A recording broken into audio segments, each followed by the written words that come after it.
Hey, hey.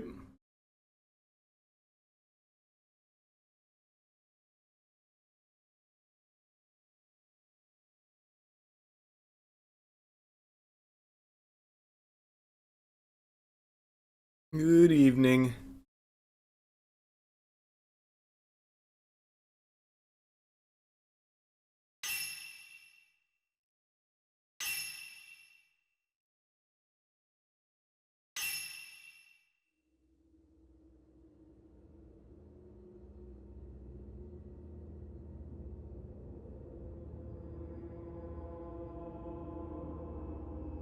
Highguard is shutting down in 30 minutes. Oh, yeah.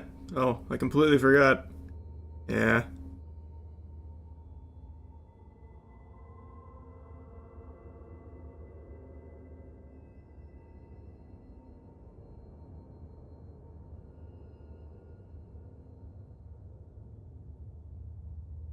Yep, it's the Fatal Frame 2 remake.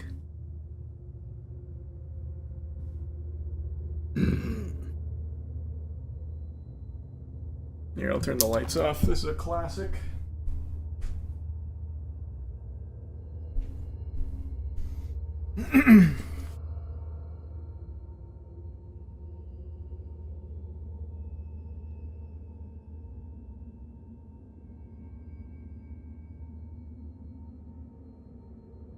When did this remake come out? Today.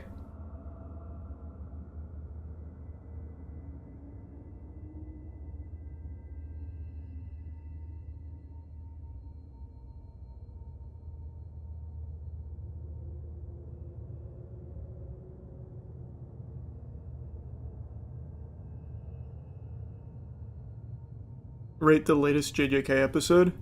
Did a new one come out? Or is it still. I think I'm all caught up. You talking about the fight? Or did a new one just air?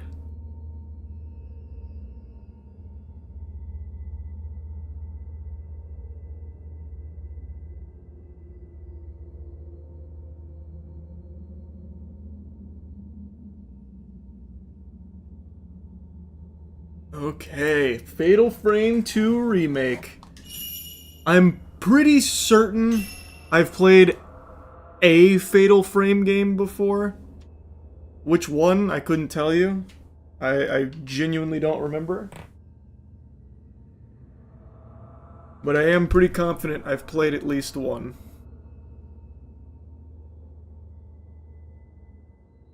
My controller is choosing not to work right now. Okay. Why is this happening? Tremendous start here.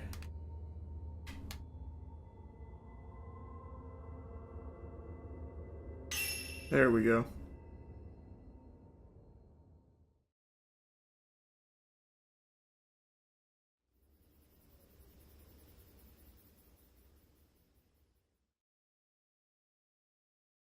Mayu, didn't we always promise each other that we would be together forever?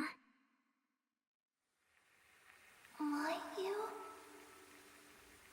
Mayu?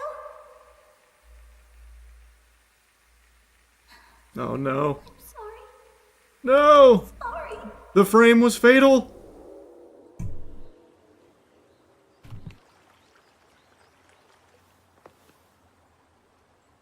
We used to play here all the time. Yeah. All of this will be gone soon.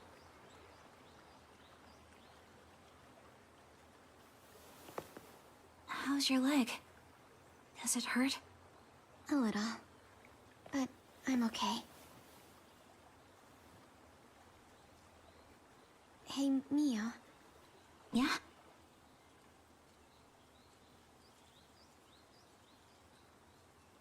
Never mind. That's gonna be important later. Come on, Maya! I can already tell. Hurry! Wait! Mia, please! Don't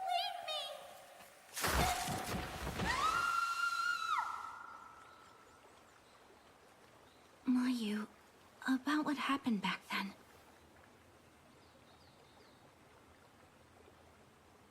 Mayu?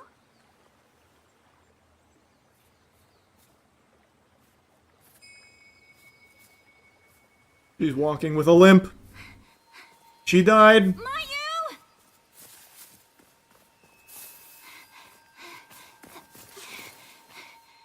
Where are you going?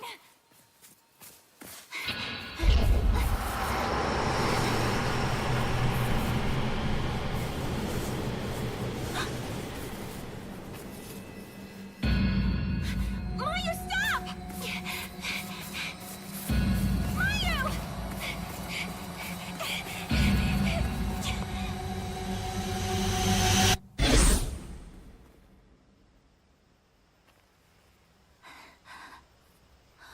No, I can't decide if I stay English or go Japanese. I kind of want to keep it on English dub just for like that old-timey classic feel for how I probably would have played it when I was a kid. But I'm undecided. Mayu.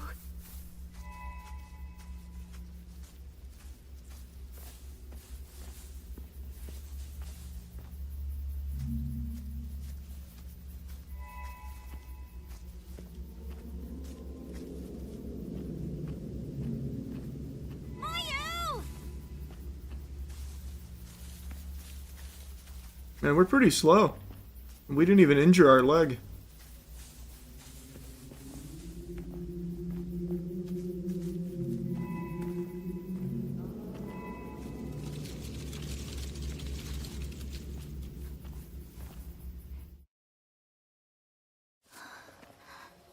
I'm so sorry. I'm so sorry.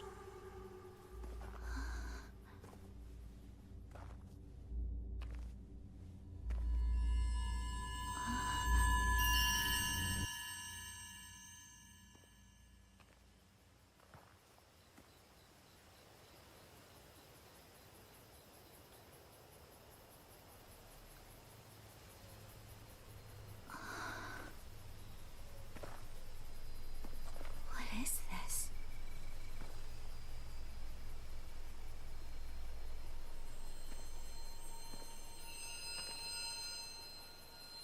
That's the Crimson Butterfly. Mayu? That's in the title of the game. No, she's the Crimson Butterfly. The lost village.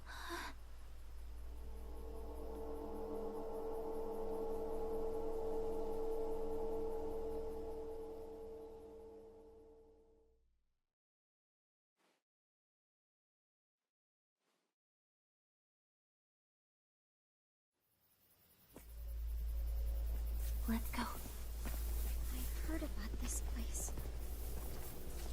A long time ago, there was a village here that disappeared during a festival. And people who get lost in the woods are called to the village. Do you think this is...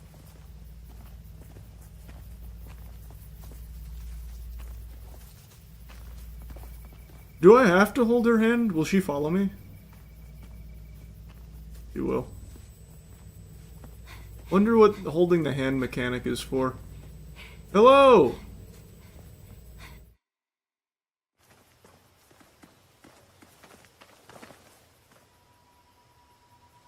I wonder if anyone's in there. Dunno. Let's go together. Oh shit! Mia? Coming.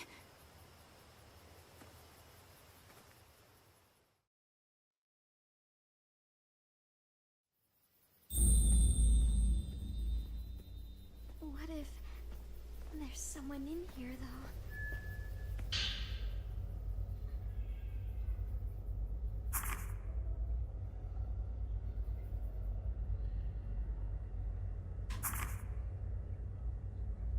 Was that who put their hand on my shoulder? Probably.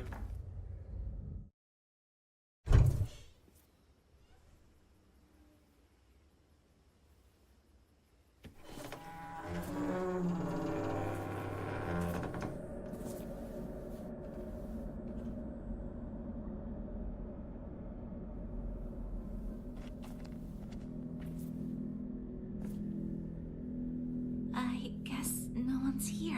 You'd be a fool to think that. Get the EMF reader out. Look around. Mayu? Mayu! What's wrong?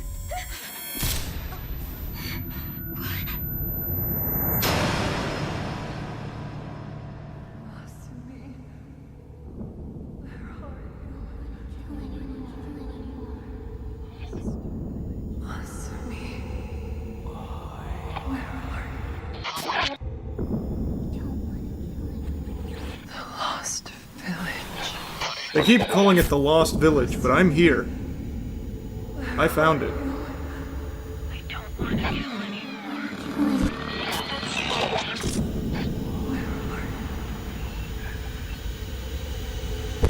I don't want to kill anymore.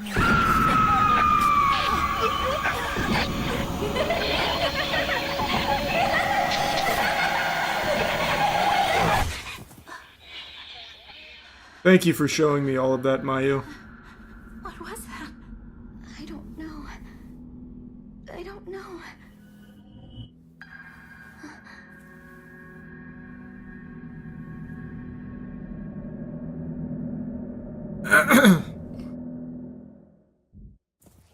Mayu. Mia, don't go too far.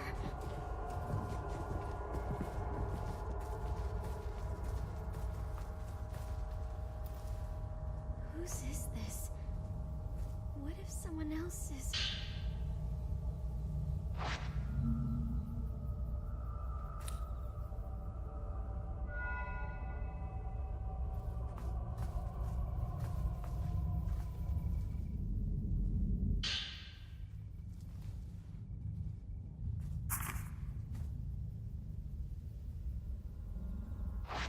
I'll save you.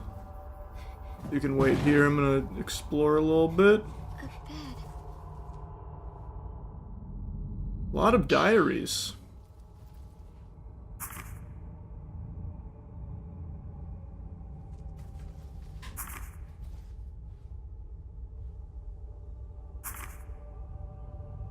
Oh, okay. I'm assuming the lone woman is the one that put her hand on my shoulder, that dirty bastard.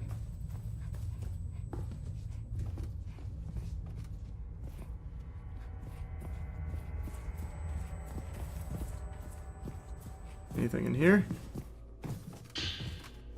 Another notebook.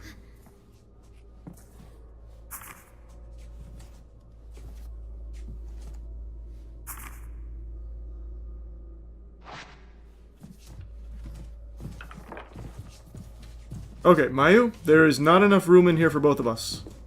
Thank you.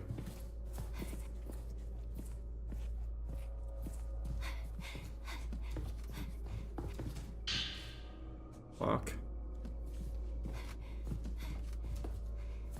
Probably want to go upstairs, but let me see what's over here first. I don't think we should go very far in. That tells me I should keep going. It won't open. Damn.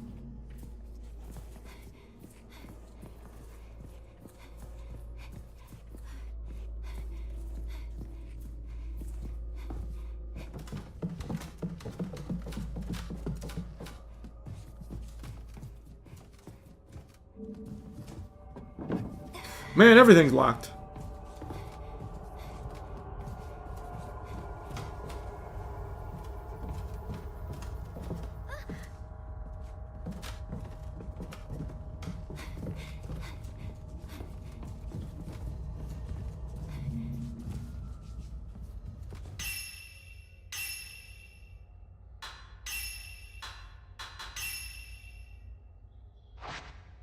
What's the point exchange? Oh, taking pictures gives me points. Got it.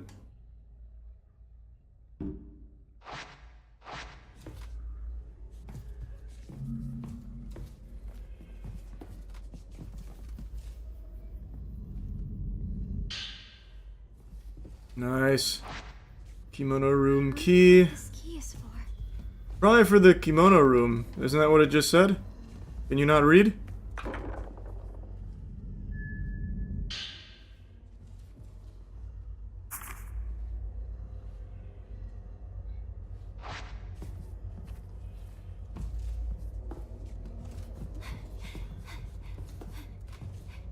Flashlight's really blinking a lot. I feel like we're being watched by someone. Don't be ridiculous.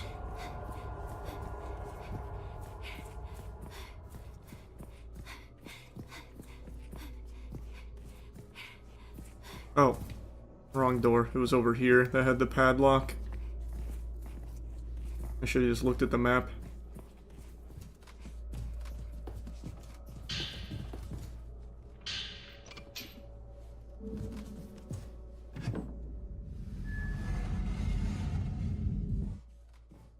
Why is the game running at fatal frames per second right now?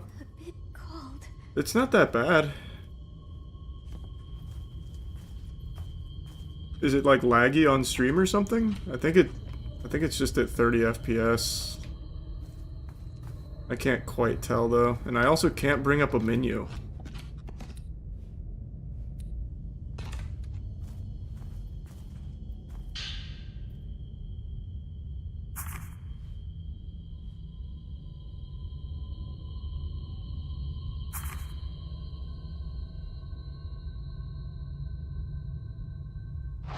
Nice.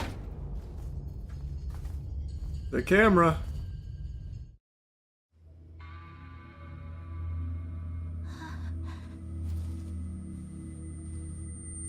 No, don't! Oh, that's bright. This is it, the device that can capture the impossible, the camera obscura.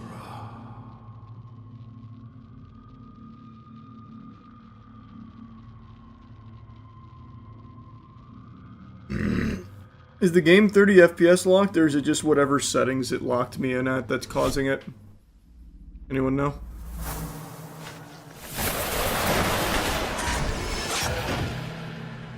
What was that? I can't believe it. So it's true then. This is an extremely dangerous device. Looked at some reviews and looks like they cap it at 60. Camera obscura. Neo. What is that?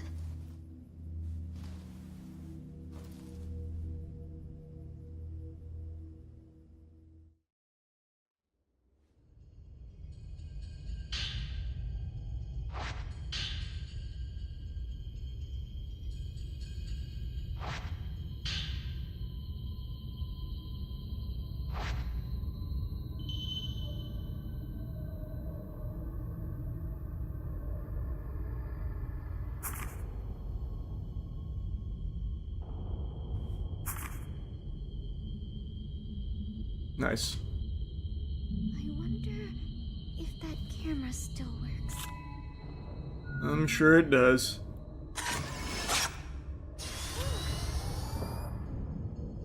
Gotcha.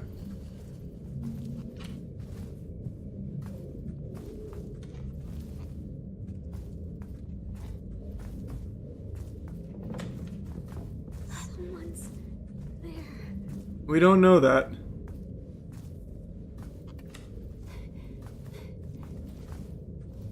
Wait, so is there really a... Didn't mean to do that. Is there really no, like, menu?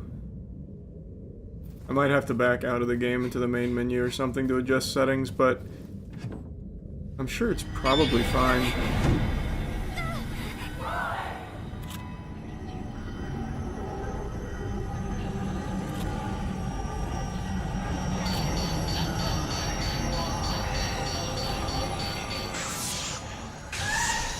I think if I fill up all 5 of these, it'll do more damage.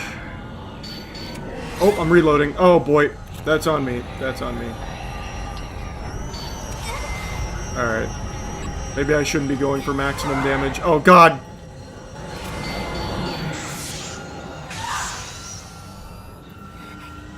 Okay, we'll just go for any damage. I'm kidding. Maximum. No, I missed max. Jesus.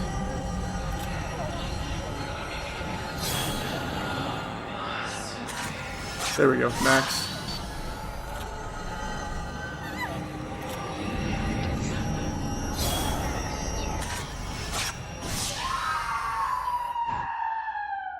Okay, so I'm thinking maybe not go for all 5 every time. Maybe that's the key.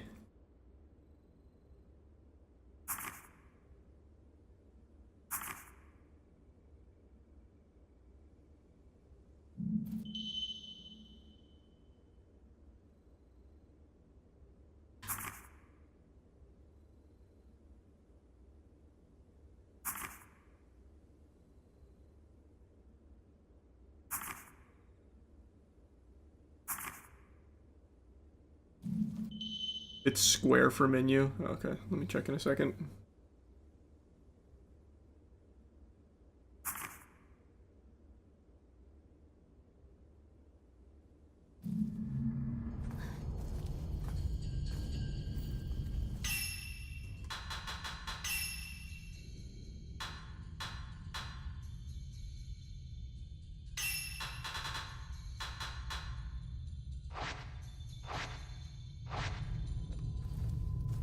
Fixed.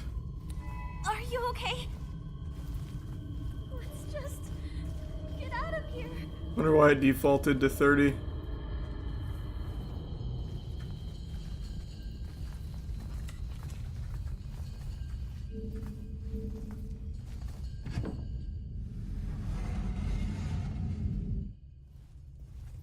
Together.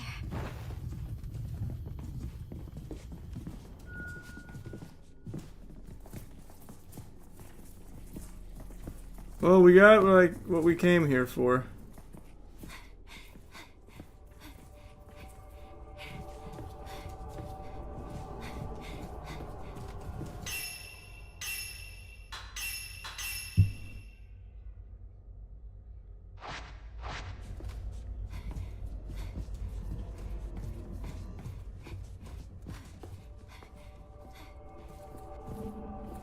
It won't open. Oh, we're trapped. Mio. I see it.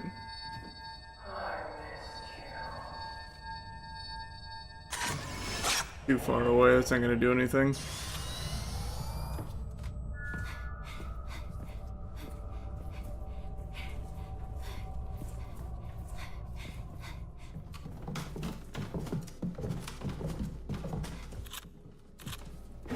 She left a little something behind.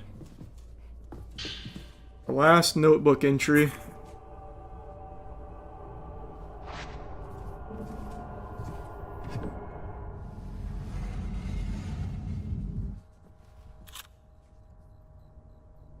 Something's not right about this place.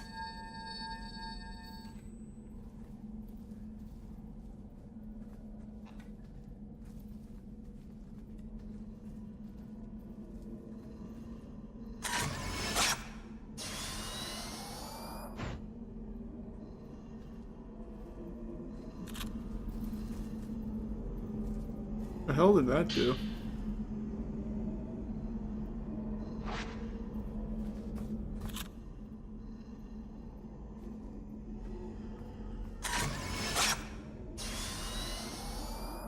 Okay. Insta recovering, which means there's probably more things I need to get here.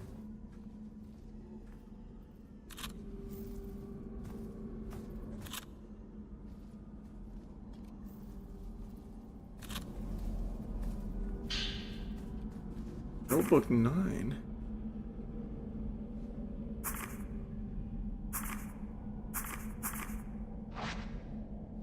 He came back. Somehow Palpatine returned. She got lost in this place too. She came in here looking for her boyfriend. And then, where did she go? This place must be...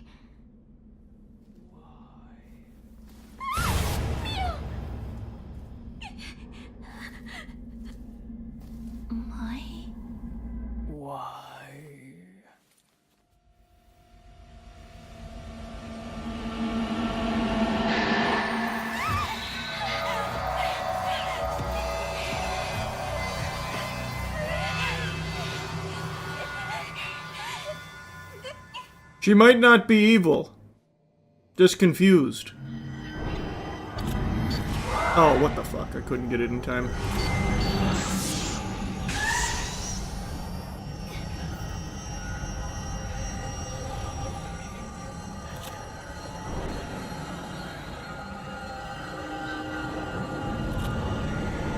The red lamp flashes, take a shot that startles the wraith. Up!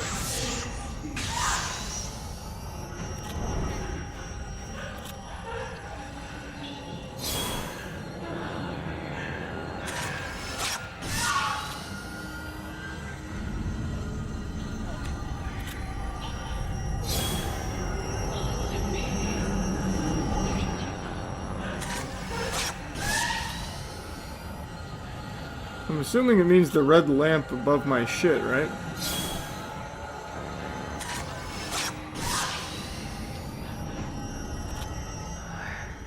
Not doing a ton of oh, Jesus.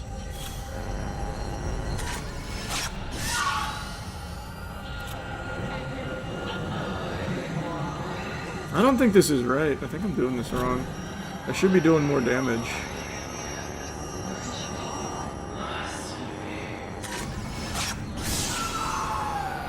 Oh.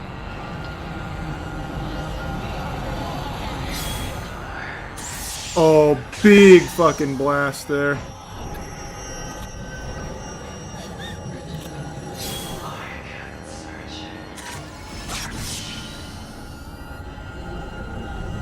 Activating a shutter chance. Shooting a photo of a wraith in this state will inflict significant damage. The wraith will return to normal once you've taken a picture.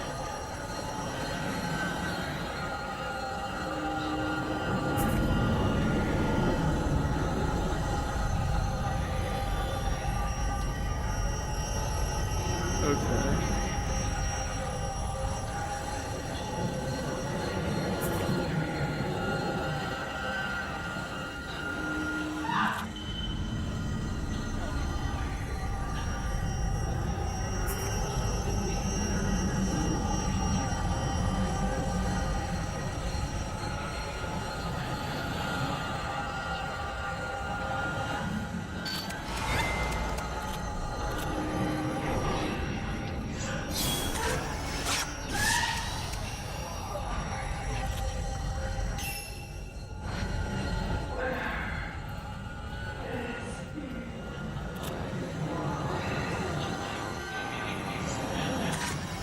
Almost there.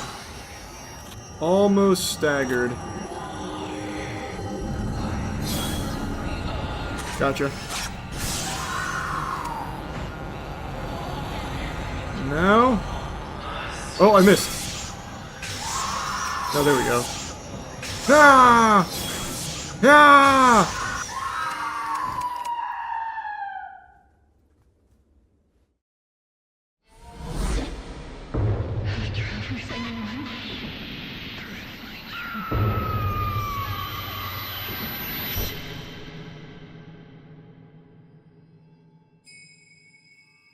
Crimson butterfly.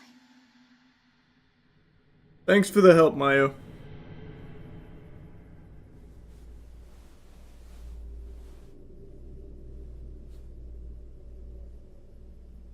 Mayu?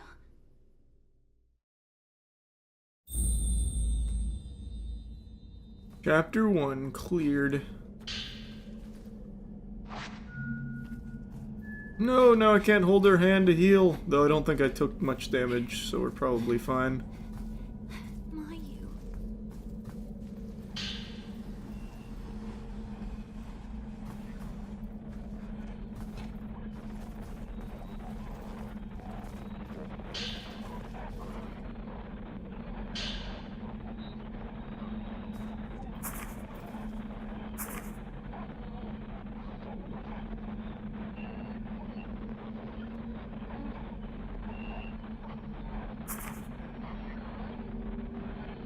Okay. New charm.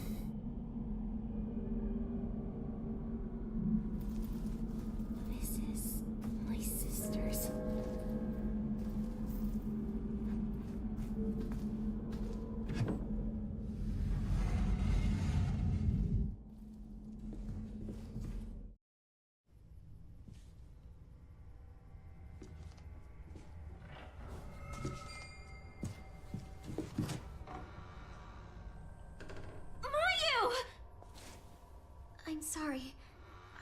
to go. What? How selfish. Did you at least leave me a good charm? Let's see.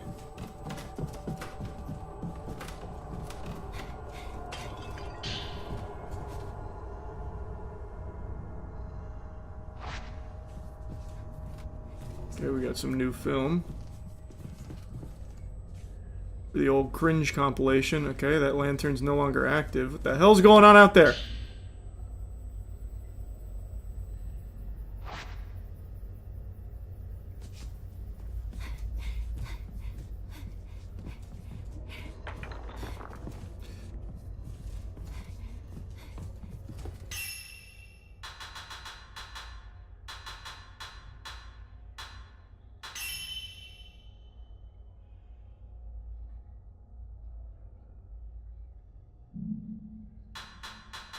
Nice. We cooked.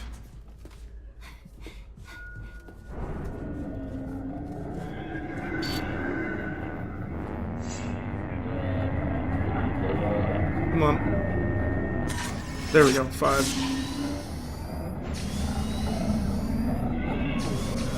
Oh shit, shit, shit! Move, move, move! I don't know why I thought I would be safe, because that was blocking me. He's a fucking ghost. Of course he can go through it.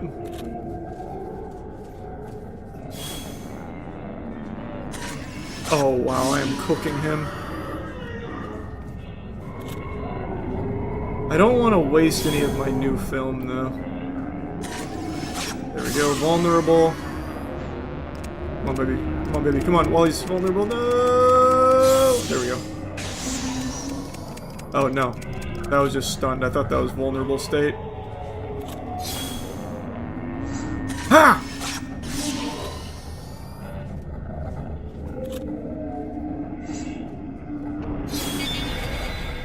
Well, I was unlucky. Too close on me. He ducked.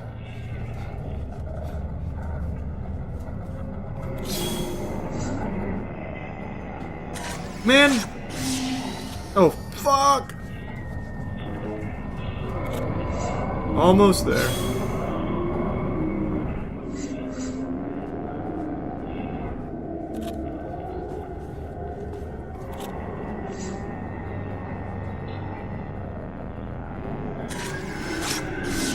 I needed the third to hit.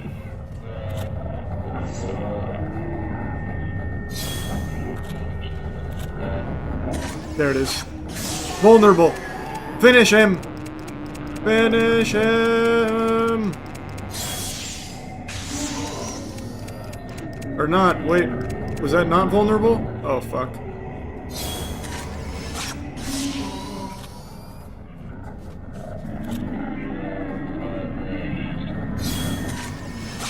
Almost there. We got him.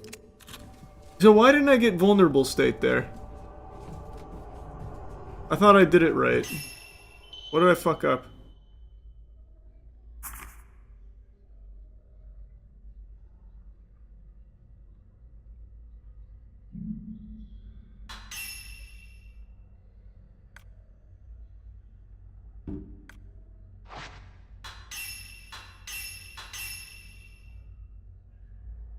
The reload just took too long. Oh. Well, that's the fastest it could reload. Where do I put my charms? Here we go. Spins fatal time window. Health recovers faster holding hands. So you can have one active at a time.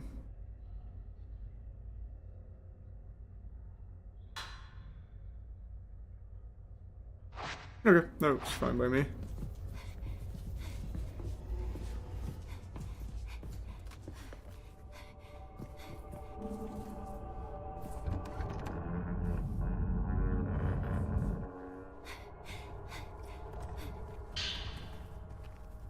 Getting a lot of film here.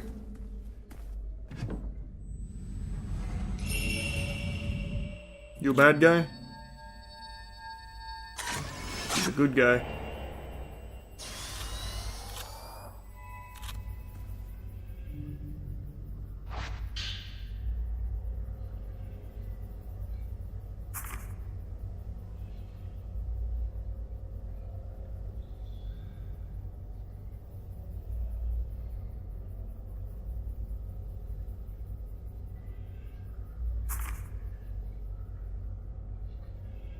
Interesting.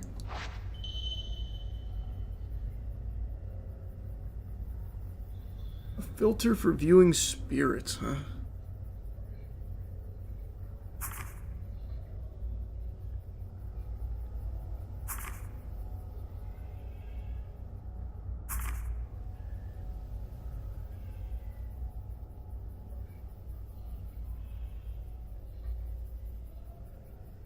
It consumes 75% willpower.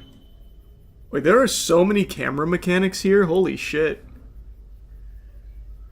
Is this how it was in the original, too?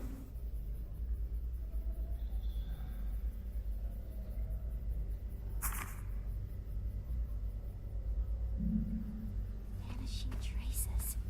With this, I can find my sister.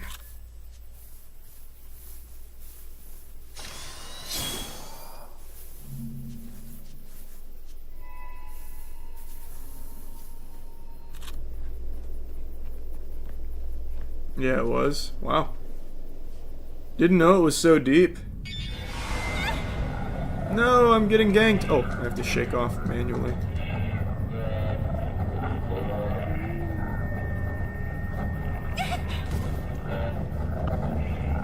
I just realized I am mapped to PlayStation controls. I was wondering why mashing X wasn't working.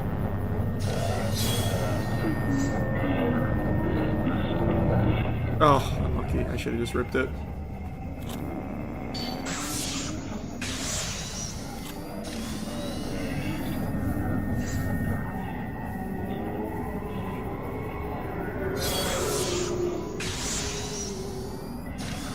Does it matter what filter I fight this guy on? I don't think so.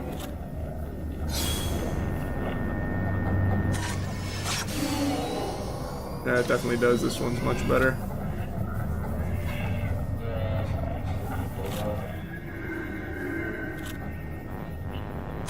Huge. Alright, this one's actually much worse. I was wrong.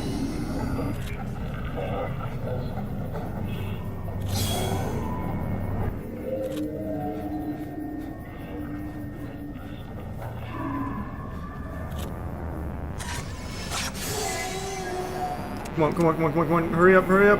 No!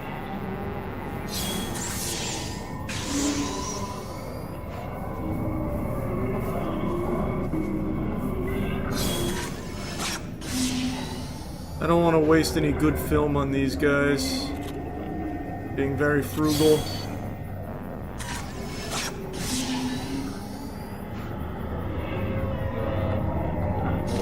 Let's try this one again. I think this one was worse damage, but let's try.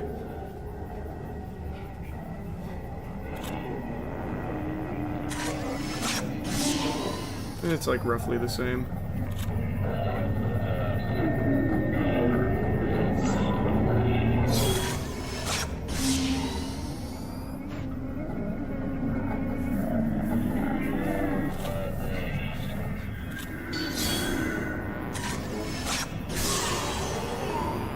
Alright, so now this window should be extended. Nope, there it goes. There it goes. Yep.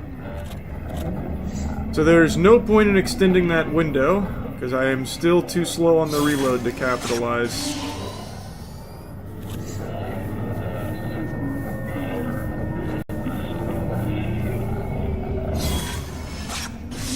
We're almost there.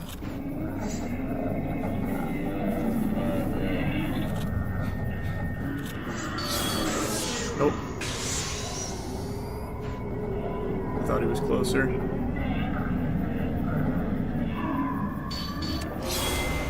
Huh?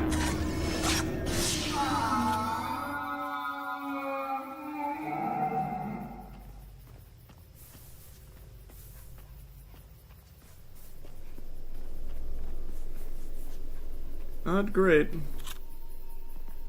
This way. That's just... where's it leading me? We'll go the right way. So am I doing something wrong on the vulnerability section? Because in the boss fight for chapter 1, when I got them to that threshold, all I did was take that picture again while they were in that state. But here, against like the actual little enemies, I don't have time to get them to the fatal frame window.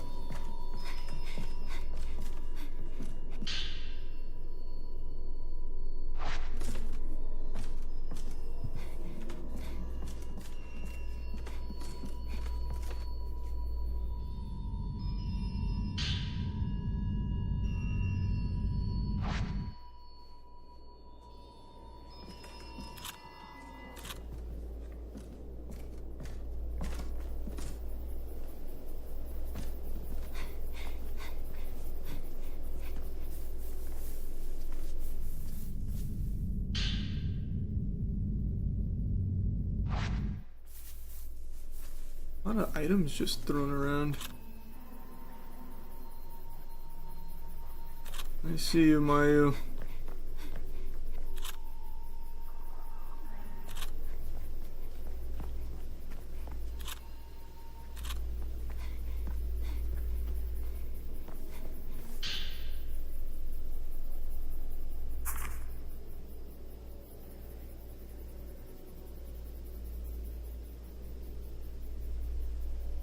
Oh, whatever. That was an accident. I meant to scroll to the right.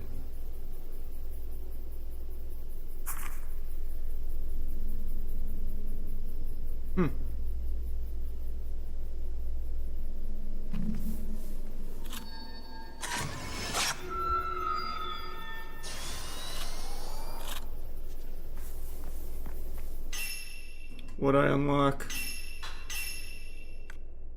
Oh, some new charms. Increased damage. Increase blind effect. Oh yeah, I forgot to use that.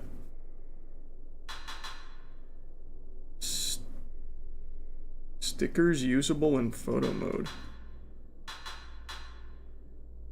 What was the blind effect one again? I think it's just right bumper.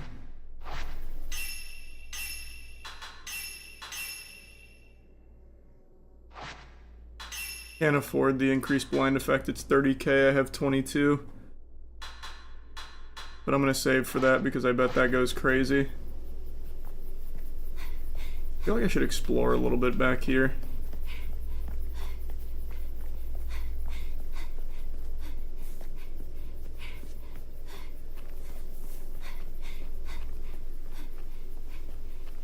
Nope, that was a waste. That's locked. But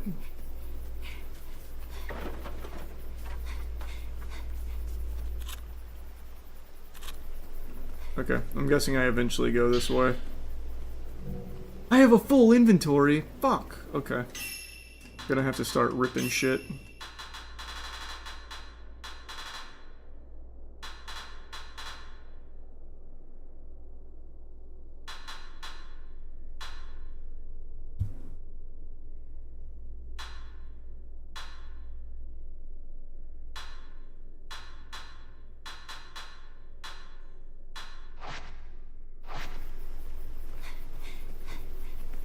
Okay, let's go back the right way. This area is way too big to not go this way. Plus there's a locked door over here.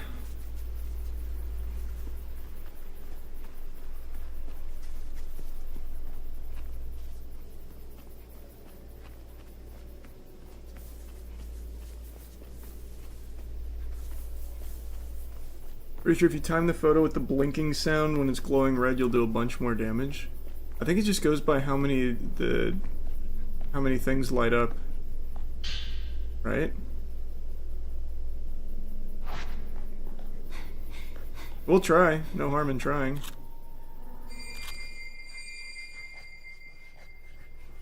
Mayu! No!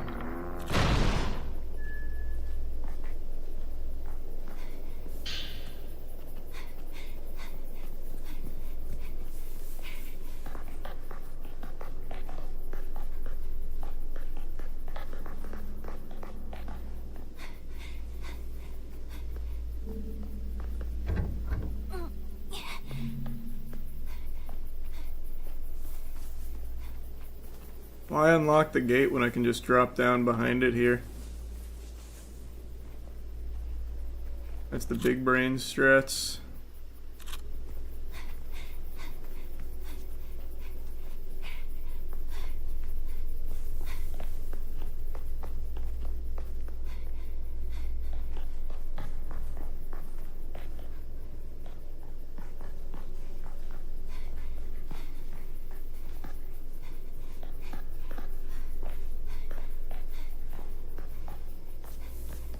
I'm assuming this is also locked. No.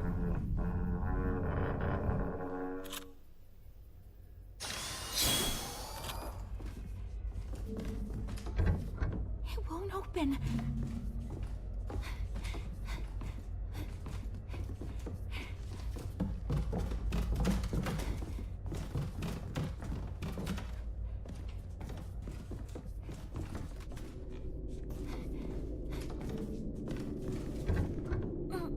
Oh wow, everything's locked.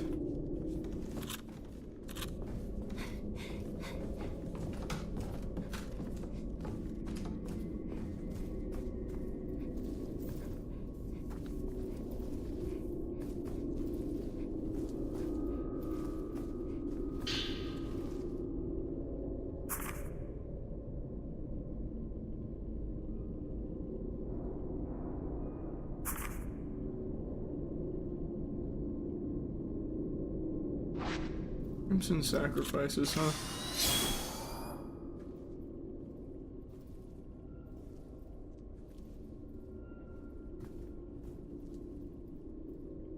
Clear.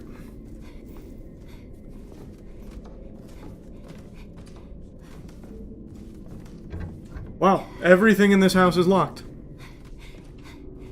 What the fuck was the point in coming here?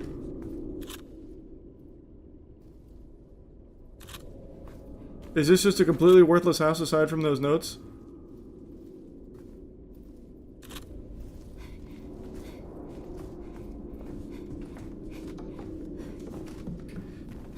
Yeah, it seems like that's all that's here. Wow. Got a little bit of lore.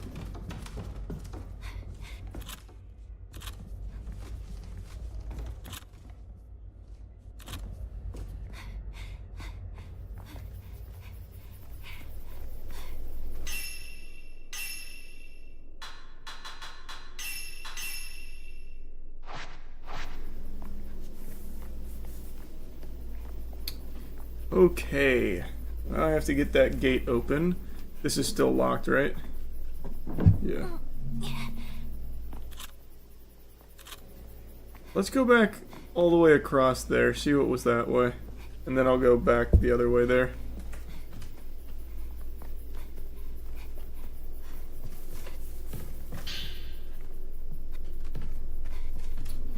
I still have a completely full inventory, so I'm gonna have to just start dumping my shit.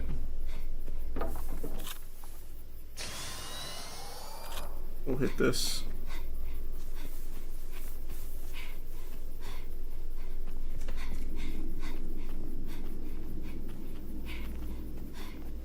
That's locked.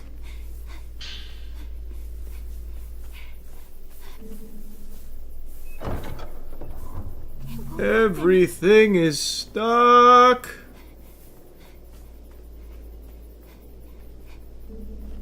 Don't know why I even bothered trying that.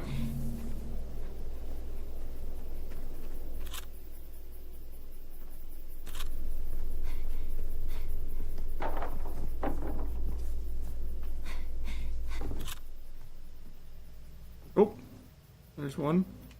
Oh, there's the other.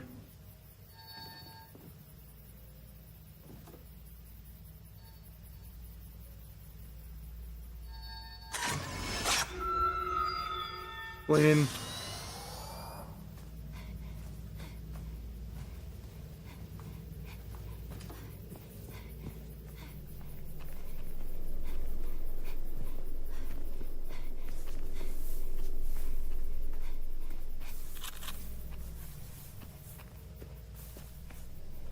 Okay, we'll run all the way back across.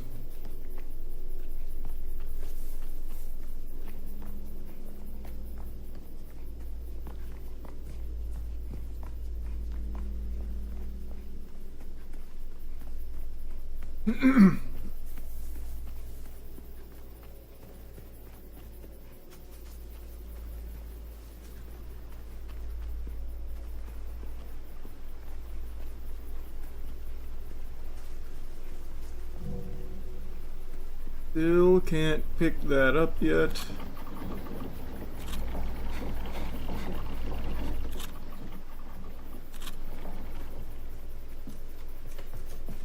Surely that's unlocked, right?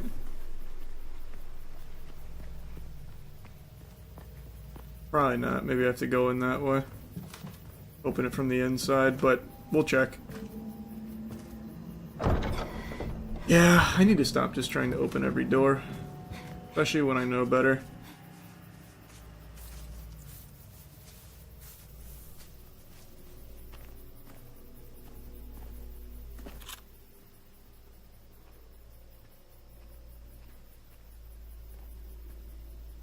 There's a maiden. Tells me the other one's probably like over here so I can line them up. Maybe?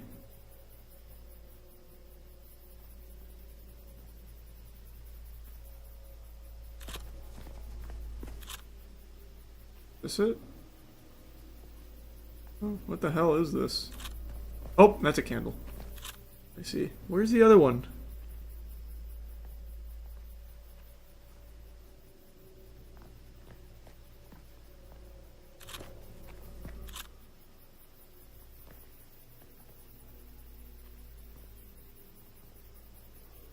Okay, must be above.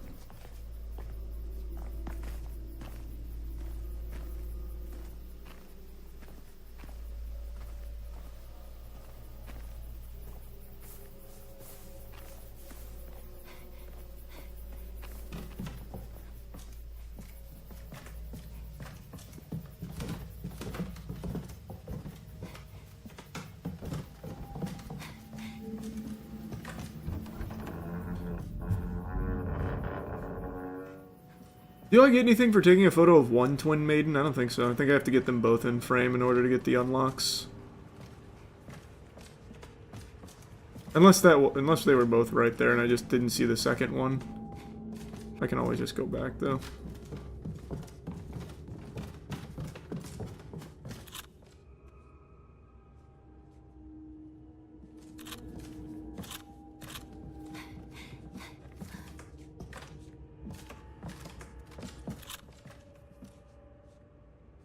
No point in coming in here.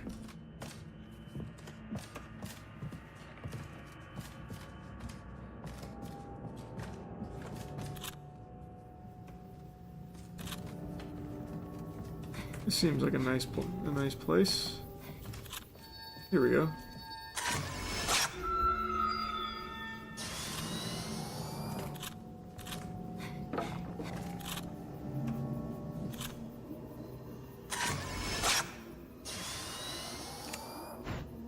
Okay, that did nothing for me.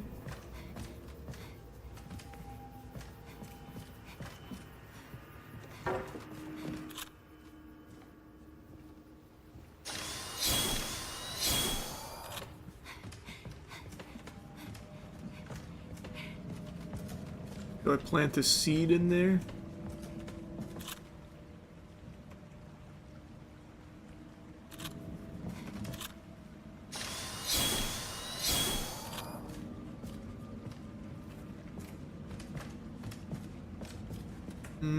Okay, nothing else here.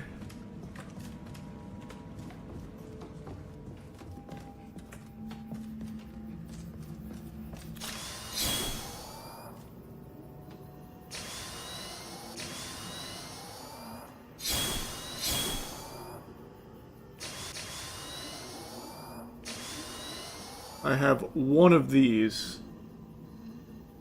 Feels like a huge waste to rip this, but I wonder if it would just one-tap this. I feel like I need just stronger film to bust through.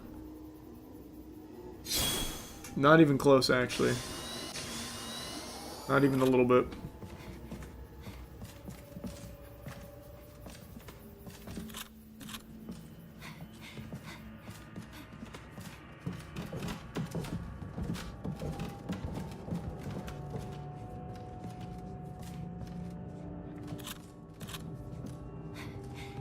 Well, there's gotta be something in here, right? There must be. That just opens the door up for the shortcut.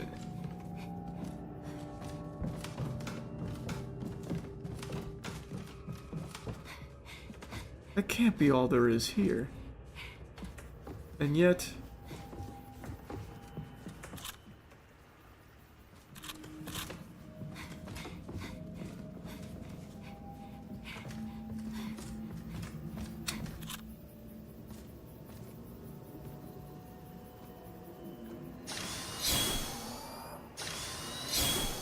And there's no way for me to chop through this, even with that huge one.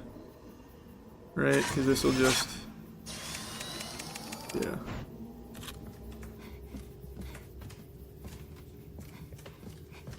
Okay, I guess we'll just go back out.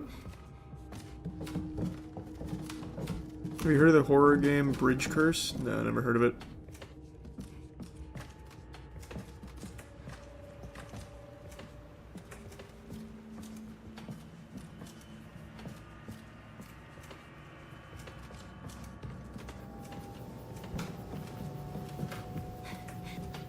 I must be missing something here. There's no way this whole building just has nothing. Aside from the Twin Maiden.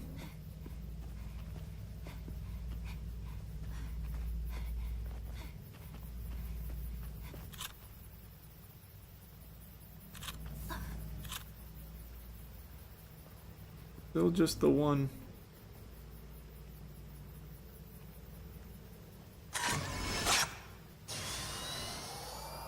It's still just the one. Oh, there it is. Wow, it's way over there.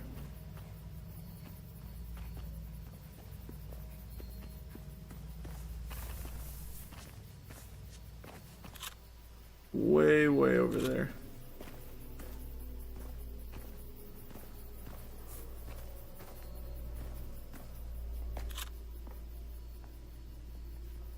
But I don't think I can see it from here. Too far.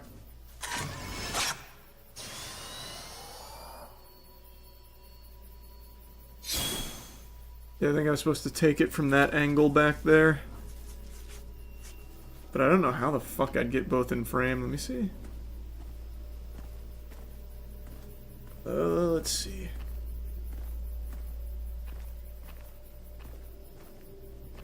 Bro, who's huffing Jinkum in 2026? Scholars. That's the sophisticated drug.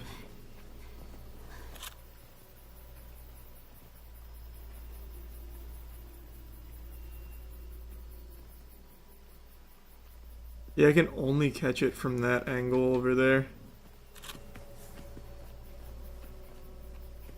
So, maybe this isn't the way to do it.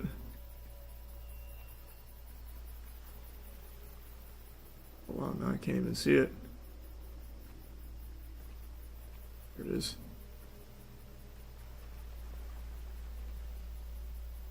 Nope.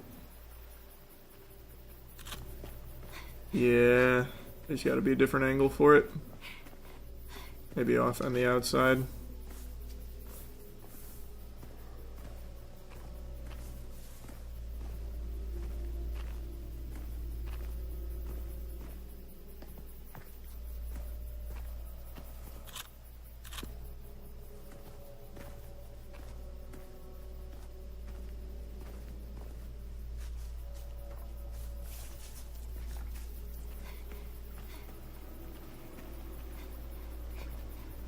I don't really see what the point of me going in there was.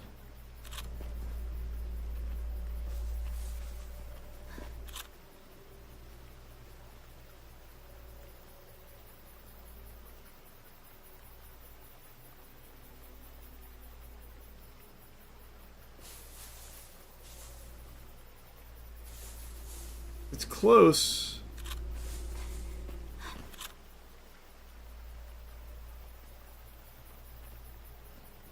Damn, I don't know how to hit that. The fuck is the angle I need to get here?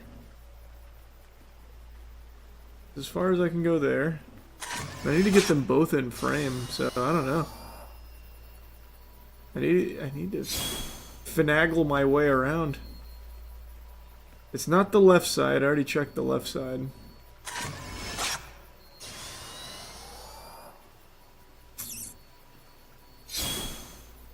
I can't move far enough back. This is as far back as I can go.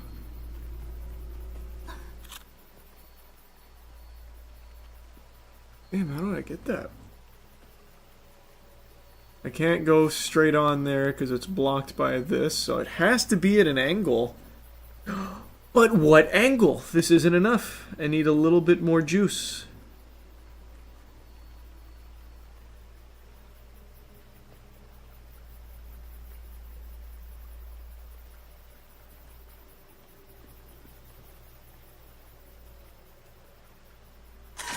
As far as I can get it. I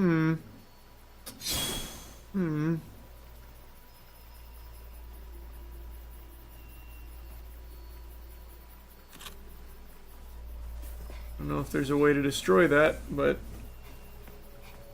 maybe. Like, the map shows me that there's something in there, but when I went in there, there was fucking nothing to interact with.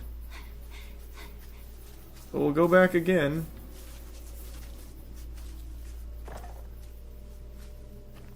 No, it can't be right. It literally can't be right.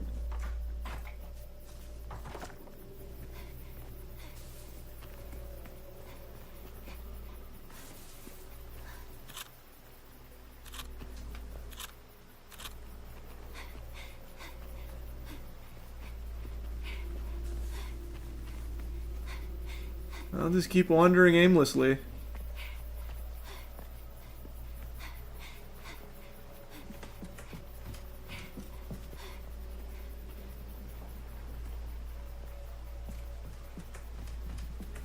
Wonder if this door's open.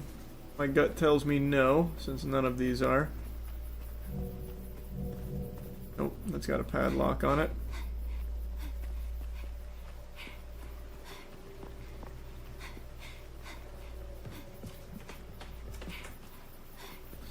Let's go across this bridge.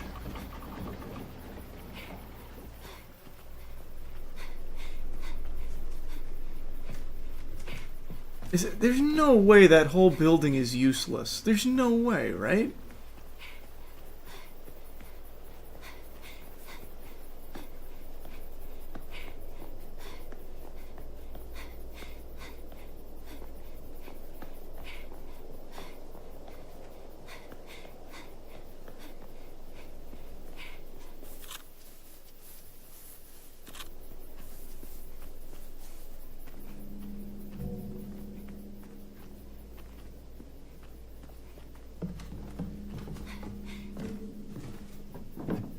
Actually, everything is stuck.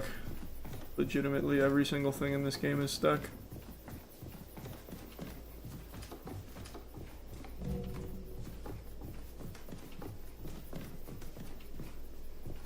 Still got a full inventory.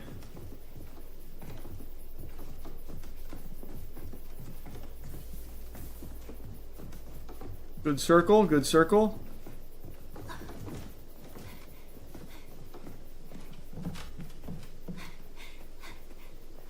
Is there an opening to crawl through? Oh.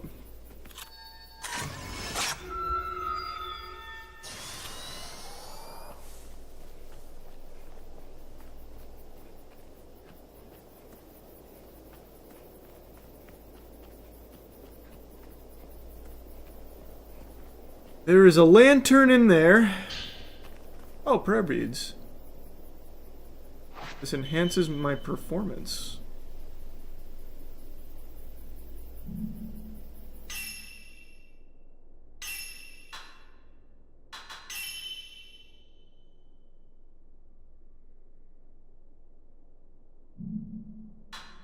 Oh wow, okay.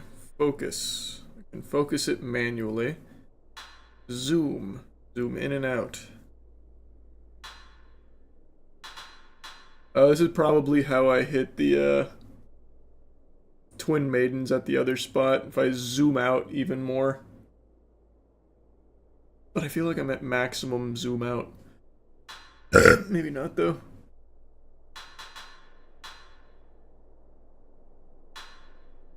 Let's do zoom.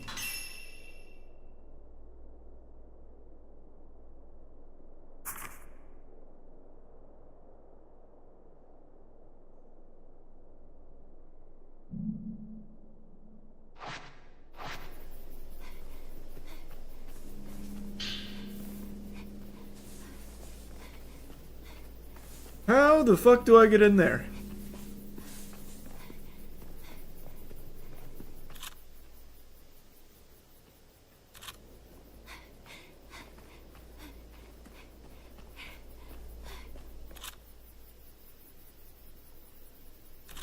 If only there was a way that I could just kick this door in.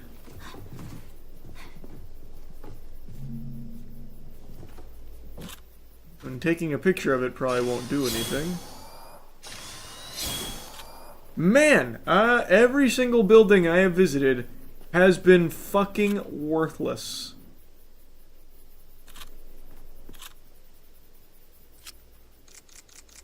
Yeah, that's how I hit the maidens.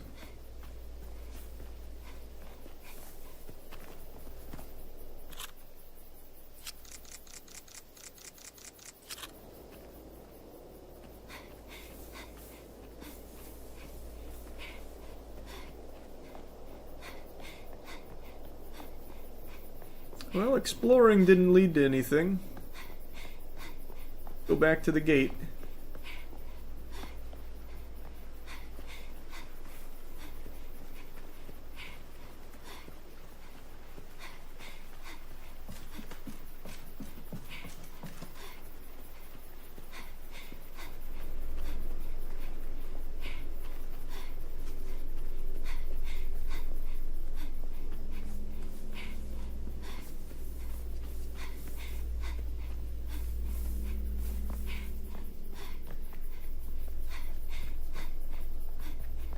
Got a lot of good shit, though. I mean, I got a prayer bead. I guess it's not actually all that bad. And quite a few wooden maidens, which gives me stickers. Yeehaw.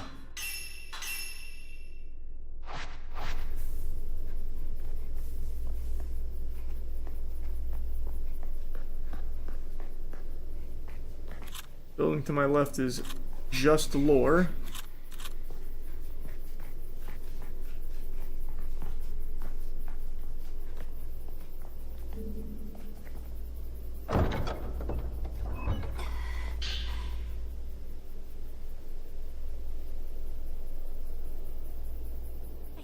Follow my sister.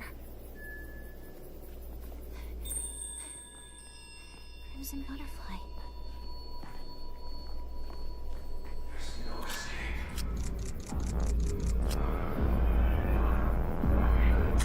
Yeah. Not a lot of damage there.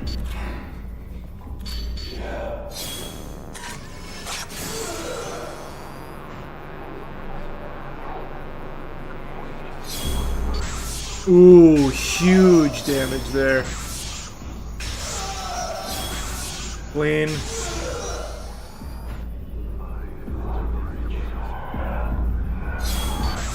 Ooh!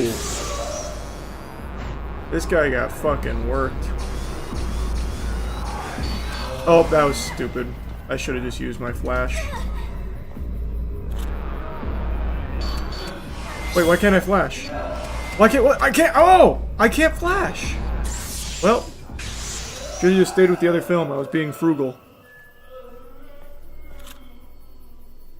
Why couldn't I flash? That did nothing. Man, that took so much damage for no reason.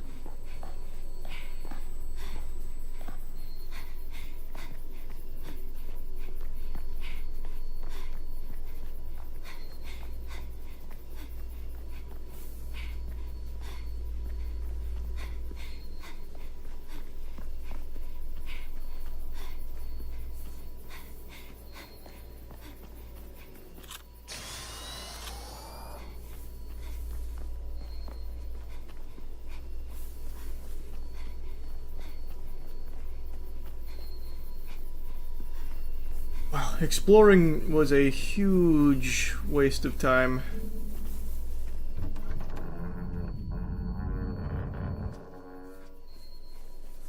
At least I got prayer beads out of it.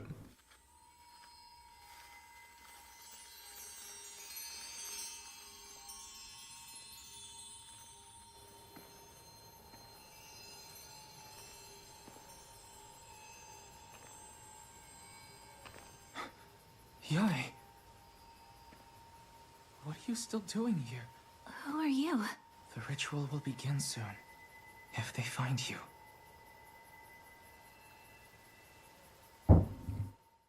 They're not gonna do shit, not with my camera. Follow the crimson butterflies.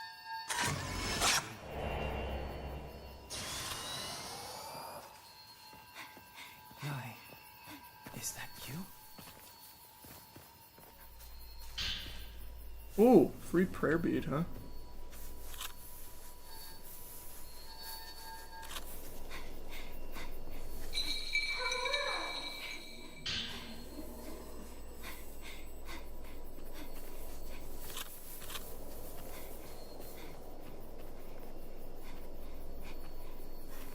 Any more prayer beads out here?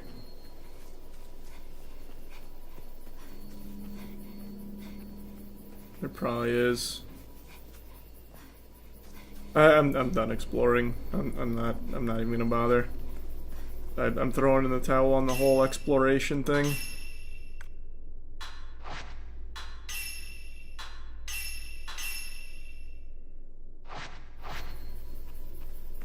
All that did was waste so much time. But I will keep my eyes peeled for Twin Maidens.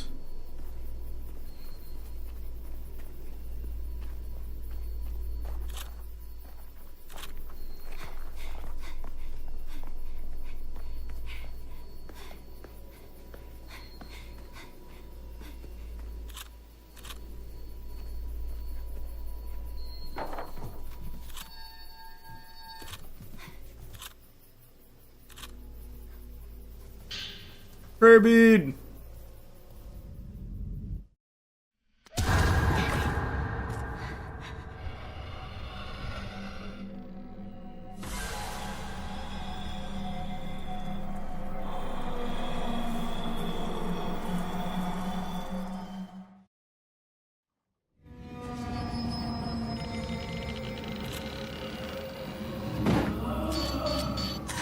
Oh shit.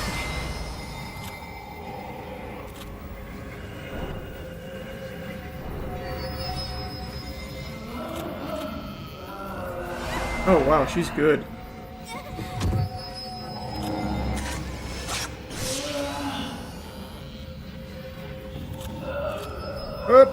Oh my god, I can't outrun her or anything.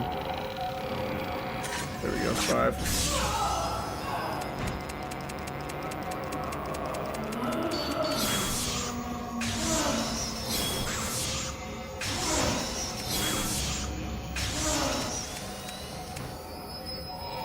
Very good DPS.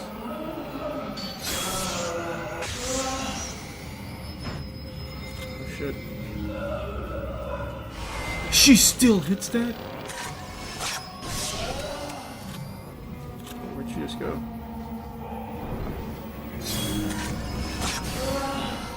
She's regenerating, no!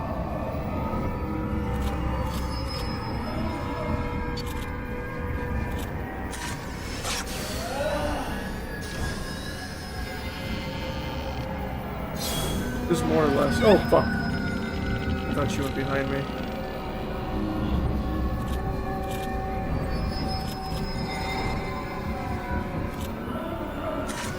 Much less. Significantly less.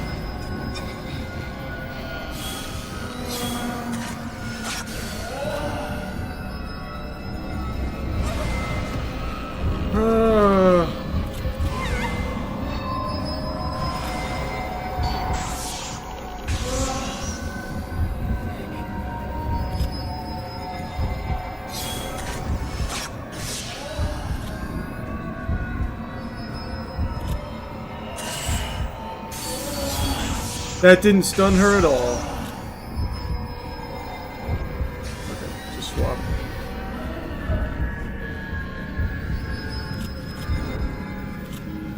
I'll get her with the big guns.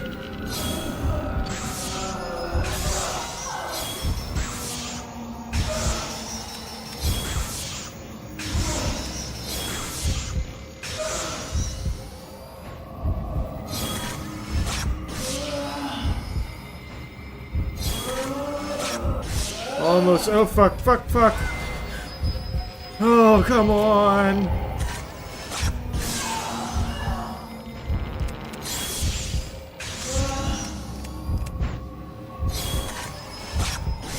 Why didn't I get the fatal frame window there?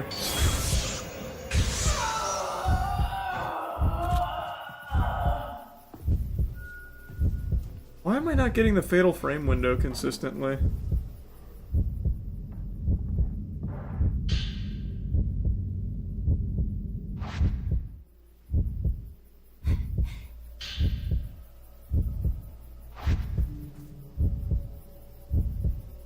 Just one more key.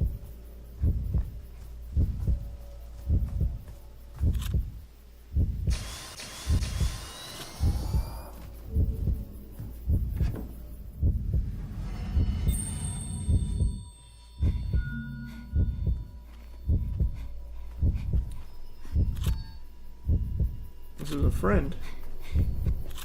No, it's not.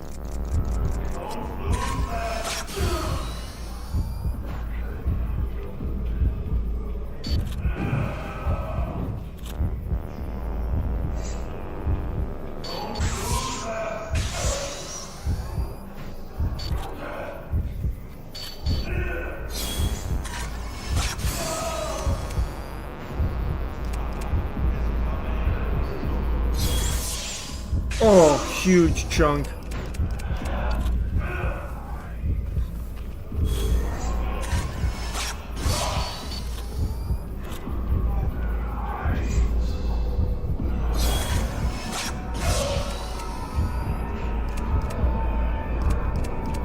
Why are they healing so much?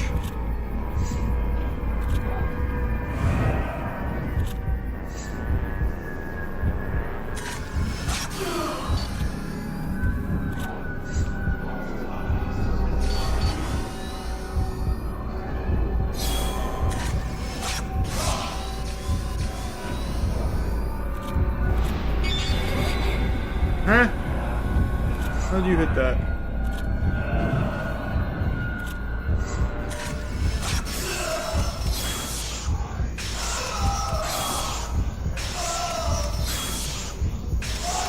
There we go, that time I hit the window.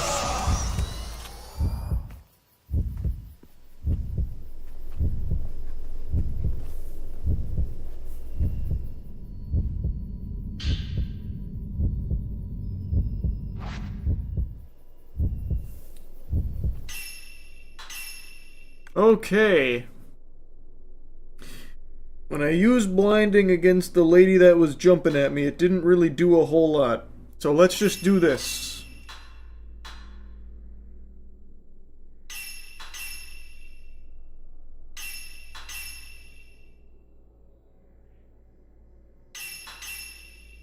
Wow.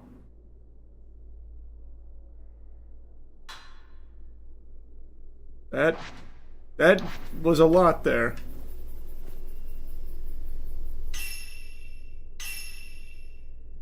I have 2 prayer beads. I really just want reload speed. That's the main thing.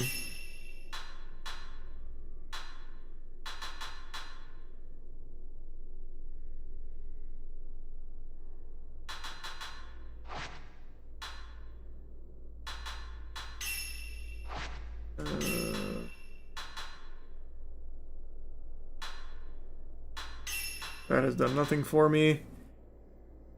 Oh, stealth shots. Won't be seeing many of those.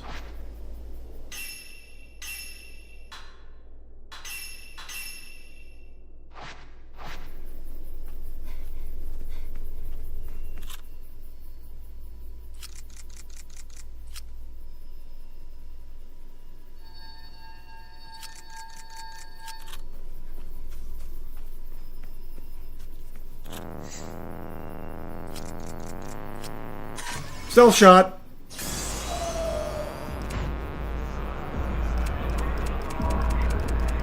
Any minute now. Any minute now. There it is.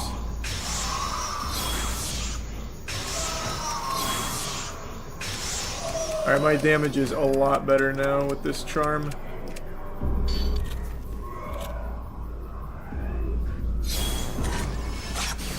Oh, he dodged it.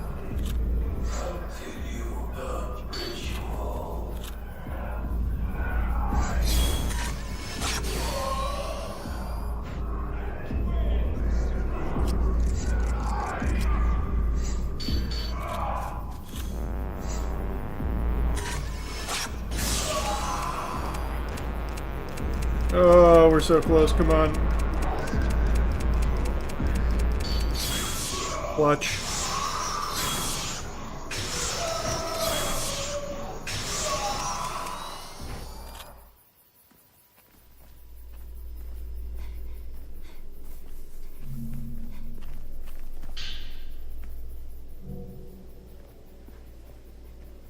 I did hit him with the stealth shot. Let it be known. So twin maidens.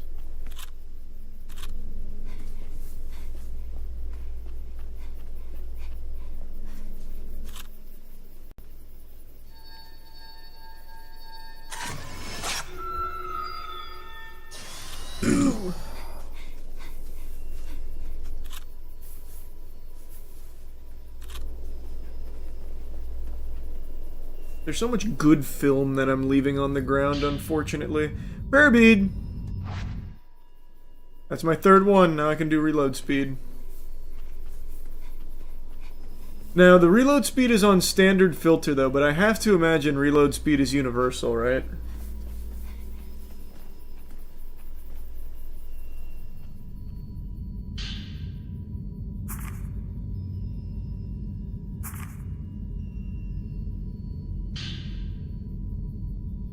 Nice. Side quest.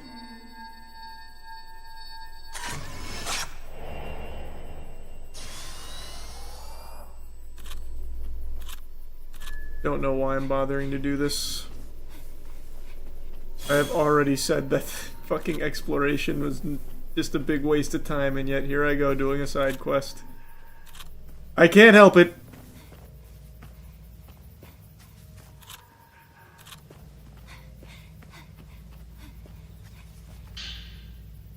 Sacred water.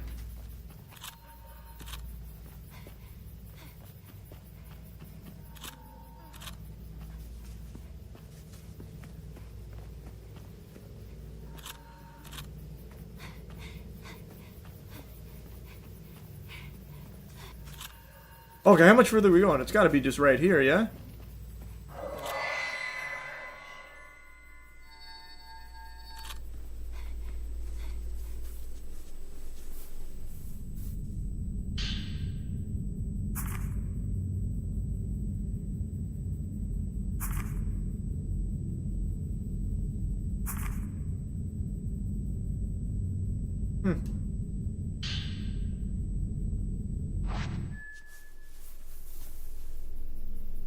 My god, you're gonna have me go all the way back to the house.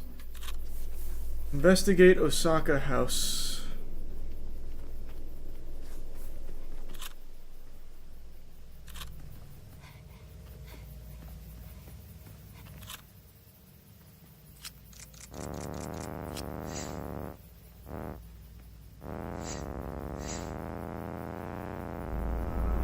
Yeah.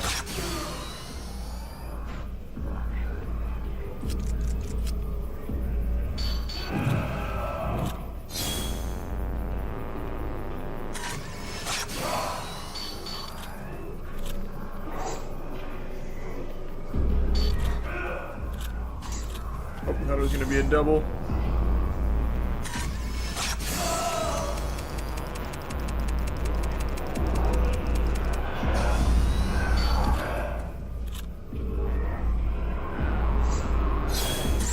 Oh, that damage.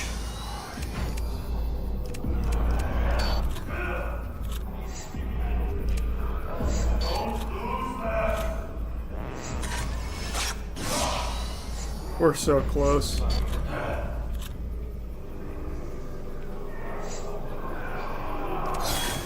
There we go.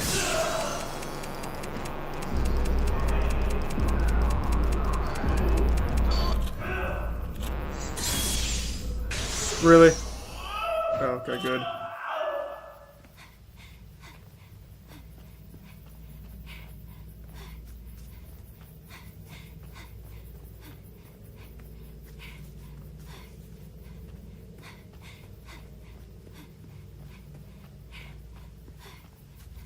Okay, so I'm assuming this is the Osaka house.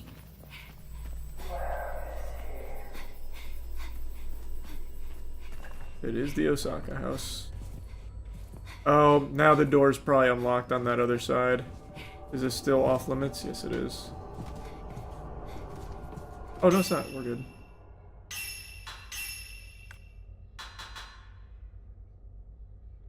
Wow. Less HP I have, more damage I deal. Wow. I feel like there's no point in doing even more of this.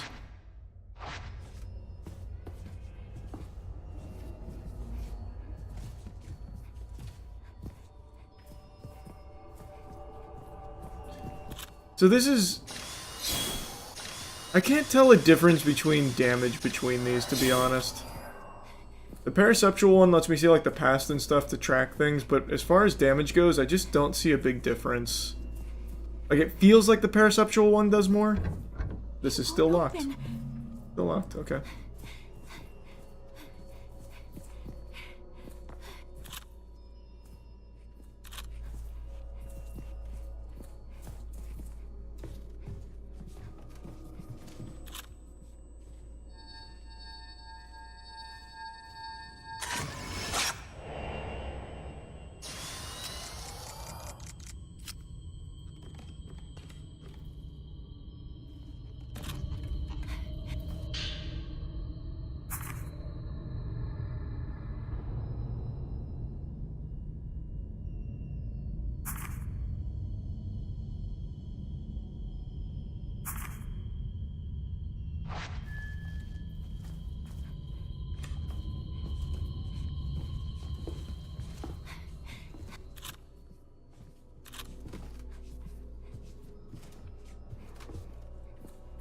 The family altar. Do I have to go all the way up the hill again? The objective is still on investigating the Osaka house, though, so...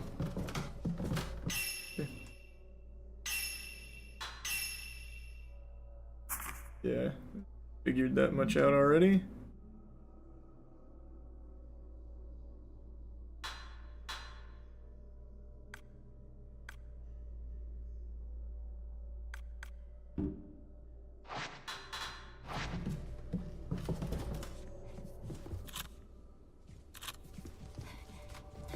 Don't think there's anything in here, it would have shown.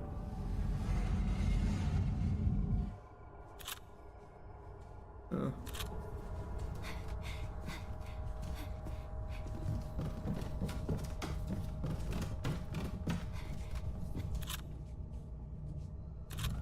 Where am I investigating?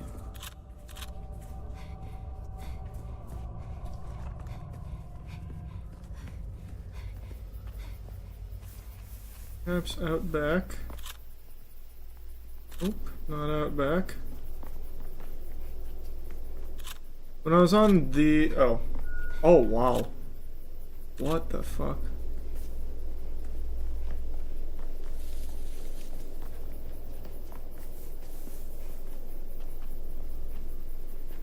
What am I supposed to fucking do in here? There's nowhere else for me to investigate because that door's still locked. Unless it's in here?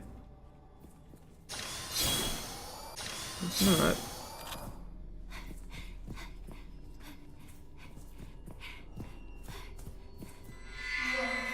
Oh, nope, it is unlocked now.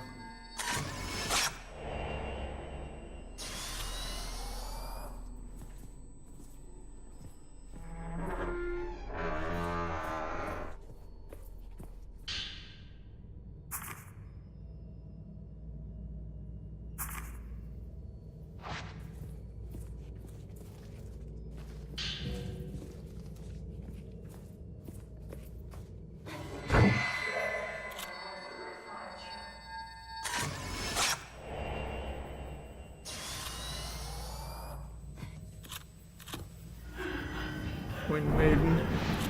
Oh, we're fighting.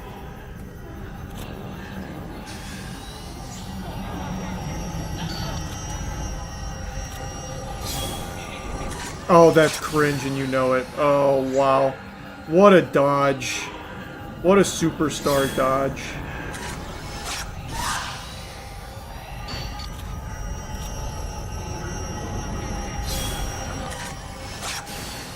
She dodged me again.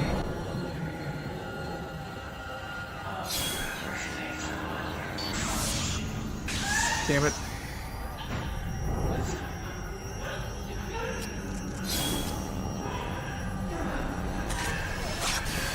It is crazy how she's still hitting that.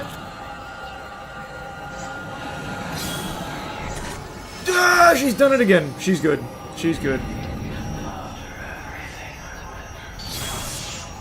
Not good enough, though.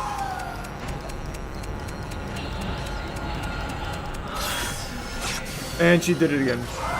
Wow. That isn't the biggest load of fucking barnacles.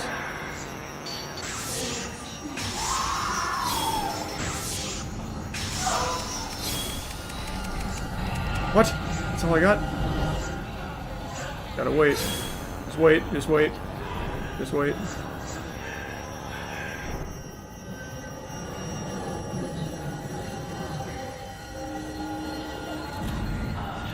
Crazy dodge. There we go. Almost there. And she's regenerating.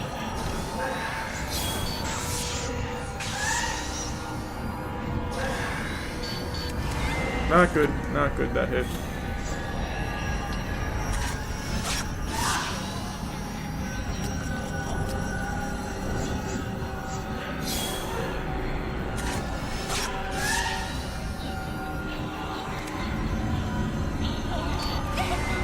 Oh,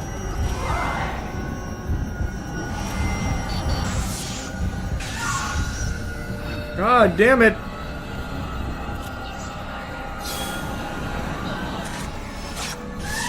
I should have used stronger film. I should have used stronger film. She's very powerful.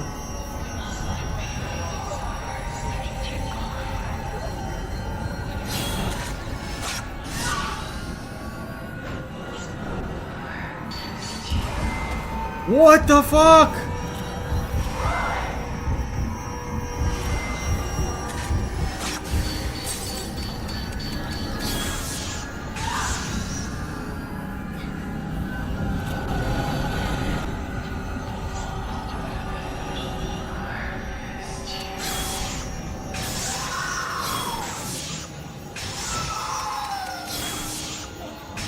Well, that was hard.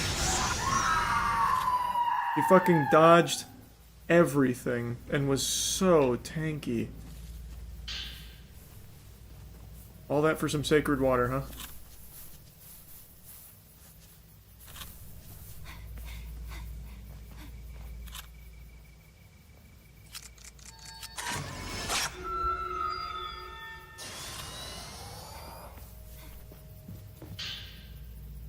No, there we go. We got the other broken piece. Full Spirit Stone. Don't know what that does for me, but we did it.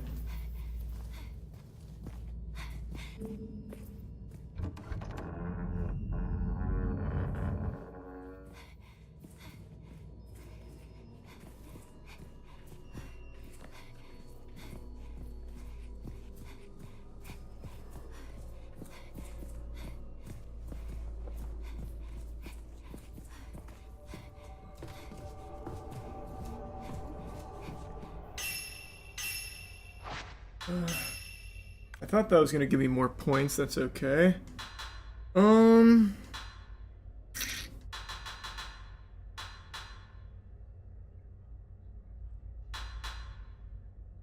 How high can this go?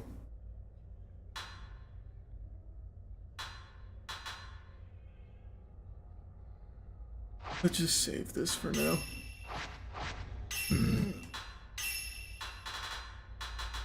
Upgrade special shot. That's my blind shot, which I very barely use. Range. Don't care. Reload speed is what I really care about. But it says it's on standard filter, and it makes me wonder if it's not going to work here. Like on paraceptual. I have to imagine reload speed is just generic, right?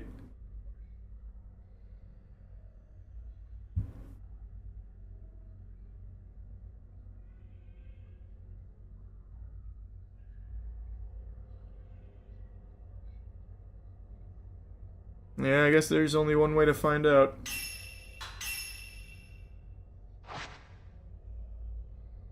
We'll see.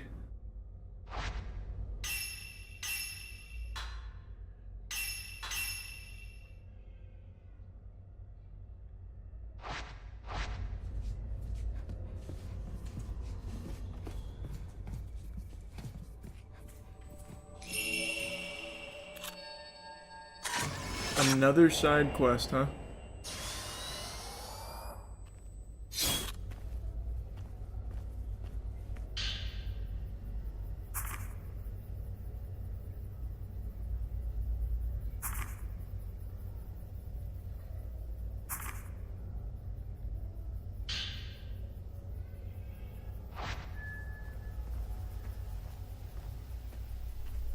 I'll pass. Let's just go back to main. Oh god, these guys are still out here.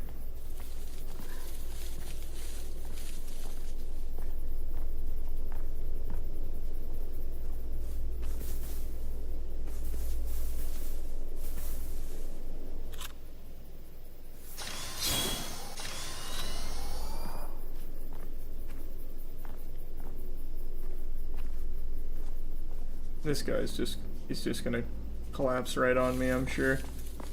Maybe it's better if I just get the jump on him now. Oh, too late.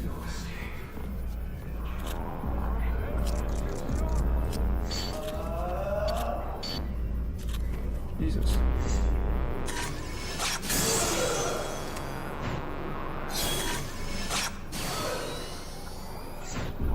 It does feel like a faster reload. Oh, wow. The lock-on broke. Wait, did I just collateral? Clean.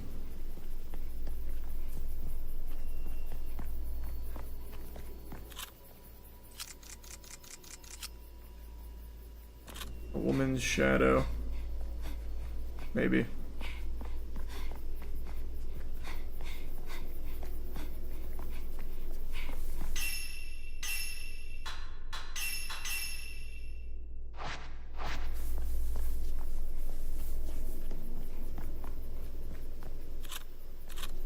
And that was on paraceptual, right? Yeah, so I think it worked. I think it's just generic.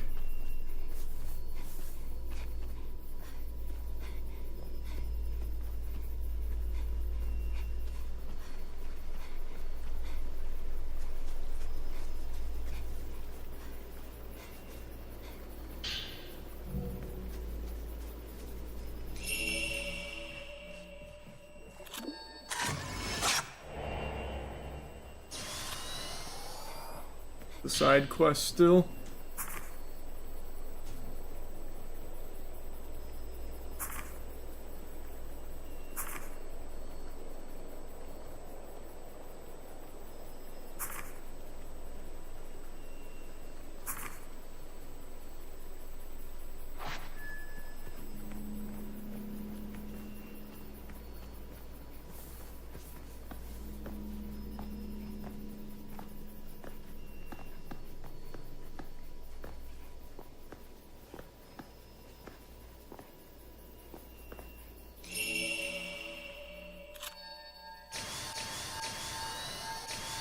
Yeah.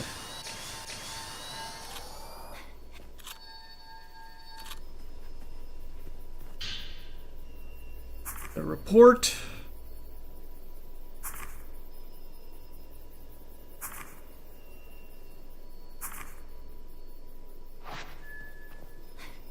So now I can go in here.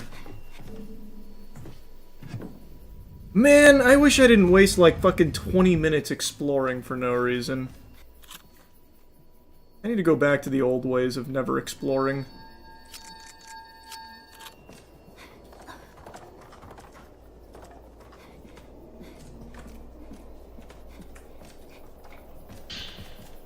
Prayer bead.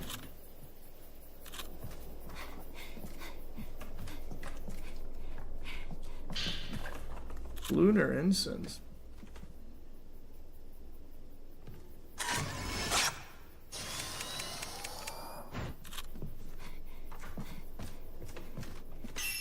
Probably have a ton of points in that. Well, not a ton. Still just 39.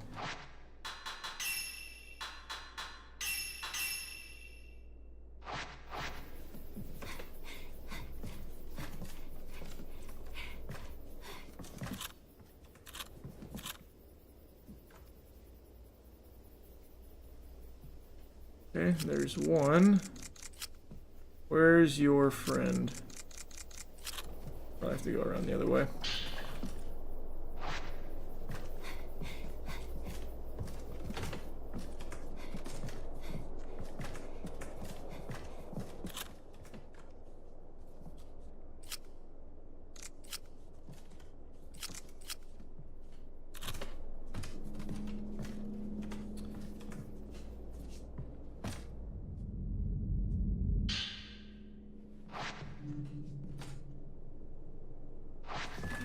This should open the gate. Where is your twin?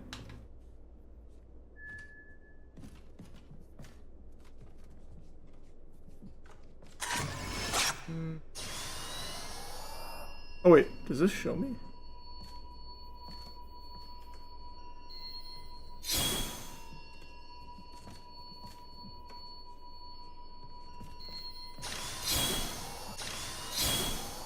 No, it's just kind of stuck there.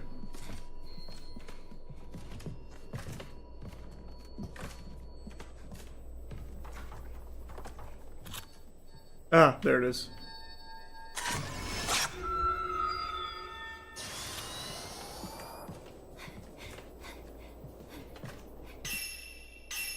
Okay, back to the gate.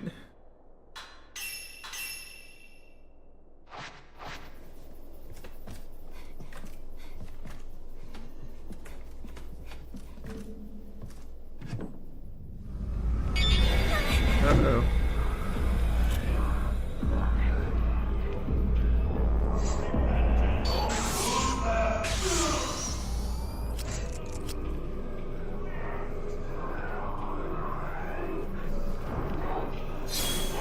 Oh!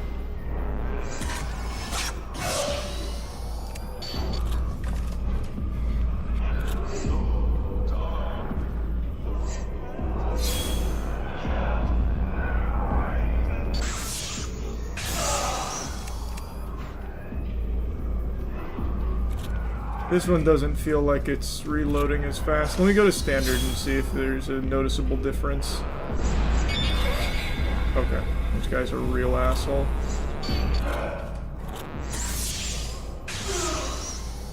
That's like the same, right?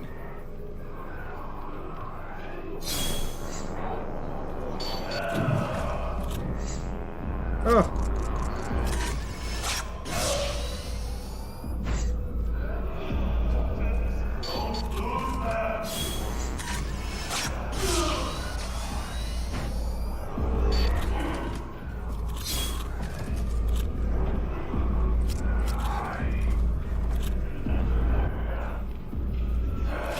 Oh.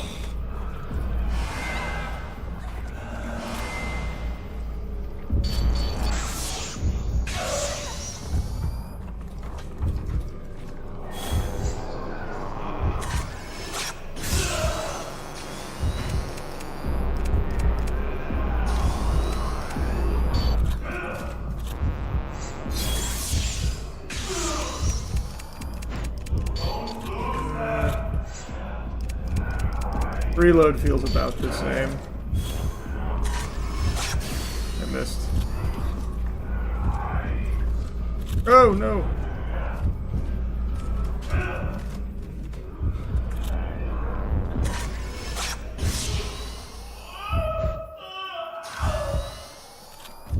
Paraceptual and standard feels about the same for reload speed.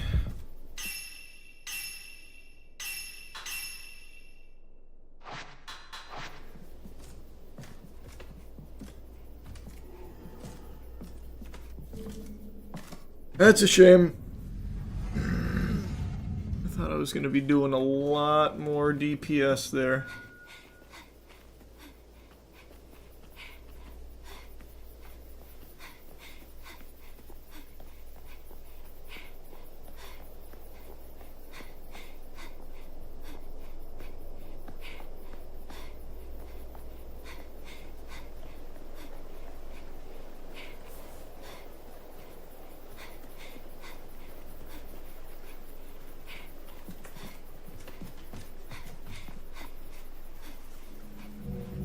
How is my inventory still full? Oh, I can only hold 8 of that one.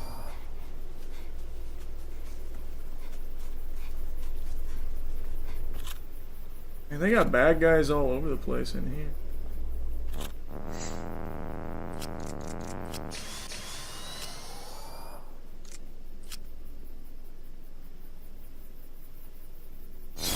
One tap him.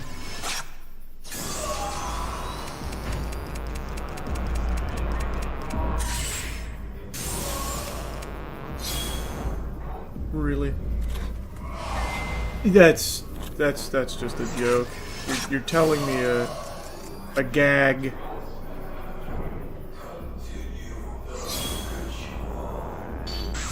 Yeah.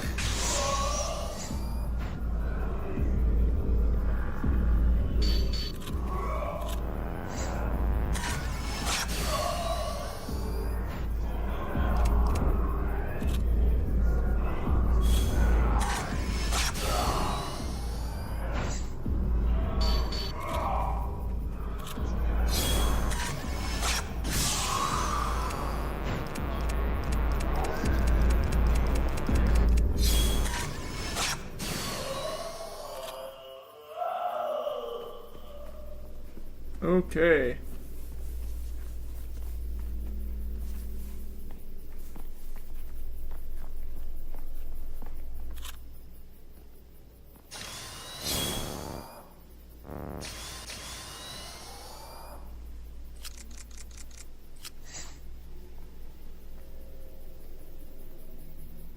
You're not a bad guy.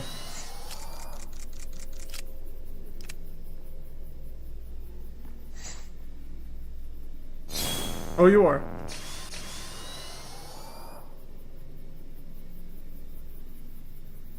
Just give me a second, bud. Just charging this up, if you don't mind. Yeah, one shot! Wow, he's pissed.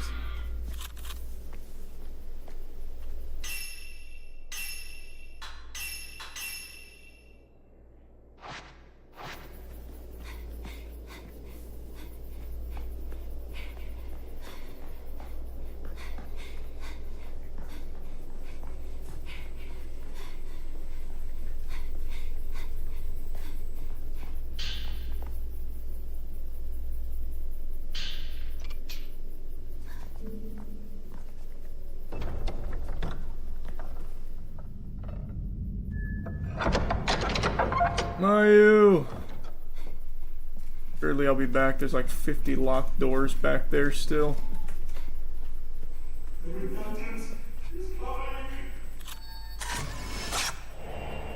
And hiding in grass.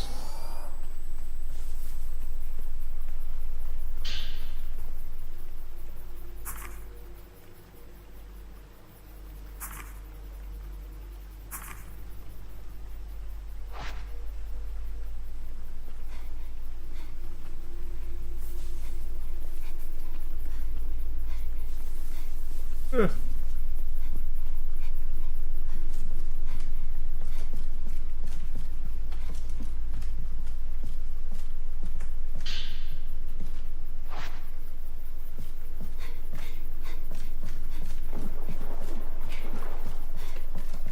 Uh-oh. I'm about to fight a ghost fish. Lunar incense. Well, actually fighting a ghost mermaid.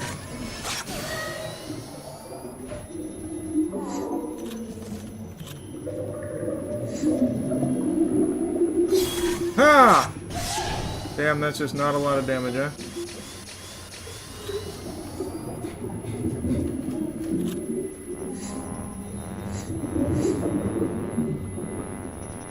Gotcha. Sniped. Oh, no, I lost her. Fuck, I blew it.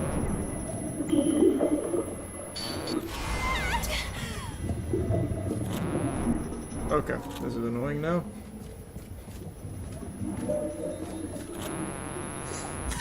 No!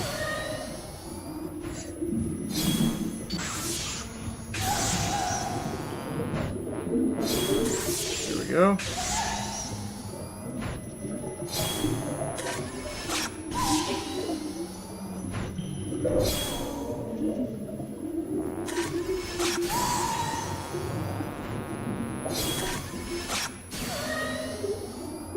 You're still alive. No way you're still alive. You're still alive! What?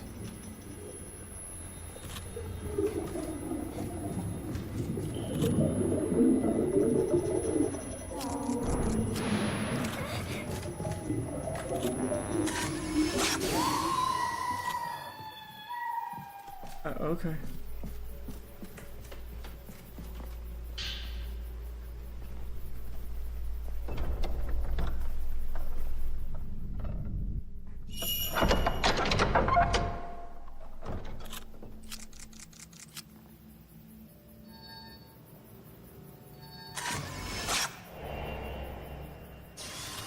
Hello, woman in the white kimono. Prayer bead. Thanks. Mayu's charm too.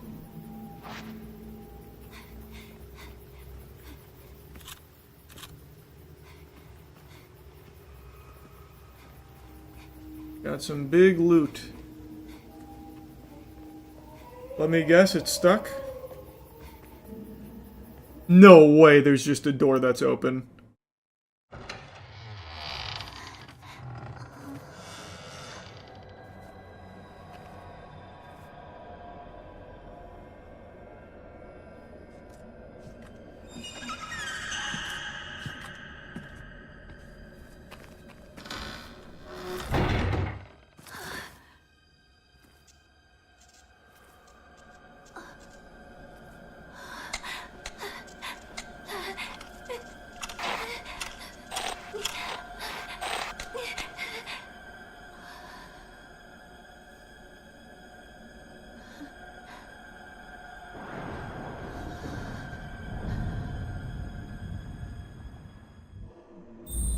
I haven't really been using the flashlights, that's okay.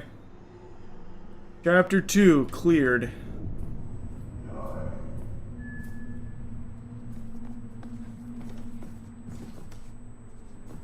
Can't hit the lantern right now. Reversion beads. Remove all jewels used to enhance. Respec. Nice.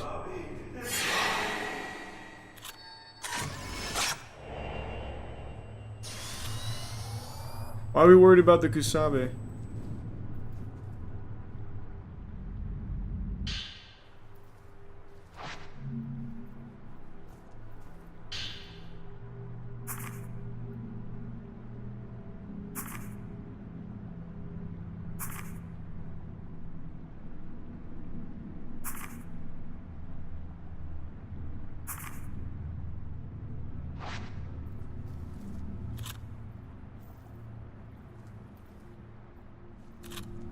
Can't carry anymore. Looks about right. Ah. Oh boy. It's time for my dodge.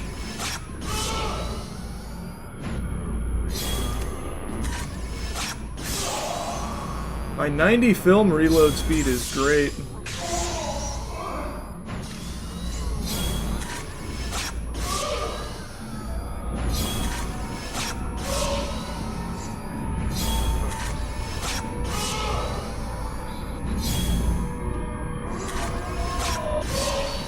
Oh, what? He tanked it?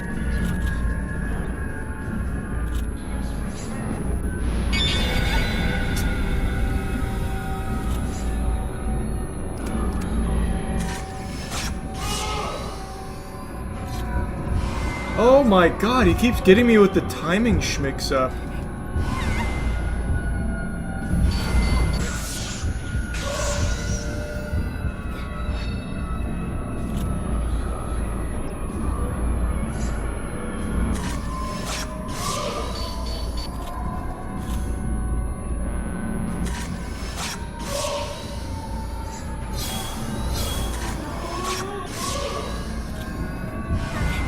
You got me again.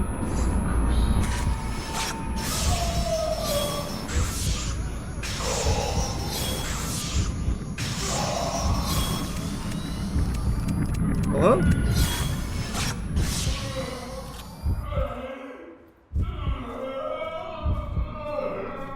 '90 feels like the best film so far.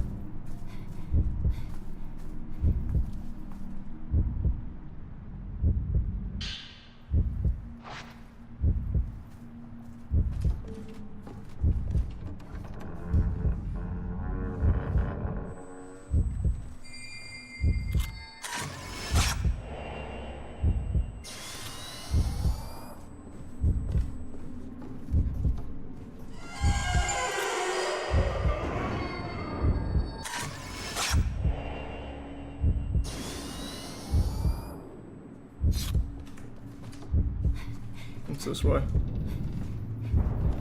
'90 film?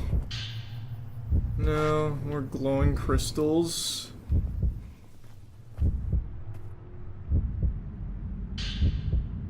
'90. Huge.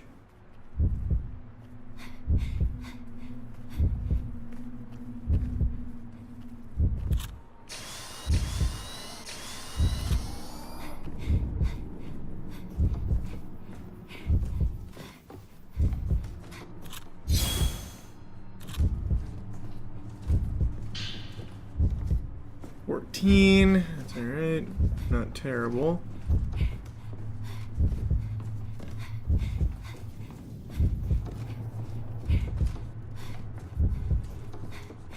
I'm starting to think reload speed just isn't really the play, I'll be honest.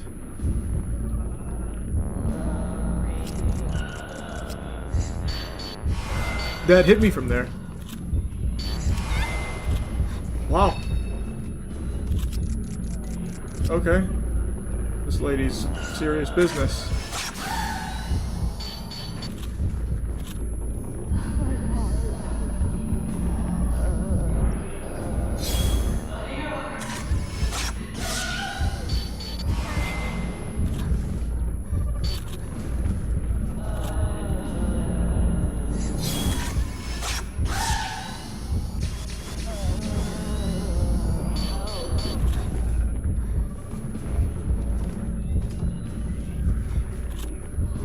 Come on, come this way.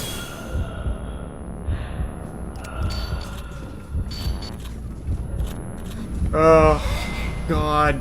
Jesus Christ.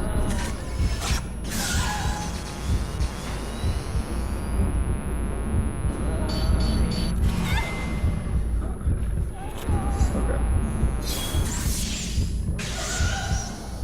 Really struggling to dodge here.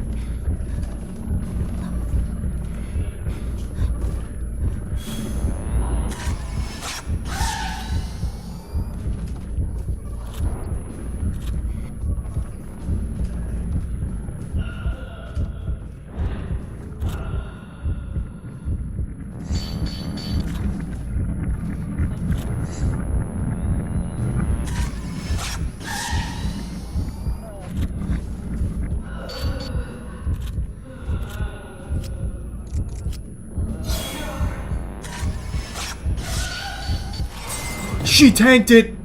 She fucking tanked it! How did she do that?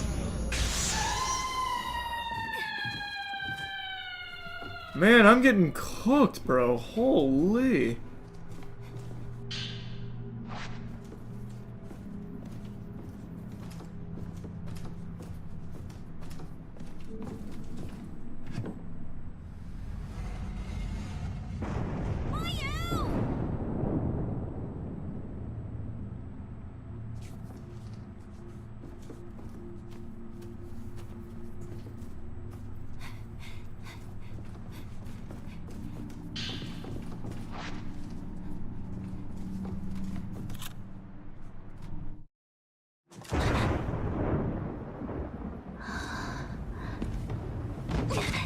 I think reload speed was a bad call.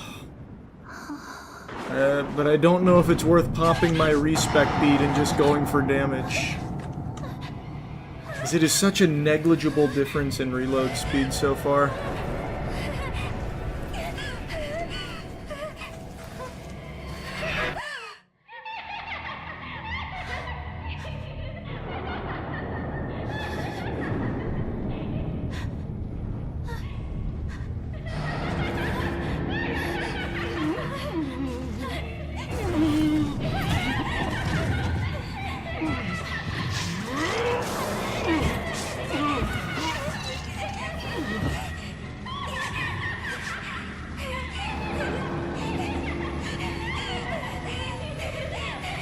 That guy looks pretty powerful. Is he really hurt by pictures?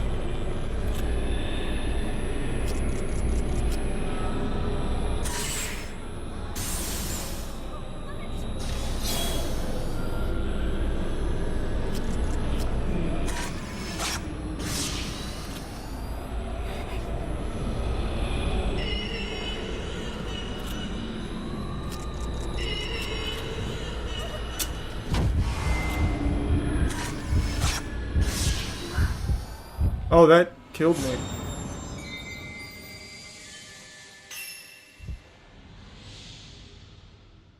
That's my first death.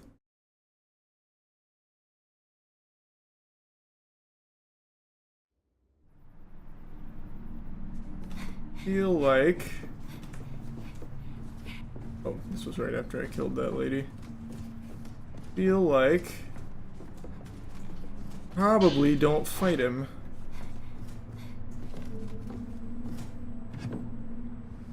Just a hunch.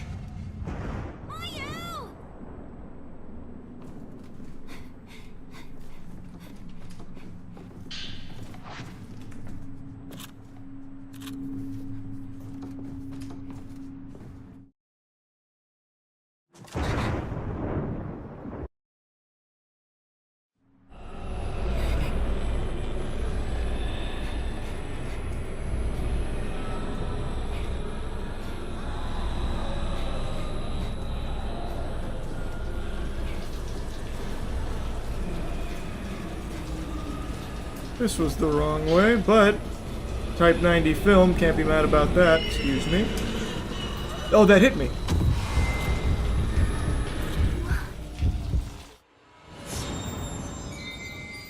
That hit me.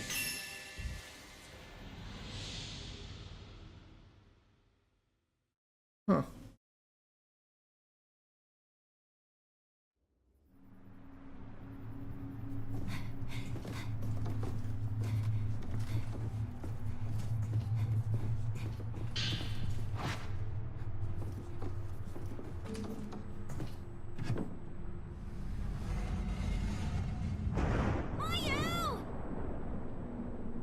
I really want that Type 90 film, though. But dodging him seems very difficult.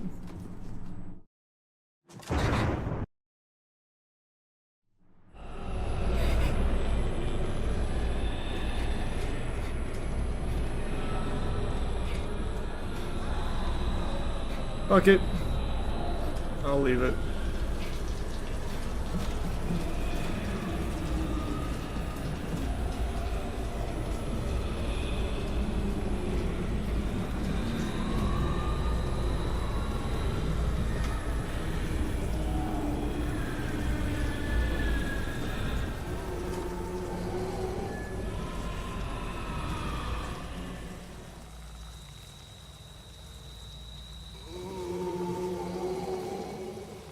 Oh, he's so confused now.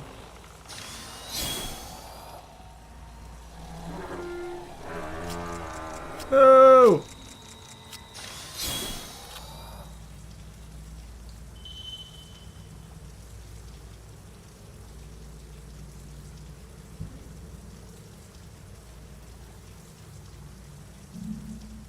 Okay.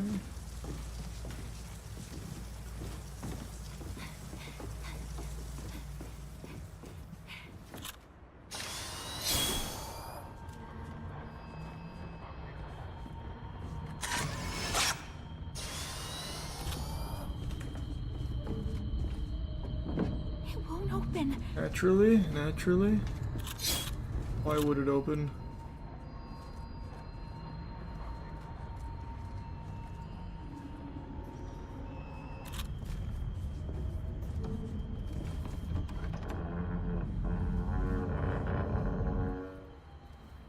Well, I guess I could go back for the Type 90 now. Eh. Too late.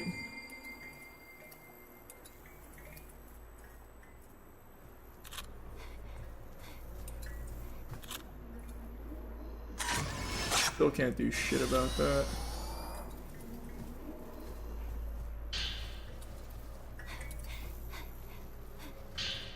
Prayer bead. Maybe it is worth just to go for max damage.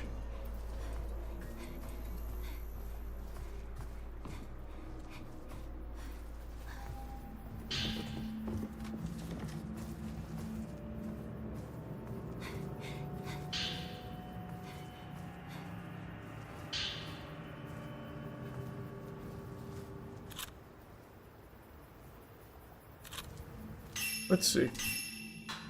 So if I respec, I get my zoom bead and 3 of these. So I can get 2 for max attack.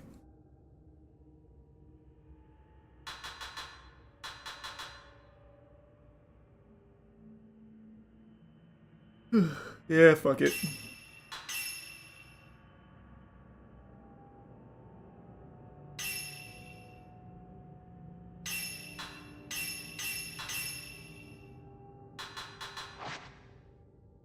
Glass cannon build. Oh, reversion beads are super cheap. Oh.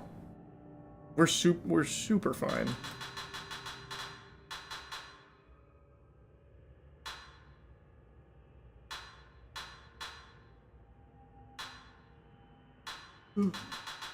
Don't care about any of that. I'm gonna wait for a better charm.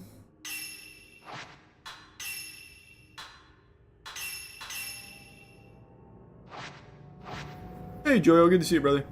Hope you're doing well. So far the game's been great. I've been really liking it. Increased damage dealt by standard filter. Ooh. I like that. Whoa, restores health upon inflicting damage on the paraceptual filter. Okay. But the thing is, this is in standard filter. I don't think this applies to paraceptual. Because I don't think the reload speed transferred when I had the bead in there. I really don't. I mean, it'll be easy to check since I could just flip between the filters and look. But I do not think that it applies to everything equally.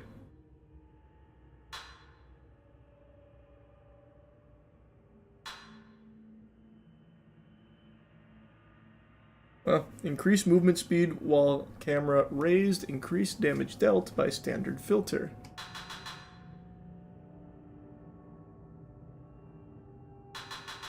Feel like this one's better for now. They both increase damage by for standard filter.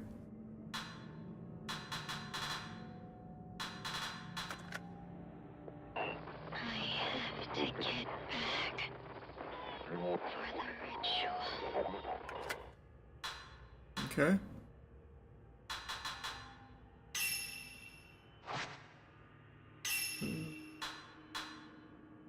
Yeah. That seems fine to me.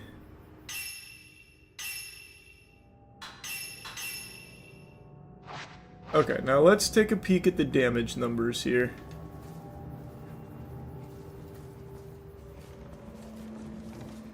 Is there anything else in here?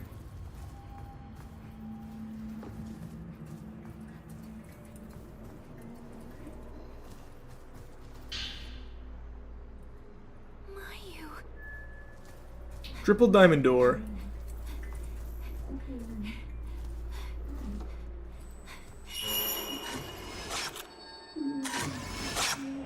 Who's this?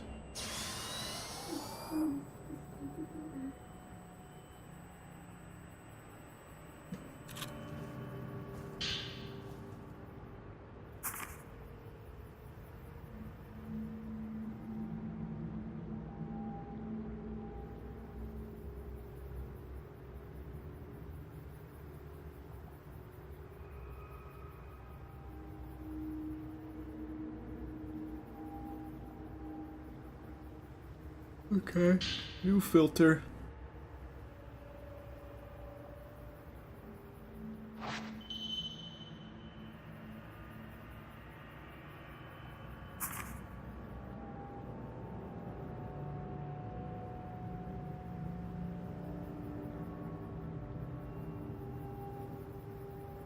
Okay.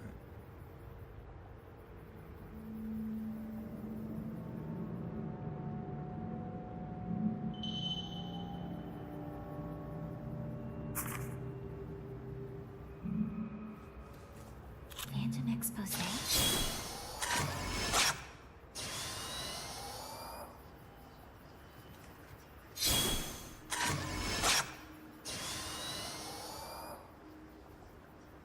Oh, it has to be exactly the same, huh?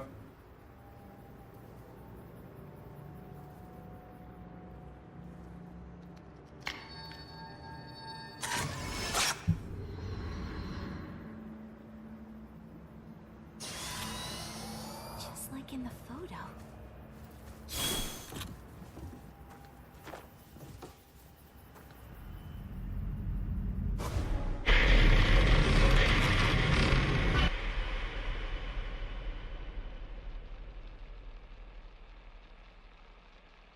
So this is Minakami Village.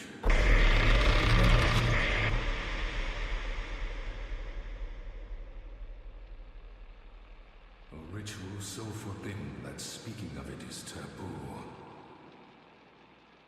And a place that must never be seen.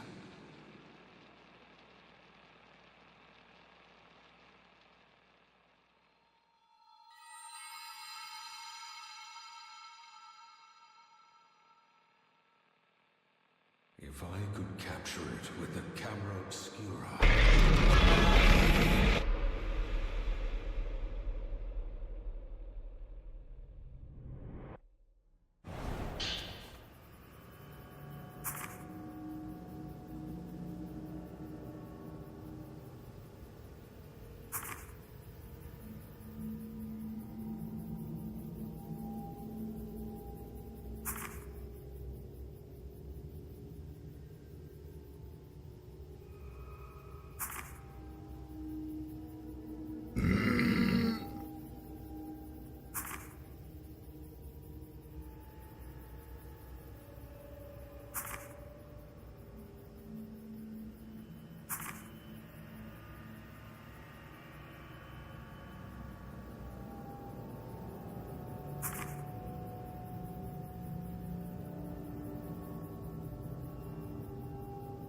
Okay, well, we've already been to the Osaka house.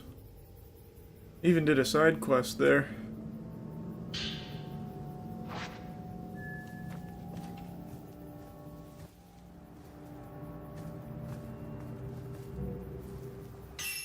Okay, let's save.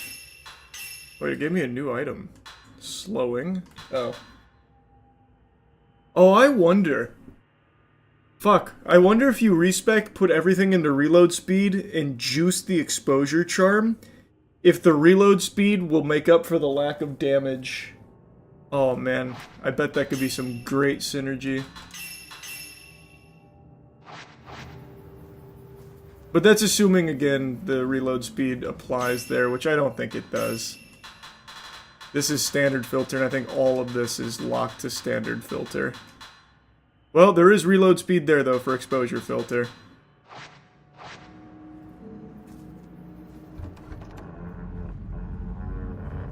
I bet you could fucking machine gun the camera.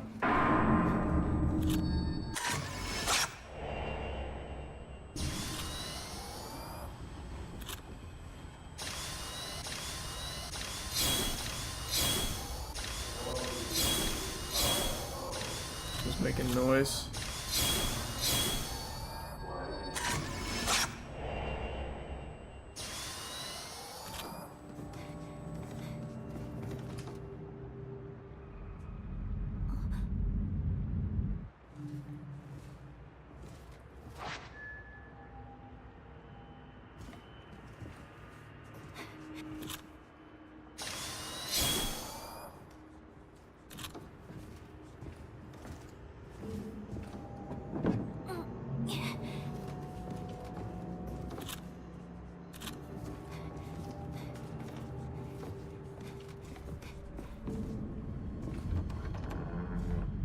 Gotta be careful of the wraith. I'm assuming it'll be back. Oh, this is the wrong way to go downstairs. I mean, that takes me downstairs, but I don't think it's the right way. Maybe it is, though. Maybe it is. Hold on. Is there any other doors here? I don't think so. Maybe that is the right way.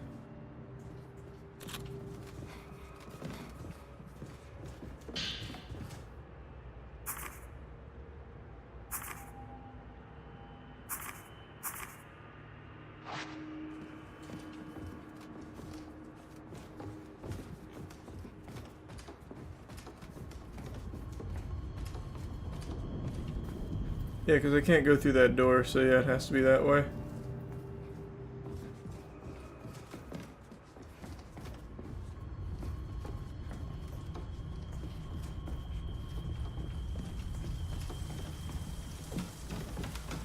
Whew.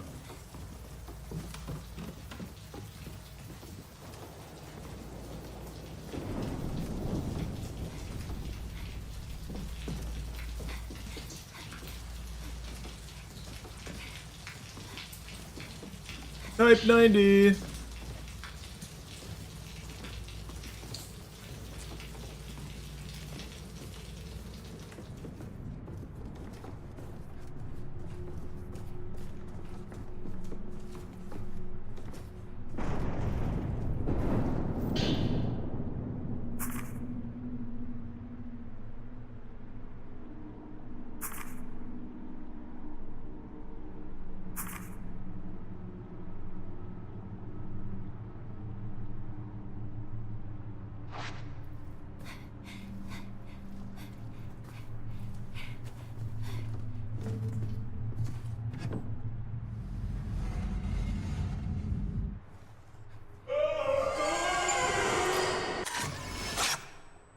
Oh, I missed the picture.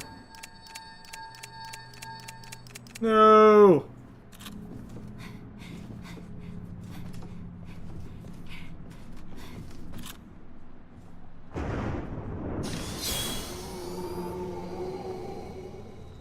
Oh boy, oh boy, oh boy.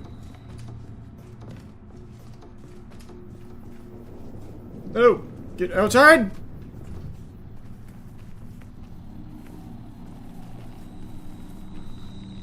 Oh, what's this? Prayer bead.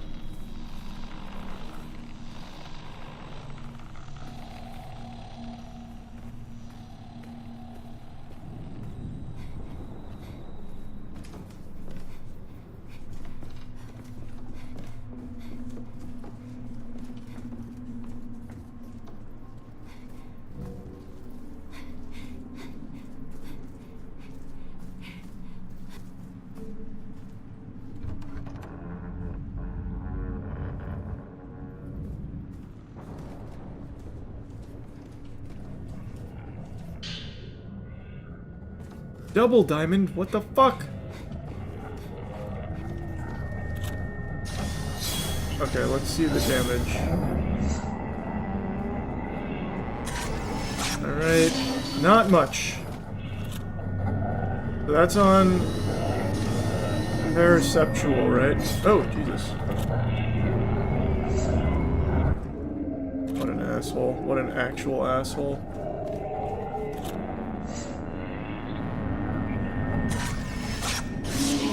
Yeah, damage is exclusive to the filters.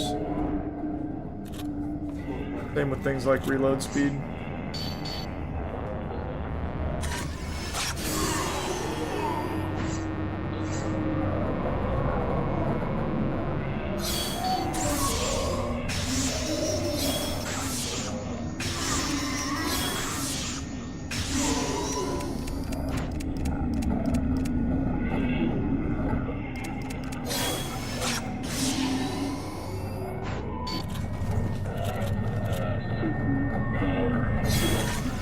Almost there. This is almost max damage, by the way, off my beads. I'm super underwhelmed. Super duper underwhelmed.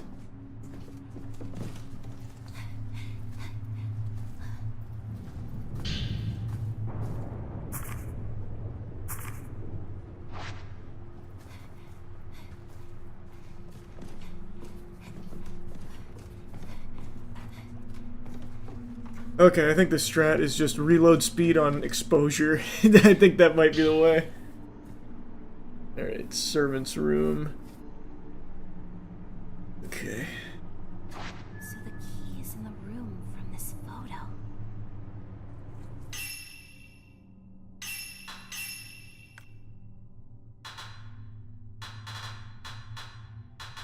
So I think if we just juice the shit out of this, respec, put everything in the reload speed on exposure charm, and just fucking at them, I think we might have something. Let's see it.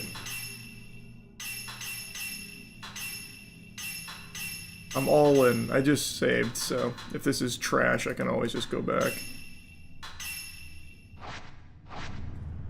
Alright, let's take a peek. See how this goes.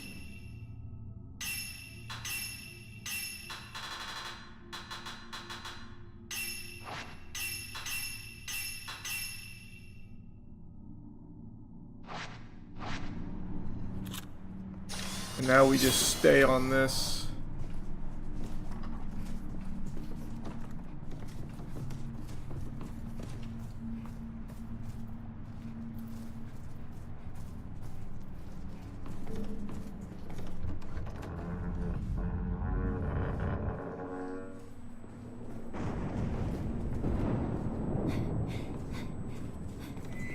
Okay.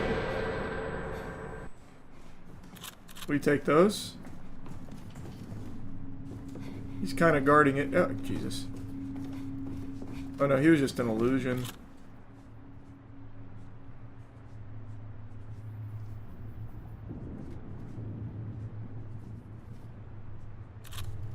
What was that? What was that for?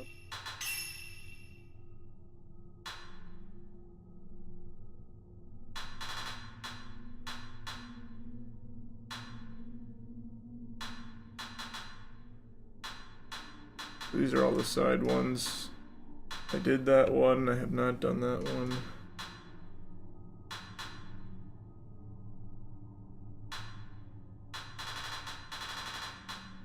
Where do the photos go? Oh. Photos. Oh, these are the photos I took.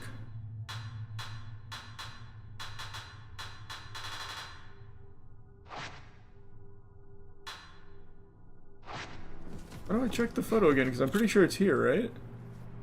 Or was it in the other room? I'm not sure.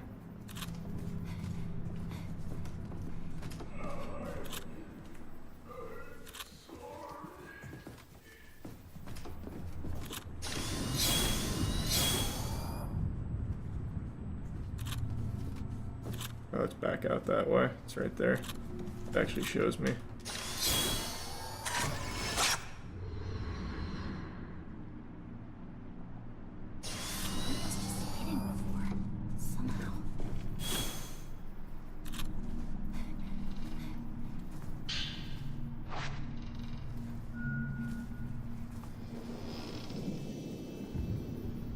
Shoot a revenant using the exposure filter. Oh, that's another reload level.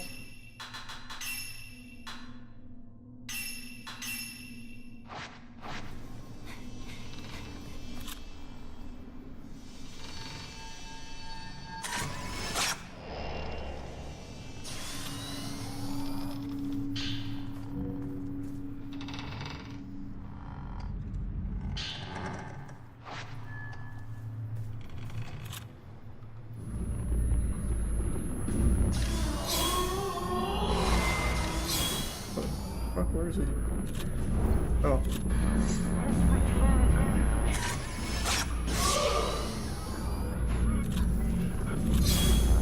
I mean, it's definitely faster, but there is no damage here.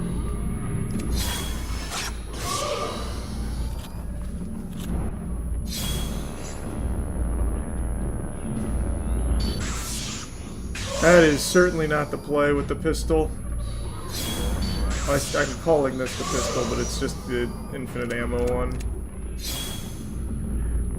The 07. Yeah, it's kind of trash for damage. Does next to nothing.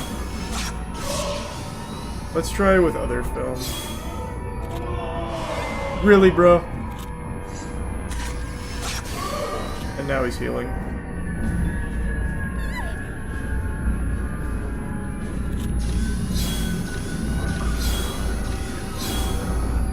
Oh! Just ducked it.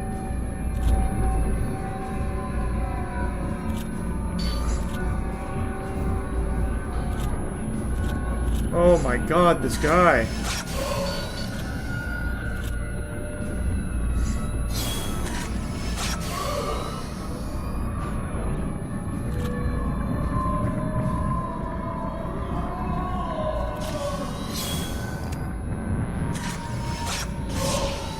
I see.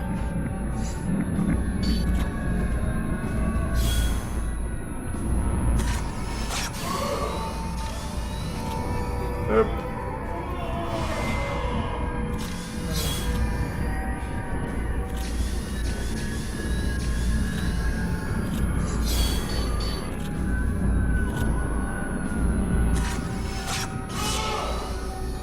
I do not do much damage now. I cannot fucking dodge those when they mix up the timing. Actually just miss every single one. Crazy.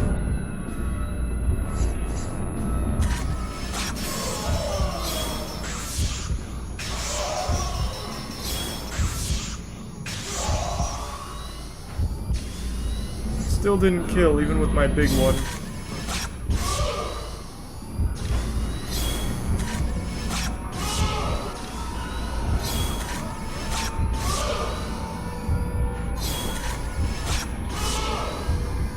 Jesus.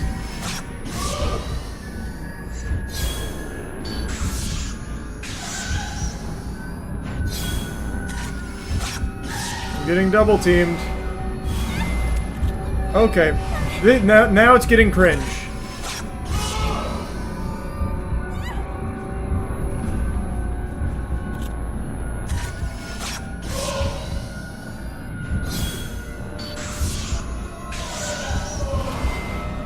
Where is he?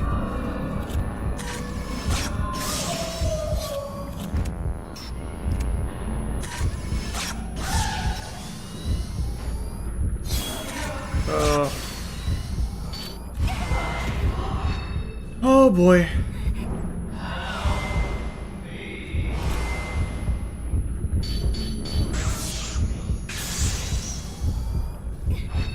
Here goes all my supplies. Actually, just can't fucking hit them. I can't move them.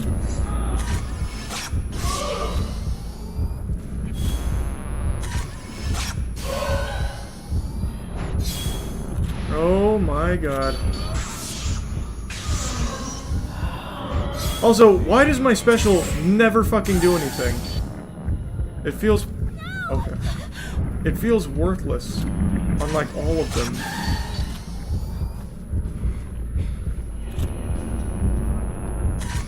There goes all my film. Literally all of my film.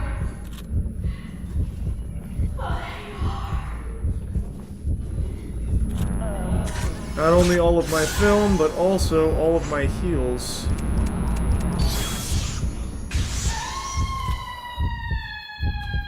That was very good. Very good.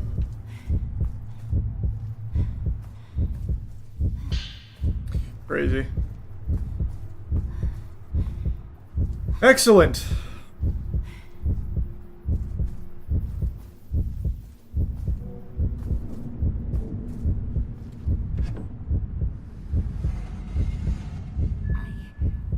I have to get to Mayu.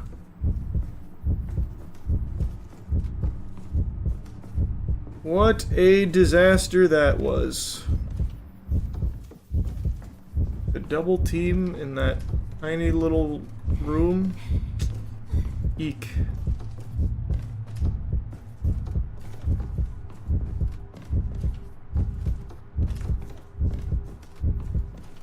So the exposure reload strat is not the way. I should have saved.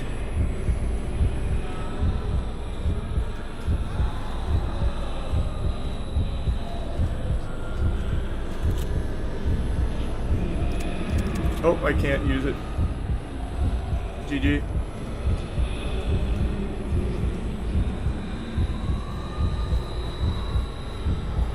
I don't have enough willpower.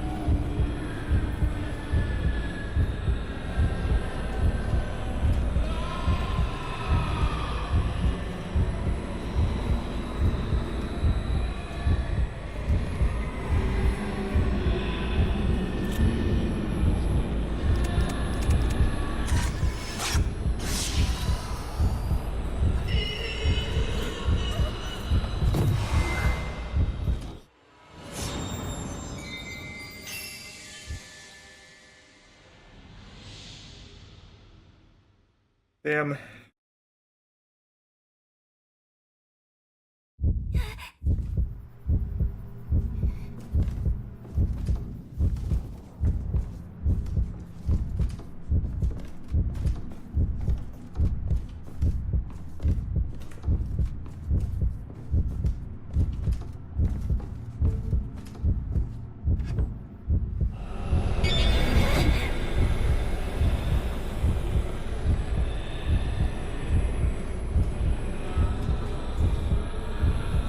Give it the razzle dazzle.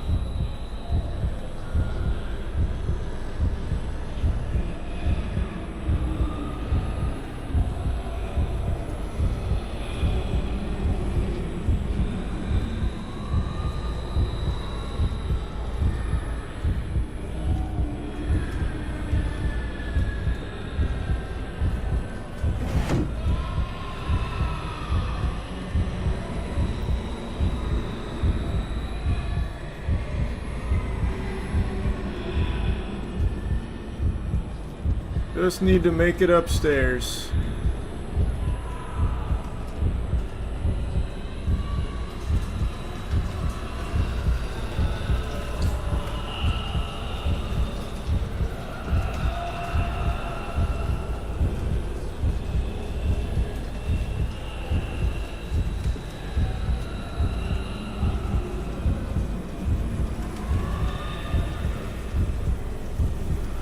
I want to use my special to slow it, but I can't. So, this is the best we can do.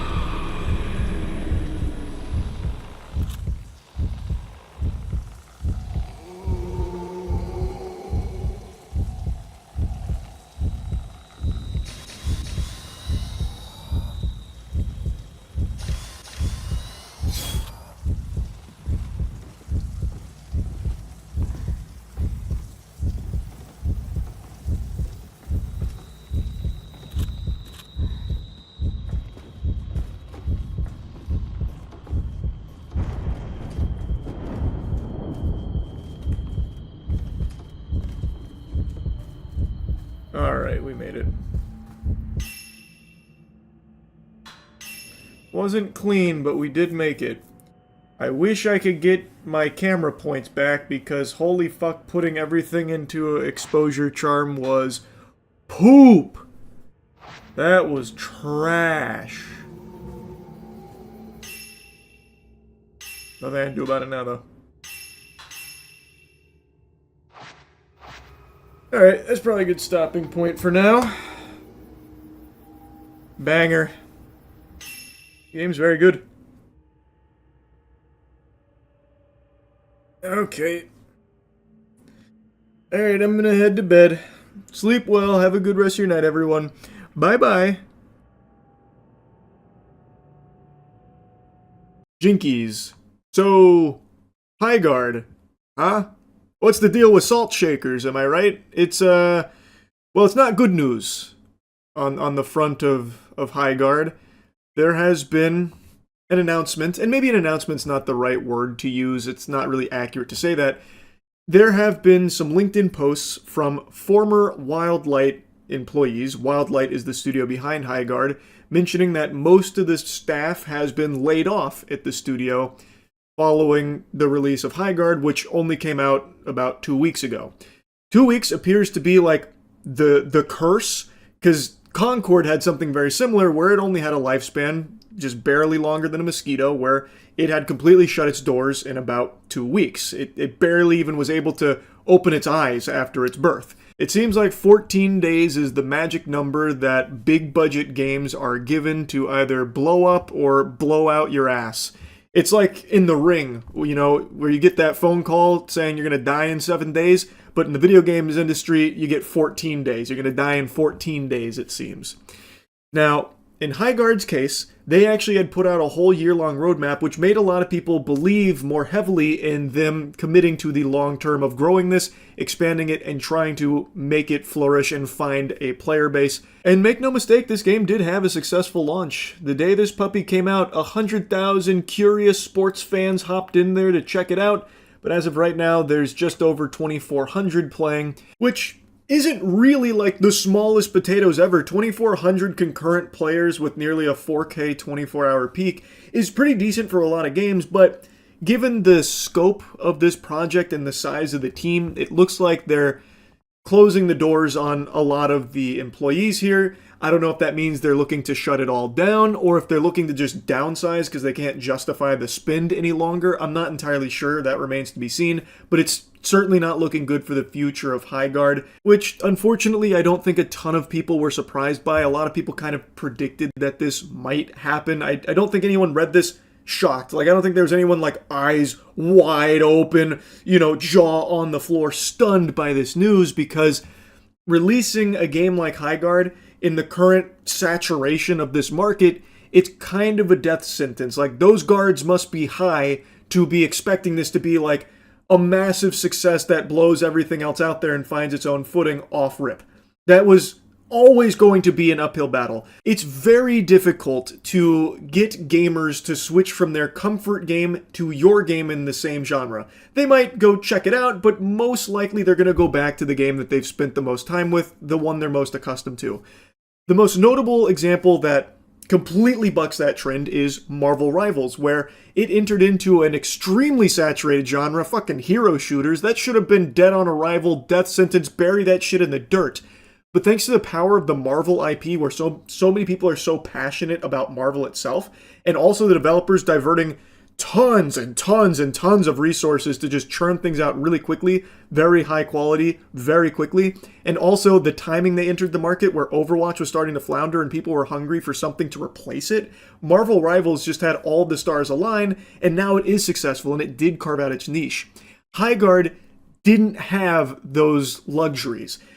People were even confused on what Highguard was in the first place. They announced at the Game Awards and then went fucking radio silent crickets for a whole month. People thought it was a hero shooter. I thought it was a hero shooter. A lot of people thought it was fucking Concord 2.0. There were so little things to know about it, so it was hard for people to get hype and buy into this idea of Highguard in the first place when they weren't even talking about it. So when the game came out, and in my opinion was okay, like I don't think it's a great game, I don't think it was a bad game, it was just kind of an alright mid-game, so it was always going to struggle retaining a player base. People tried it, they were lukewarm on it, some people hated it, some people did like it, but it was always going to be tough to get them to stick with it long term, especially if the developers don't seem willing to. Like, these layoffs don't inspire confidence, so there's 2,400 people playing it right now, and I imagine they really like it to still be playing it. And they did add things to it, like the 5v5 mode, so it seems like there is a willingness to try and, like, flesh it out. But with these layoffs, it seems like the future's uncertain, and who knows, you know, maybe down the line they could have carved out a unique identity for it. It did have some unique ideas, like with the base rating, so like maybe there's a what if there, and again, they haven't announced that they're shutting down or anything. They haven't fully turned the lights off over there, so perhaps it's still in the cards, but I just don't understand why it feels like no one at these companies internally is putting their thinking caps on. It doesn't feel like they're being realistic. Because this was a very likely outcome that most people were kind of expecting to unfold here. So why are they already laying off people after only 2 weeks? Why wouldn't you go into a project like this with a longer runway? Like, look, we might be bleeding players for a couple months, and that's okay. Like, we have allocated budget to account for that as we look to try and find our community and build this game with the players. Like, they're already doing mass layoffs after just 2 weeks. So it seems like they were expecting this to just fucking explode and be the next Marvel Rivals or the next Call of Duty or something. Like, who really knows what the expectations are anymore at these companies? It just surprises me how quickly games will come and die. Anyway, though, taking a look at the LinkedIn here, this comes from someone named Alex Grainer. Unfortunately, along with most of the team at Wildlight, I was laid off today. This one really stings as there was a lot of unreleased content I was really looking forward to that I and others designed for Highguard. However, I'm excited for my next adventure. If your team or anyone you know needs an experienced level designer, hit me up. Check out my portfolio here to see what I've done the last 7 years as a level designer in the AAA space at alexgrainer.com. Cheers. The way that Alex writes about it on LinkedIn sounds like most of the team at Wildlight has been laid off, and then he said how disappointed he is because there is unreleased content that they were excited for, meaning that it feels like that unreleased content is never coming. So my impression is that these layoffs are in preparation for shutting it down, especially when you also look at Josh Sobel's post. Today I was laid off from my job at Wildlight along with most of the staff. Once again, echoing that same sentiment that most of the staff has been laid off. You can't run a game like Highguard with most of the staff gone, and this was the lead tech artist. So this is like a pretty big position, it feels like. It was the best team I've ever worked with, and I've never put so much of myself into a project before. I wouldn't trade the past 2.5 years for anything. And then he goes on to talk about his experience, so if anyone has, a need for his expertise, to please reach out about it. To me, this feels like the end of Highguard, more like Bygard, because it's saying goodbye here. It feels like these posts make it pretty clear that most of the staff has been laid off, and that it's likely winding itself down for that next step. It feels like it's in that stage where it's probably closing its doors. But I could be entirely wrong. It's just, the statement about the unreleased content that's not coming, these layoffs, most of the staff gone, as well as like a position like fucking lead tech artist. I mean, it'd be tough to keep the game going with basically no one left at the company, right? You would think. Anyway, though, this isn't something that I think is worthy of celebration or anything. I wish Highguard was better and performed better so that way they could keep chipping away at something and maybe make something special eventually. Like, take for example No Man's Sky. No Man's Sky came out to nothing but booze. Just an absolute flood of booze, trash, and look what happened over the years. They worked so hard to make an extremely special game, and now No Man's Sky is a fucking masterpiece, right? I'm not saying Highguard was ever going to be able to do that, but I would just like if these games, they actually were willing to stick with it for a while to at least see what they could do with it. I was very pessimistic about the game going into it because it didn't seem like a game that I was going to enjoy all that much. I tried it and it was okay. It's just kind of a meh thing, but who knows? Maybe if they really committed to it, they could have made something great out of it. Now, I don't think we'll ever really know, because it seems like these companies are more than willing to spend unfathomable amounts of money, millions of dollars, to develop a project like this, and then just close it in 2 weeks, just let it die, lay everyone off, say, well, that was a failure of an experiment, it is what it is. I would prefer if these games came out and were good. I don't like to see all these people losing their jobs. That sucks. And it's not like the developers were the ones that cooked the idea here. I imagine that came from a higher level position. Most people could tell you, you got a real tough battle ahead of you, a real war to fight if you're trying to carve out a strong community in a genre this full that Highguard was competing in.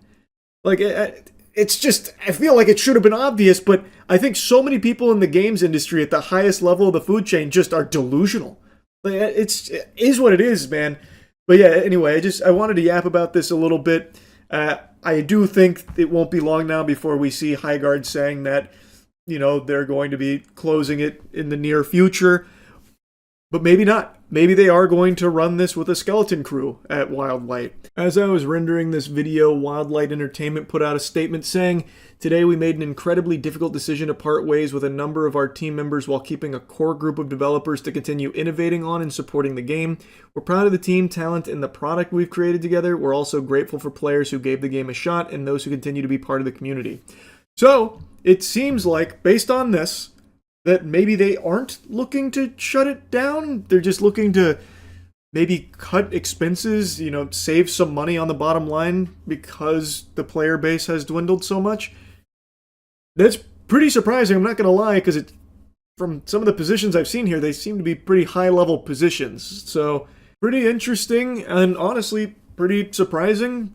But all power to them if they are going to actually stick with it with their core developers here to keep carving out its own unique identity. I guess we'll see how it goes, but yeah, I mean, assuming that this is correct, seems like it's not goodbye, guard. It's more of a see you later, guard. Oh, hi, Mark. I don't know. Anyway, that's the High Guard update. That's really about it. So, yeah.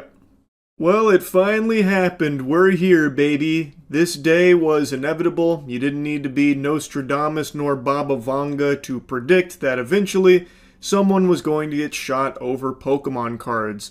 With the way the hobby has devolved and been completely destroyed, infested with greedy, insatiable worms that are seeking to just squeeze every bit of joy out of the hobby in the sake of financial gain, like tiddlywinks of financial gain in most cases, these pathetic scalpers are unhinged, unloved, unwashed losers, and it was always going to happen that one of them would snap and start shooting, and that's exactly what happened at a Kroger. Meanwhile, a dispute over Pokemon cards may have led to a shooting outside of a Kroger on the Near East Side. One person was injured. Police say both people involved are adults. The victim is in surgery.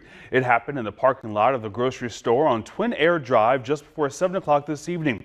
That's near the Community Justice Campus. Again, IMPD says their preliminary investigation revealed the suspect and victim had a disagreement over Pokemon cards, which then turned violent. According to an eyewitness, it started because one of the men accused the other of cutting him in line at the Pokemon vending machine, which, I've said this a lot, Pokemon vending machines are basically PvP-enabled zones. That's where people go to just fucking scrap. That is where all thoughts leave the human brain, and it just devolves into Neanderthal mode. I have made so many videos clowning on and talking about the degeneracy in the TCG community, not exclusive to just Pokemon, but Pokemon is by far the biggest and scummiest of all of it. And these degenerate fucking vermin love to go to Pokemon card vending machines and just fight each other and fuck each other. It is just out of control. Like, I imagine not too far into the future, Pokemon card vending machines will just be banned, because it is constantly just a source of problems. People like glitching the machines and then starting fights with each other, causing a big ruckus and a commotion for all the normal people in the store and the staff. I bet stores will start electing not to put those in their establishment because it's dangerous. I mean, quite frankly, if it does turn out to be an argument over the Pokemon cards, yes, I think it's totally ridiculous. I'm not a collector of them. I understand that, there are some that are very expensive, but this, like I said, we were told an argument. The suspect is in custody, and IMPD says that there is no ongoing risk to the public. No one else in that parking lot was injured. I don't know. I'd say sleep with one eye open just in case. You never really know when it comes to these scalpers. They are demons. They are the lowest of the low, and there is nothing they won't do to get their grubby, unwashed paws on some Pokemon product to try and flip it for a $5 profit. Don't be like these guys. Don't be unwashed. Don't be these irredeemable losers. You need to start washing. You need to take your hygiene seriously, so go to usechigi.com and get some of the best soap in the universe. I really do mean this, though, by the way. The Pokemon scalpers are genuine maniacs, literal lunatics. So this shooting, I don't think is going to be an isolated incident. The violence is only escalating over Pokemon cards, and actually, just today, just like this shooting, I learned that there is now a trend where these scalpers are going to trade shows and putting trackers on some of the vendors and some of the customers in order to follow their movements, presumably to try and gank them later to steal their products, rob them of their Pokemon cards. Because at these trade shows, it's very high dollar cards that are being exchanged, tens of thousands of dollars worth of cards. So now people are reporting that they found trackers on their cars. Guys, I'm just getting ready to leave the expo, and we always check under our trucks and trailer, and it's a good thing we did. Somebody put a tracking device on us tonight. So somebody's trying to track our stuff, follow us home. You get the point. It's pretty crazy. Be safe out there. That goes for customers and vendor alone, any show you're at.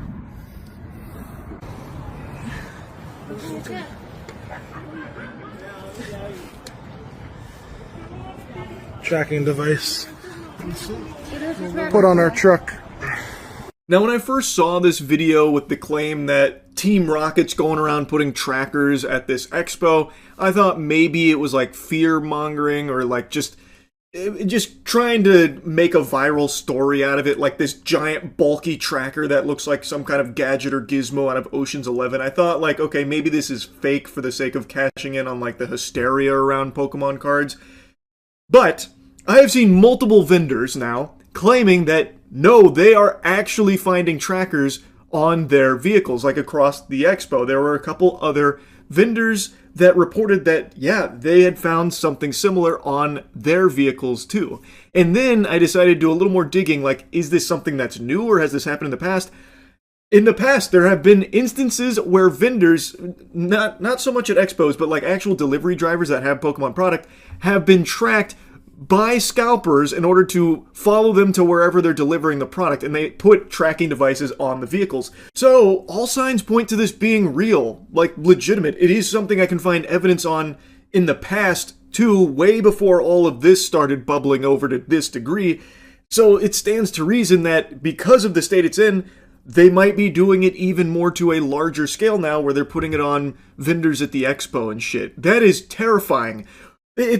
Transporting Pokemon cards is more dangerous than transporting drugs. You might just get hit by a fucking bazooka while driving down the interstate because these scalpers caught a whiff of you having like $500 worth of Pokemon cards in your back seat. It's actually outrageous. I cannot believe the state of the Pokemon card community right now.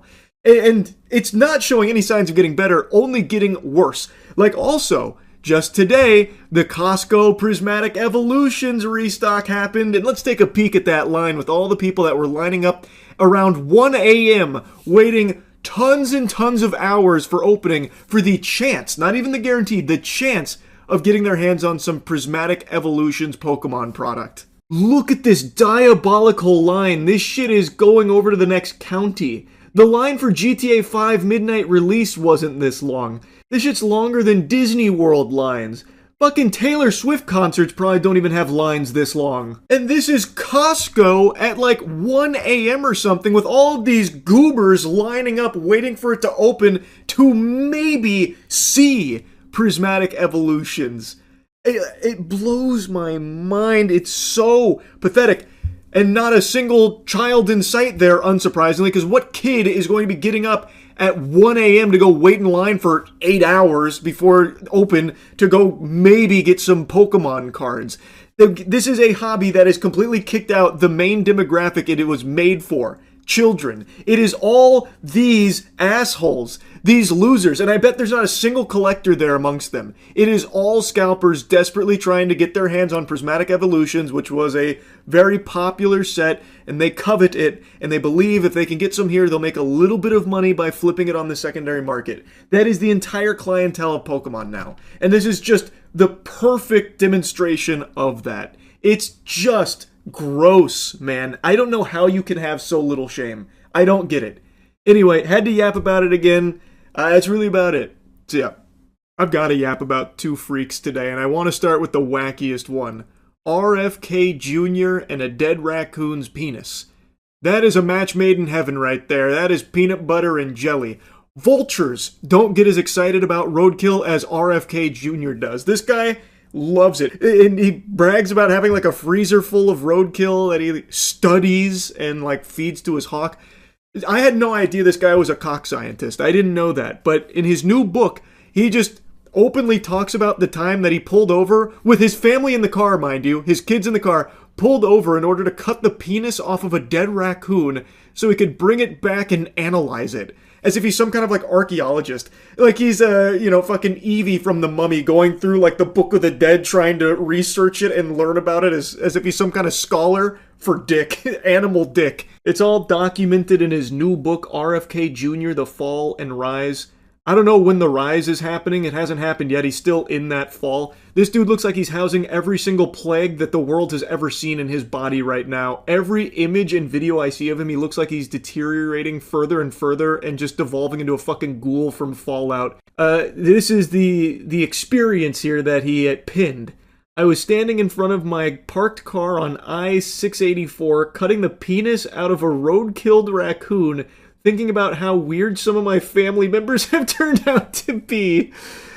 A surreal passage indeed. I like how he's cutting the penis off of a roadkill raccoon in front of his probably horrified children in the car, and he's like, God, my family is so peculiar. They're such odd goofballs. They're so weird. Over there with the fucking hacksaw on the raccoon's cock. If only they could be more like me, just normal and well-adjusted. There we go. And then he holds it up like a trophy. We're celebrating, family. Quick, get some ice out. I gotta put this on ice. I need to study it when we get home. My kids waited patiently in the car, he noted, as he collected the raccoon's genitals so he could study them later.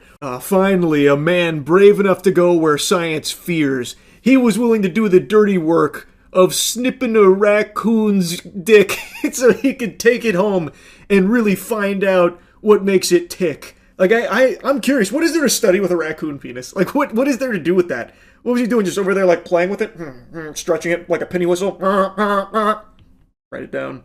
Interesting. These are the notes that will, no doubt, propel our species into the next scientific age. The final frontier of science. Raccoon genitals. Excellent, excellent, yes. I just have to wonder what he was doing with it. Like, was he trying to, like, fashion some kind of necklace out of it, like Ringar out of League of Legends, but instead of bone tooth, it's just raccoon penis? Or, like, was he trying to make a stew out of it? Maybe he was, like, you know, crafting Saradomin brews out of RuneScape, just dumping the raccoon penis in there with some colloidal silver, just like this disgusting concoction, this witch's brew, this potion. Like, what was he doing with it? Genuinely, like, what was he doing? Because he traveled all the way home with it. So this was like an important thing that he did. And this is apparently something that he made a habit out of doing with dead animals. Dude pillages roadkill like he's Indiana Jones looting a tomb full of treasure. Just imagine hunting with RFK Jr. Dude probably doesn't even bring a gun. He just sits there in the bush waiting for the animal to get hit by like a bus or a train. Then he leaps into action. Yes! Yanks the wiener off of it. According to his daughter, this obsession with dead animals also put a damper on vacations. Apparently there was an incident where a whale carcass washed ashore, and so RFK made a beeline for the beach and decapitated it with a chainsaw and strapped the whale's head to the roof of the family minivan with a bungee cord, intending once again to bring it home to study. Every time we accelerated on the highway, whale juice would pour into the windows of the car, and it was the rankest thing on the planet. Sounds like hell on earth. He's out here torturing his family on this vacation. We all had plastic bags over our heads with mouth holes cut out, and people on the highway were giving us the finger, but that was just normal day-to-day stuff for us. Sounds healthy. And then, of course, there's the infamous one where he dumped a dead bear cub in Central Park after a botched attempt to skin it. That one's been talked about a lot. I'm pretty sure all of you have already heard of that before, but the whale and raccoon penis, I think, are new revelations here from the bizarre adventures of RFK Jr. and his fascination with dead animals. Bro thinks he's the villain from Guardians of the Galaxy Volume 3. Like, what is he doing? Is he trying to, like, breathe life back into it, like Frankenstein style? Like, what is he studying? Actually, what is he possibly studying there? Holy shit, the worm in his brain must be giving him some odd directives here, forcing him to get all of this roadkill like treasure so he can squat on it at his house like Smog. That's his gold. All of this roadkill, all this dead animal penis and heads all over the place in his secret villain lair. What a wacko. But don't worry. Some highly intellectual people are out there defending this as just a lame media hit piece. The raccoon was already dead. Find a new slant. Typical lamestream media hit piece. Yawn. Raccoon was already dead. Penis was up for grabs. I pull over all the time when I see a dead animal. I make sure to take that cock and balls right off of there. Normal activity. Wasn't alive, so it's not weird. If it was alive and he chased it down in order to yank that puppy off, then I might raise an eyebrow, but this is just lamestream media. Who doesn't cut off a dead animal's cock on the side of the road while their family watches mortified? Secretary, what did you do with the raccoon's dead penis? Where is it now? That little giggle he does there, that laugh, that was some demonic sounding shit right there. That sounds like a man who can't wait to get back to that raccoon's penis that's rotting somewhere in his abode. I bet he's got that raccoon penis and like an IV drip or something that he's mainlining or some shit. This is actually the secret to keep me looking so young. I just got one question. In all seriousness, what is your fascination with roadkill and dead animals? I know you've done a few things, notably with a whale, and with a bear, and with a raccoon more recently. I just want to know what the fascination is, sir. Anything? Okay. Thank you. Thank you, sir. There goes a hero right there. Not many men are courageous enough to pull over to the side of the road and cut a raccoon's penis off after it's deceased. It wasn't using it anymore, and RFK Jr. had a need for it. And he's a man of action, so he went out there and he claimed that. Same with the whale head. And the bear cub, I suppose. We may never know exactly what he's learned through his research, but one day it may be the key to the future of our species. Or he's using it for some kind of satanic rituals or some shit that he's conducting. Could be either or. There's really no telling with this guy. But anyway, speaking of penis, we gotta talk about a penis that's alive, and one that's on a human being. And from the sound of things, he can't stop using it for evil. I'm talking about Eric Swalwell. This is a congressman who was also running for governor of California, and this week numerous women came forward accusing him of inappropriate things as well as genuinely evil, awful things, including allegations of sexual assault. Initially, Eric denied it, saying that it was all false and that he was going to do everything fighting it tooth and nail. He has since stepped down from the race for governor as well as his position in Congress. He has resigned. And the allegations are only having more and more evidence to support the victims and their claims against him. That includes a video of him with supposedly a prostitute that he was in a hotel room with. On the video, you can see him making out with her, and things start to progress. Now, if you don't know the lore, Eric is married. Eric has been married for a decade.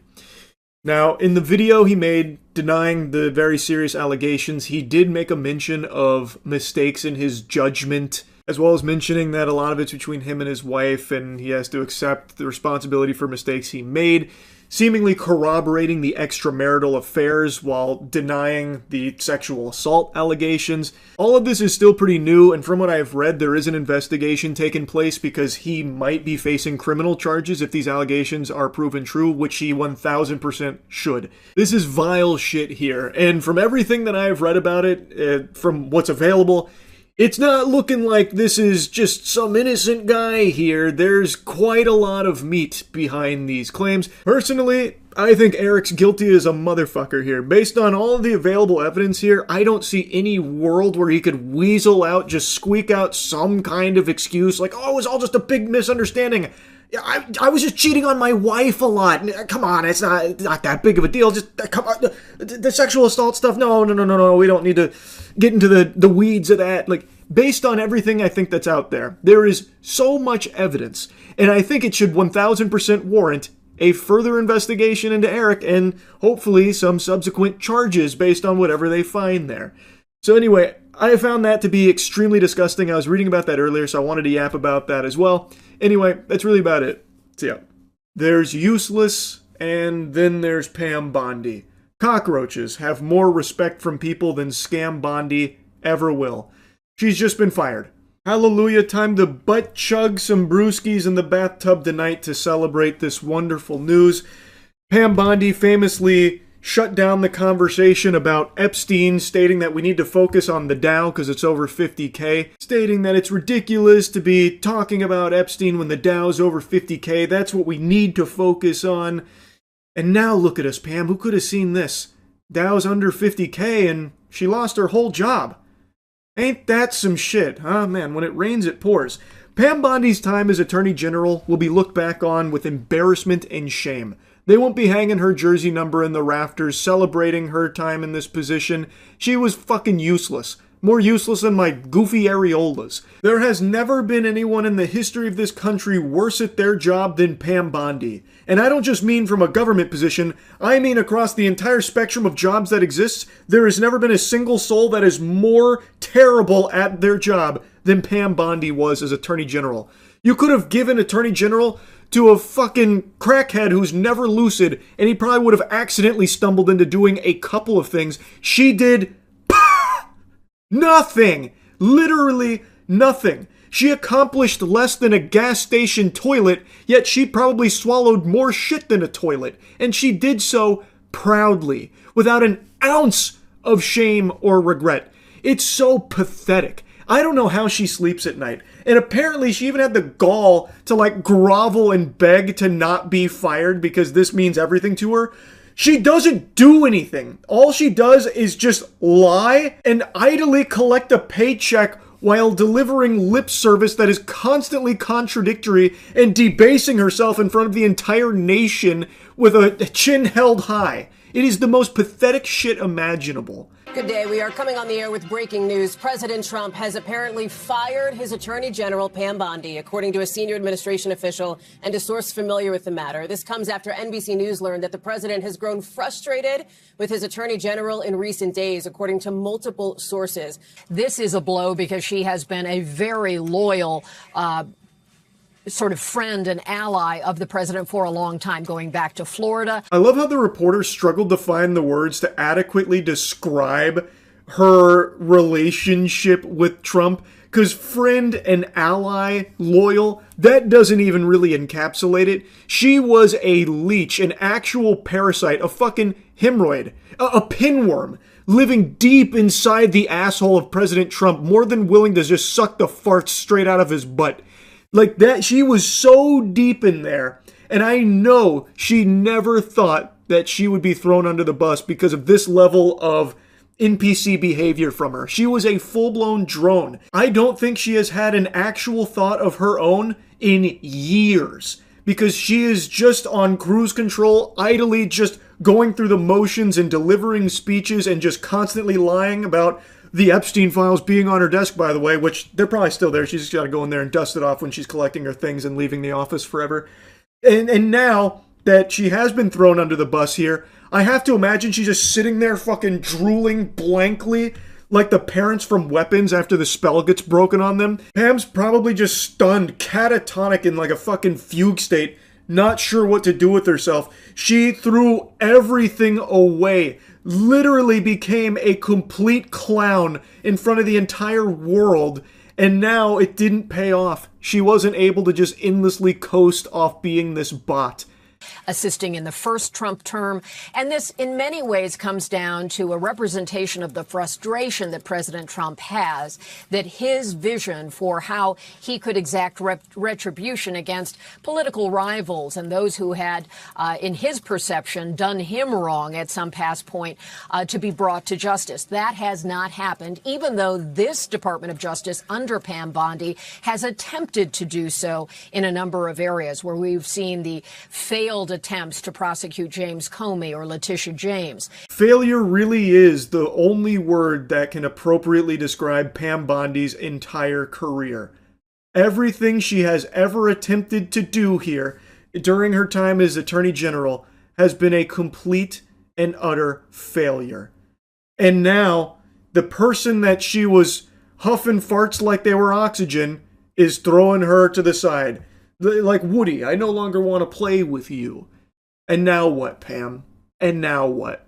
Then there's the broader issue of the Epstein files. There was a moment where Pam Bondi, who in the journey of her time as Attorney General has been both loyal but has also committed some self-inflicted errors. She talked about having the so-called Epstein list on her desk, and that never materialized. She had led people to believe there would be more coming on Epstein, and then initially last summer, the Department of Justice said the files would be closed. There was no action to be taken. And we're still currently in that circus whirlwind.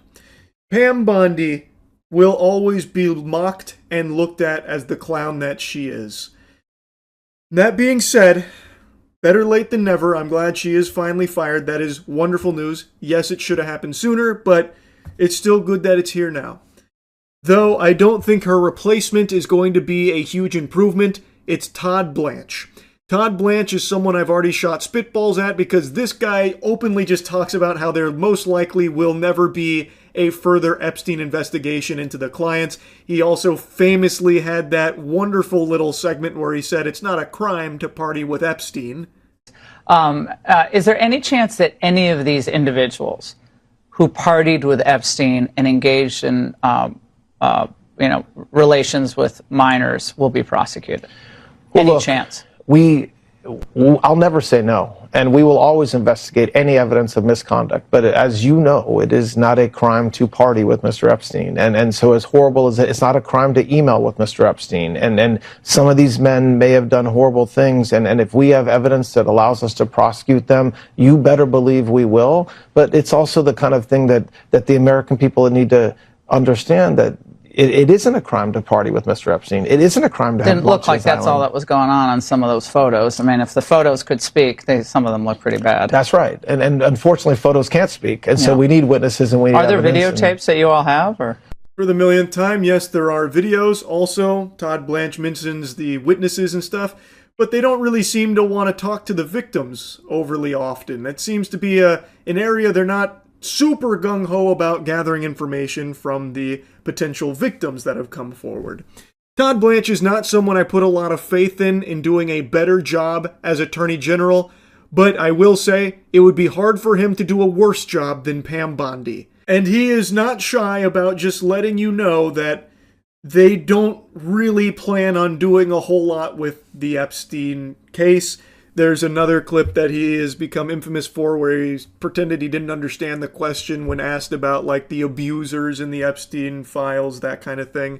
So Todd Blanche, not exactly looking like a superstar to really start pumping your fist about, but doesn't mean we can't celebrate Pam Bondi being fired. But anyway, just wanted to yap about this and say, bye Pam, enjoy retirement. Anyway, that's really about it. See ya. You remember a while ago when Overwatch blew up, so every company on the planet tried to bite that bosom and make their own slop-ass hero shooter and flooded the market with garbage? That exact same phenomenon's happening right now with human beings on TikTok. Every single day, there is a new broccoli hair prankster or 3D printed looks maxer that just spawns in, gets a following, and then snowballs from there. And today I just learned about a new one named Hulo, who is a looks maxer that is now facing 15 counts of possession of child pornography, all of which he has publicly admitted to. They have pretty much irrefutable evidence based on what's available, and that's only what's publicly available, not even everything they submitted to police. And despite all of that, there are still oodles of people defending him, even though he has publicly confirmed that the evidence is accurate about his purchasing and possession of child sex abuse material. There are still these revolting mosquitoes, these flies that are attaching themselves to Hulu or Hullo. It's probably not Hulu. The streaming service probably would have cease and desisted him if that was his name. Hulo, whatever it is. They're still attaching themselves to his butthole to suck his farts and fight tooth and nail for his honor, even though he has admitted to these unforgivable crimes.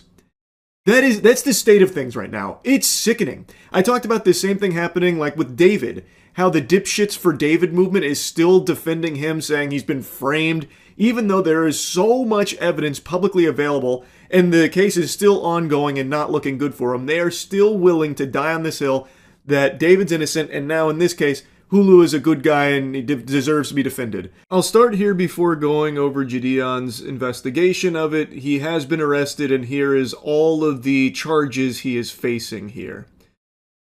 Now, based on some of the reports I saw, this could carry up to 25 years in jail if he's found guilty on all of these, but it also varies from the different sources I read from.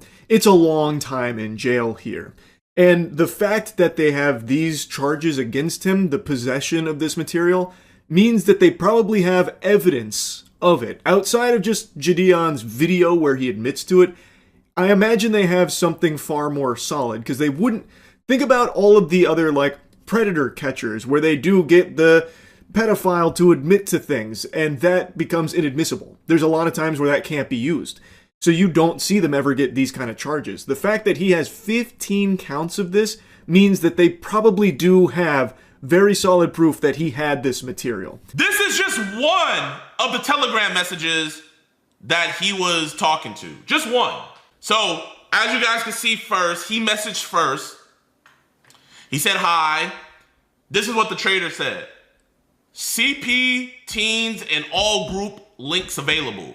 Which package are you interested in, and what's your budget?" He said CP, $25 max. So, to give you a bit of context here, like the lore, his ex found out what he was purchasing, the CP that he was purchasing, and then Gideon found out about that because of her blowing the whistle on it.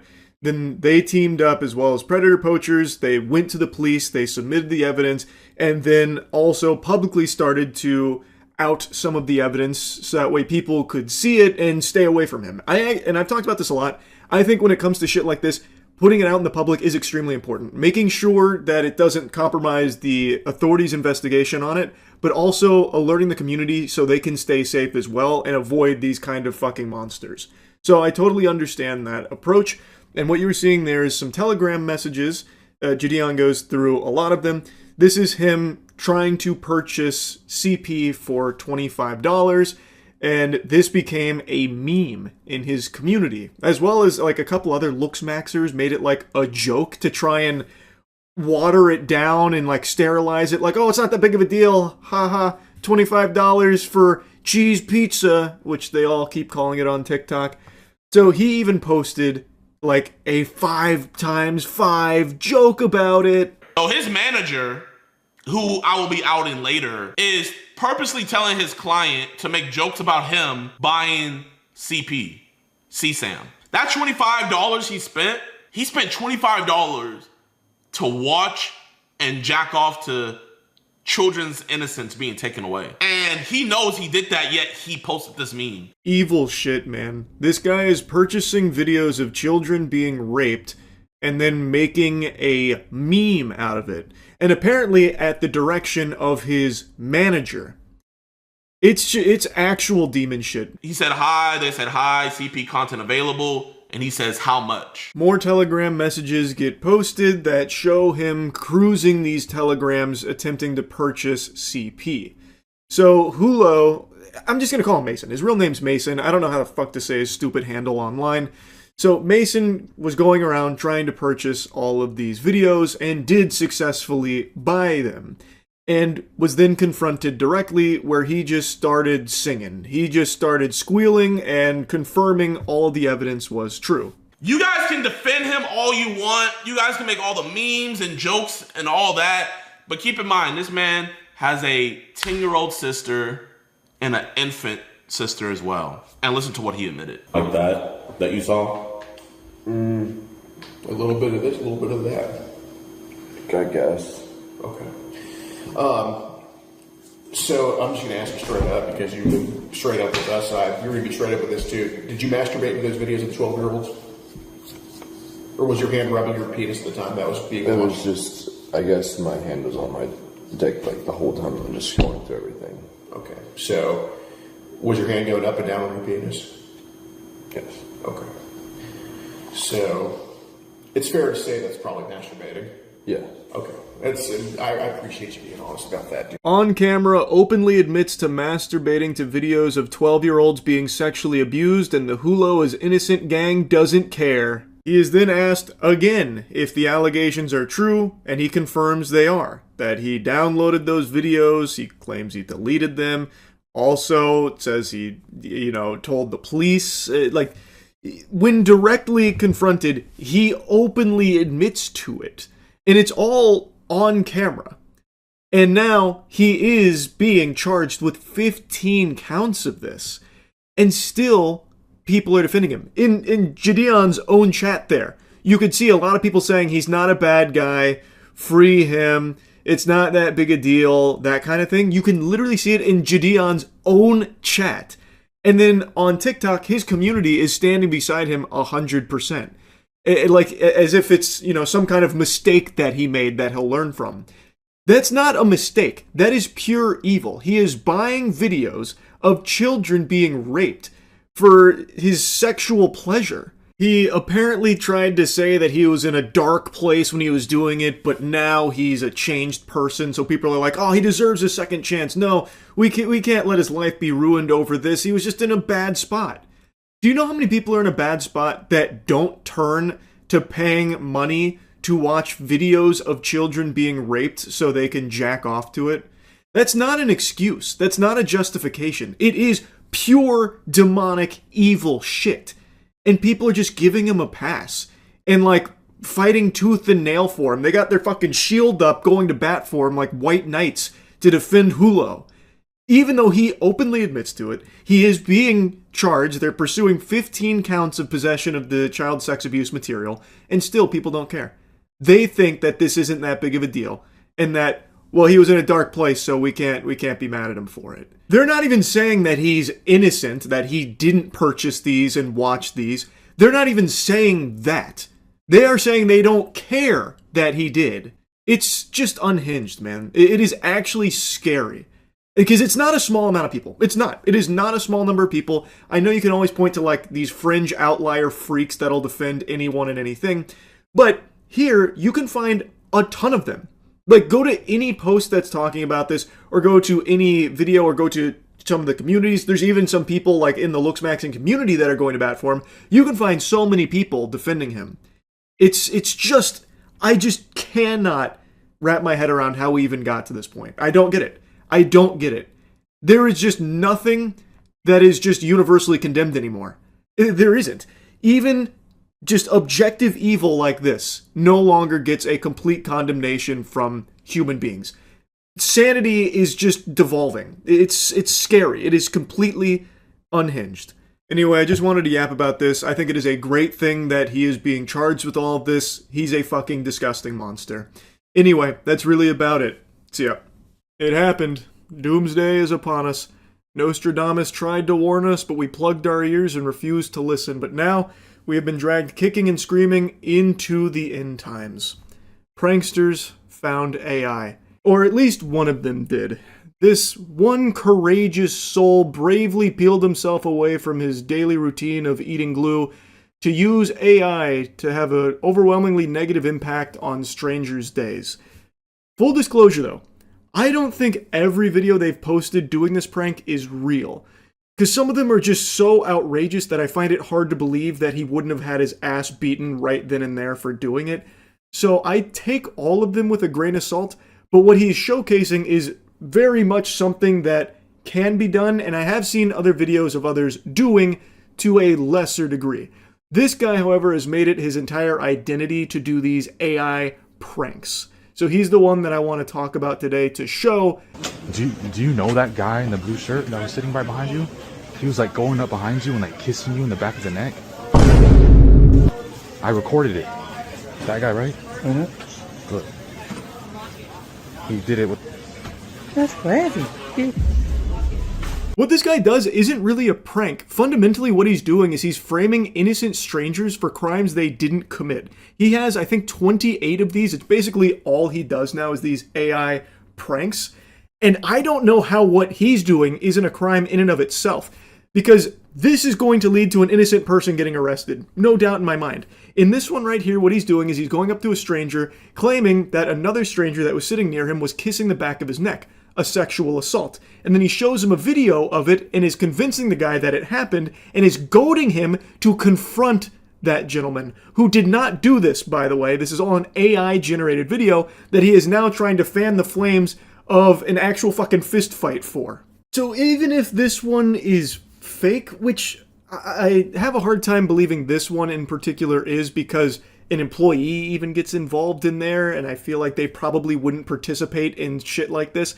But even if it is fake, what he's showing here is something very real. You can just manipulate videos of innocent people doing crimes, and it's going to be very hard for them to defend themselves. Especially because it looks as though he's mainly doing this to elderly people that probably don't know about this kind of technology, so how the fuck could they even possibly argue their innocence? You did to me like that. I kissed him in the back of the neck. You did? Yeah. Is that you? I didn't even get touch this guy. That was a lie. Yes. Hey, did you see me touch this guy? Look at that camera. Oh my God, where'd that come from? Him. Him? No. He. Him? No, He. no, it didn't. Yes, sir. You did. I kissed nobody in the back of the neck. That's right there. That's weird. That's weird. So they can't really argue against him because he's showing them a video of what happened and convincing everyone else that this is a real video. And eventually it's going to lead to one of these people getting arrested or getting beaten up. Like in this case right here, that guy who felt violated, who's to say he didn't just start swinging on this man after seeing this video? Again, assuming of course this is real and not with like paid actors, which I'm leaning towards it being authentic here. I think there's too many moving parts, as well as like someone who does appear to be an employee coming over. I do think he did this to just random strangers. And if that is the case, then this could have gone severely off the rails, all based on a manipulated video here that's not real. And this corny goofball has the audacity to say that these are harmless pranks and that what he's doing is, you know, basically a righteous effort as an AI social experiment to raise awareness on how AI can be dangerous. But you homunculus, everyone knows that. This is a very legitimate fear a ton of people have, where someone like you could fake a video of them committing a crime to get them in trouble. This isn't some valuable PSA. This is something people already know about and are already worried about. There's absolutely nothing educational about just framing these innocent people as criminals or like sexual degenerates or something, or trying to like have them fight each other like fucking fisticuffs, all based on AI generated videos. That doesn't do anything besides just have an overwhelmingly negative effect on these strangers. When you guys are like taking forever, he got mad and like went back there.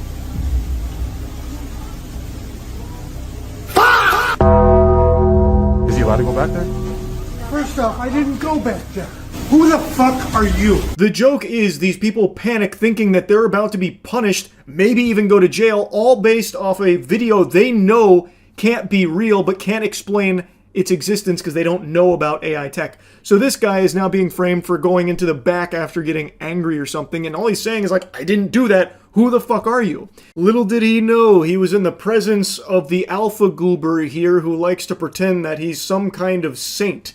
But what he's actually doing, assuming these are real, which this one definitely feels real, what he's actually doing is just exploiting elderly people, treating them like props in his videos for the sake of making them the punchline of his joke of, haha, they don't know this is AI and I've made them look like criminals and they can't explain it, ha ha ha, they look so stupid.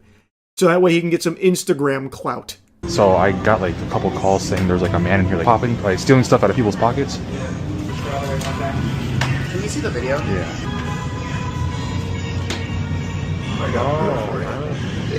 So you didn't have a wallet or anything? No, no, it's right here. I have no problem calling out the damn person who did it. He's in your butt. Oh shit! Oh shit!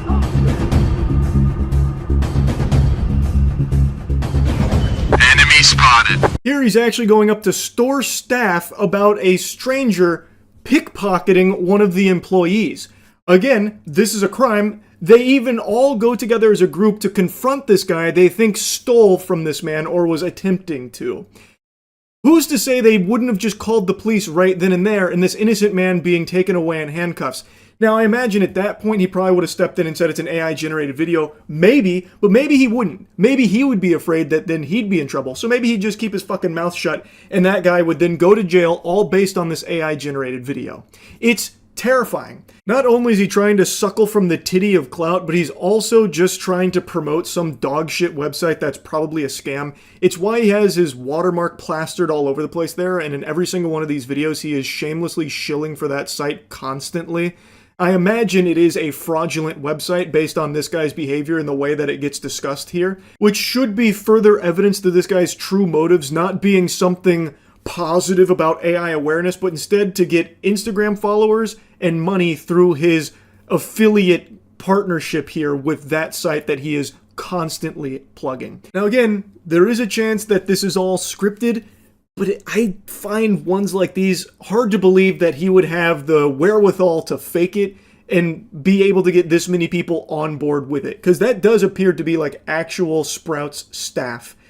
Like, they are wearing a uniform, they are coming from the back of the store. This is not a set, it doesn't seem. This Instagram account is not nearly big enough to have some kind of soundstage out there in LA to put together, like, a Sprouts studio look. Like, it's not fucking Pluribus here or anything. Like, it feels like he is actually at Sprouts. Those are actually employees, and they do legitimately go confront that guy. It feels real. Into a team member's pocket. I didn't reach into his pocket. We got a complaint, we received it, and you magically get this on camera and you're reaching into one of my team members' pockets. I swear that's not me.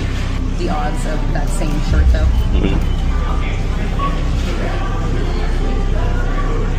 What the?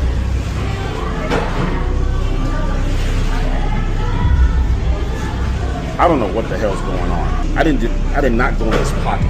This is not making any sense to me. This is ridiculous. I did not touch his pockets or his pants. So I don't know what the hell this is. Now, one thing I will say is he shows 2 different AI-generated videos here for the evidence about what happened. And it feels like it should be obvious that something's very fishy there. Like, surely the employee would have felt something or, something like that. Like, it doesn't make sense. But I also could see a side of things where they have these videos from a customer who's making this complaint about being, witness to a crime. So they're acting on that information without really thinking too deeply on it because they have this evidence here. So they confront that customer who seems very confused by it. I do think his reaction is less than I would have expected it to be when so many people kind of gank him here about him stealing or attempting to steal from an employee. But overall, I just can't imagine this one being faked. Maybe he's in on it, so he's just playing along. But in that case, wouldn't he be worried about facing repercussions? Because those do appear to be real employees. And like I said, if they did alert authorities and authorities showed up, would this guy have piped up and said oh no, it's an AI generated video, I made it all up, it's fake? I don't think he would have, because I bet he would have been worried that the cops would turn around and throw him in cuffs for falsifying evidence or something, because it is a misleading testimony, it's fake, and all of it is geared towards getting this guy in trouble for the sake of his Instagram prank. Now, while I can't say for 100% certain whether or not all of these are real or not, what is real is pranksters are integrating AI into their dog shit. The ones that I've seen arising on TikTok that I think some of you have probably already seen by now are people that are AI generating fake IDs of employees to show them and be look at this, I found your ID, that kind of thing. And it's very quick in and out, and they laugh at them for not knowing how that's possible, which is trash, but it's not to this level. This is the only account I've seen doing AI pranks like this. And if they're real, it's extremely dangerous. And if they're fake, he's still a loser for doing this anyway. What the fuck is the point in faking pranks on something people already know can happen? It's not even entertaining. It's just lame, and it is just preying on the fear of what this technology can do. It's not raising awareness because people already know about it. It is very easy to generate this kind of shit. It is just useless. It is solely here as a vessel for him to promote his Instagram and his affiliate website that he is constantly just throwing out there. Because I'm guessing he makes a few bucks from people that get referred to it. It's trash. Even if it's fake, it's still dog shit. But anyway, I wanted to talk about this a little bit. That's really it. So, I saw something weird today. It comes from TMZ. It's a surveillance camera clip of a guy sniffing a sofa right after an underage girl had got up and left from it. And this clip actually sparked a bit of a debate online, as everything seems to nowadays. Even something as objectively gross and unacceptable as this. There's no audio in the clip. Everyone's just been uploading this with different royalty-free stock beep beep boop bop music like Mr. Krabs was listening to in SpongeBob, so I just went ahead and muted that. That was apparently an underage girl that just got up and left, and this guy wanders in there and immediately just beelines like a homing missile to the sofa where she was once sitting and just dives in like he's bobbing for apples, gets a big huff, and then just leaves. This happened at a dance studio, and apparently one of the owners had contacted the police to report the disturbing incident. The cops watched the video, felt it was strange behavior, investigated, discovered his identity, and were determining whether or not criminal charges are warranted. The girl was apparently leaving a dance lesson, and then he executed Operation Super Sniffer while another dance lesson was in progress. I feel like any normal person would watch that and agree that that is disgusting, creepy shit that is definitely warranting some kind of punishment. I don't know what the charges would be. I don't know if they've written into law, illegal sniffing or something, but I have to imagine there's gotta be something, right? Like, this is behavior that has to have some kind of repercussions. He walks into this dance studio after this child leaves that sofa, and it seems like his main goal there is to sniff where she was. Now, it does seem like there is like a cut between when she leaves and when he enters. I don't know how much time elapsed, but he immediately has like a mission in mind. Like, he goes in there with a plan and does it right away, then leaves after smelling it. I don't know if he's even on a phone call. Maybe that's just a ruse. But, I mean, if he is, he's talking to somebody on the phone. Oh, yeah, business. Business, business. And then excuses himself from the dance studio. Like, it's fucking weird. Since there's not a ton of information about this, it's been a lot of speculation on what he's even doing there in the first place. Because it's not like he just ended up there by pure coinkydink. He didn't just spawn in the second that girl left the sofa. He was clearly already there. And the question then becomes, why? Maybe he has a child that also attends the same dance studio, which would be extremely concerning. I also have to imagine this isn't his first rodeo with this kind of shit, considering he just so brazenly does this just in public here, while there is another dance lesson going on as well. Like, absolutely, like, no hesitation or anything. He just walks in there, he gives like a little hand gesture, like he was doing a Jedi mind trick to an ant or something, and then he just immediately goes for it. This is a sick freak. Now, as I mentioned, this clip has actually had a bit of a debate with people defending him, if you can believe that. And I'm sure you can believe that, because that is the state of the world right now. The biggest thing people are saying to fight for this guy's honor is that maybe he didn't know that that girl was underage. Maybe he thought that was an adult. Okay, let's play ball with that game theory. Let's assume he thought this was an adult instead of a child. It's still creepy, fucking gross behavior. Even if he did this not at a dance studio but at a bar, it would still be some unacceptable degenerate shit. If he's just spying on women, waiting for them to get up from their seat so that way he can march over there, fee-fi-fo-fumming his way so he could stick his nose where their ass once was in order to get a whiff of the fumes there, freaky style, that would still be fucking weird. Like, it doesn't change that fact. This is unacceptable behavior. And the fact that he does this where a child was sitting makes it significantly worse. I then also saw people unironically saying that maybe he had smelt something bad and wanted to check where it was coming from to make sure everything was okay, like a gas leak or something. Which, I gotta tell ya, sports fans, that is lunacy, to actually be trying to make that argument in this case.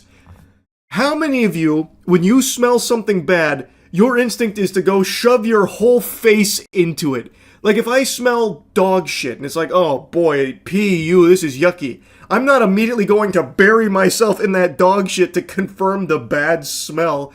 Like, this guy was damn near rolling around in the sofa. Like, there is no world where this guy was just trying to investigate a, yucky smell to figure out where it was coming from and what was going on. And it doesn't look like he smells something bad, by the way. He's not like, oh, like he's not scrunching his face up. It looks like he is like delighted to go right where that girl was sitting on the sofa so he can get a big smell of it. It is a crazy, actual, unhinged take to try and say that maybe this guy was trying to figure out, get to the bottom of a mystery of a bad smell. And now the security camera footage makes him look bad. That's nuts. I have to just show you this comment here. I saw this first on a YouTube short, and this comment was in the replies to someone upset about TMZ even bothering to cover something like this. So this is one of the people saying, well, it could have been a bad smell. What if there was a bad smell and he was checking where it was coming from? There's so many reasons why that could have happened. Get a life. There's so many reasons why that could have happened. They're making it sound like this guy tripped and fell or something, or slipped on a banana peel. What do you mean so many reasons why that could have happened? It's not like it was an accident. This guy didn't just lose his balance and plunge face first into the sofa where that underage girl was sitting. He did it on purpose. There's not so many reasons. This comment was so delusional that it would have actually been comical if it wasn't also scary, where this person's going to try and like excuse this kind of behavior as maybe he was checking for a bad smell. There's plenty of reasons why this guy might have went over to that sofa to sniff where their child was sitting. So many reasons. Get a life. Get over it. It's not a big deal.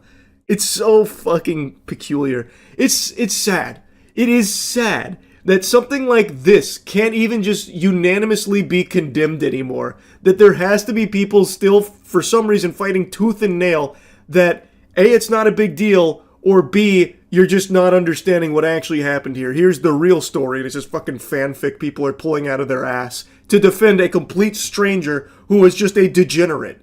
Like, what the fuck? Now, just to be crystal clear, the vast majority of people agree that this is completely unacceptable and that there needs to be punishment coming to this guy for this. I truly don't think this is his first time doing it either. I think he has probably done this many times. This is just the first time he's been caught doing it.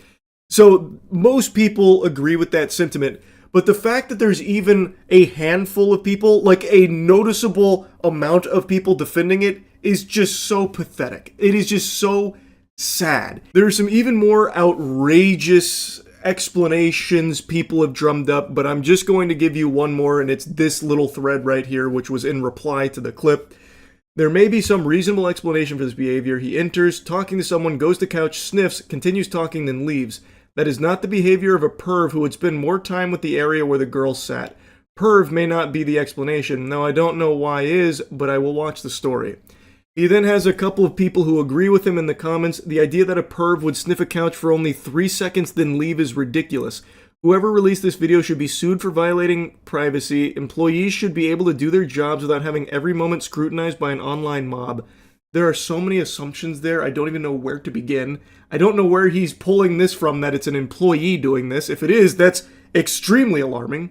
This other person chimes in. I thought the same. Felt like something smelled wrong, maybe like piss, and he fast checked. I would imagine something different if you really wanted to enjoy that. So basically the Goof Troop's argument here is because he only did it for like 3 seconds, he's not a pervert most likely, because he didn't take his time to enjoy it. And they say that the notion that he is a pervert is ridiculous because he only spent like 3 seconds doing it. That makes no fucking sense. That doesn't compute. Would you also say that the Burbank butt sniffer is not a pervert? This was a guy who cruised bookstores and would periodically sniff women's asses. And he would only sniff their ass for like half a second, maybe a full second. Is he not a pervert because he didn't spend his time enjoying it? He didn't sit there for like 10 seconds doing it. Is the Burbank butt sniffer also innocent? This is stupid. They're unironically trying to say that he didn't meet the time threshold to be a pervert, thus there must be another explanation. Doing the act at all is the act of a pervert. It doesn't matter how long he did it for. What the fuck? That is so unbelievably dumb. And it's not just this group of 3. Like I said, there are quite a few people making the same argument. And then that last guy had an even stupider take about how maybe he was checking for piss. Okay, so the piss patrol walks in here, and the way that he checks for urine is to face plant into it? Who checks for piss that way? Who would possibly do that? I have yet to see any explanation for this other than him just being a fucking degenerate. There is just, I feel like, so little wiggle room that this is some kind of misunderstanding. The only thing that I was able to think of, and I think it is so fucking unrealistic that I don't think it's even remotely possible, but the only thing that would maybe make this a misunderstanding is if it turns out that that guy is that girl's father, and he is on the phone with her. That's who he's talking to on the phone, and she was worried that maybe she shit her pants or something, so then she had her dad go in there because she was embarrassed, so now she's talking to her dad on the phone, telling him where she sat, so then he goes and checks and sniffs to see if there's like a shit smell coming from it in order to let her know whether or not she like ruined the sofa or something. But I think that is very unlikely considering the dance studio contacted the authorities. I feel like the dance studio would probably know if that was the girl's father. And also, again, if he was there to investigate a bad smell, whether she shit or pissed or something on the sofa, he wouldn't put his whole face into it and like run it around the sofa. Nobody in their right mind would do that. I feel like there is just no possible explanation for this that isn't him just being a fucking freak. So anyway, I wanted to talk about this a little bit. That's really about it. So yeah. I cannot believe it. I thought this was impossible, like a growth spurt in my 30s. I didn't think this was something that would ever happen here. I feel like I'm 9 years old and I just watched a birthday party magician pull a quarter out from behind my ear. My mind is blown. Earlier today, former Prince Andrew was arrested following Epstein Files revelations. For those that don't know, Prince Andrew was in a lot of the files. There were even pictures as well, very disturbing stuff. He was a stronger presence in the Epstein Files than Obi-Wan Kenobi was in the original Star Wars trilogy. He was in there a lot. And there's been tons of allegations and a lot of evidence and a lot of ties with Epstein. But I think most people, myself included, just didn't expect anything to happen because that's been kind of the protocol recently, where the Trump administration in particular is constantly just telling the American public to move on from it and it's not a big deal, stop caring. Pam Bondi struggles through her lobotomy to try and get a story straight about where she stands with Epstein files on if they exist or if they don't, if they're on her desk or what's going on there. It seems like everyone kind of plugs their ears when Pam Bondi's around and they don't fill her in on the talking points, so her story's never cohesive. The only thing she sticks to is that Epstein files are all out there and we're done. And there's nothing more to be done about it. Justice has been served with 0 arrests outside of Maxwell. And of course, Perjury Patel loves to lie about it. Todd Blanche also takes a special kind of joy in letting people know that, yeah, most likely nothing's ever coming from this. It's not a crime to party with Epstein. Is there any chance that any of these individuals who partied with Epstein and engaged in, relations with minors will be prosecuted? Any chance? I'll never say no, and we will always investigate any evidence of misconduct. But as you know, it is not a crime to party with Mr. Epstein. And so as horrible as it's not a crime to email with Mr. Epstein. And some of these men may have done horrible things. And if we have evidence that allows us to prosecute them, you better believe we will. But it's also the kind of thing that the American people need to understand, that it isn't a crime to party with Mr. Epstein. It isn't a crime to have Didn't look like that's all that was going on some of those photos. I mean, if the photos could speak, some of them look pretty bad. That's right. And unfortunately, photos can't speak. And so we need witnesses and we need Are there videotapes that you all have? Yeah, there's a lot of videotapes, actually. But according to Todd Blanche in this administration, that's not like actionable evidence. Yeah, there's nothing here. Everyone's making a mountain out of a molehill. But interestingly enough, it seems like other places in the world are taking it more seriously than America is here, this administration. Internationally, there have been a lot of powerful figures that have come under intense scrutiny and have stepped down or been relieved of their position. And now we're seeing Prince Andrew be arrested in the UK for his involvement here in the Epstein files. And they're investigating that, seeing what's going on there. That's more than this administration has done. The Trump administration, still 0 fucking arrests outside of Maxwell, whom they're doing everything in their power to ensure has the most luxurious time in prison possible. Now, normal, sensible people with a functioning frontal lobe are all celebrating that it's an arrest in regards to the Epstein files. Finally, hallelujah! That's a pump your fist moment. That's a certified finger-wiggling situation here.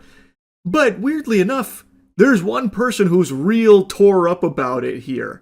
I'm telling you, this guy looks like he's got the suds right now, like fucking SpongeBob. Trump's extremely sad that Prince Andrew got arrested. I got a question about some of the big overseas studies of former Prince Andrew arrested by the police there, related to something with Jeffrey Epstein.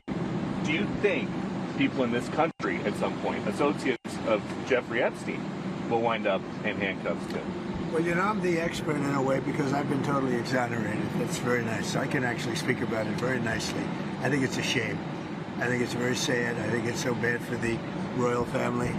It's a very, very sad. To me, it's a very sad thing. When I see that, it's a very sad thing to see it and to see what's going on with his brother, who's obviously coming to our country very soon, and he's a fantastic man, the king.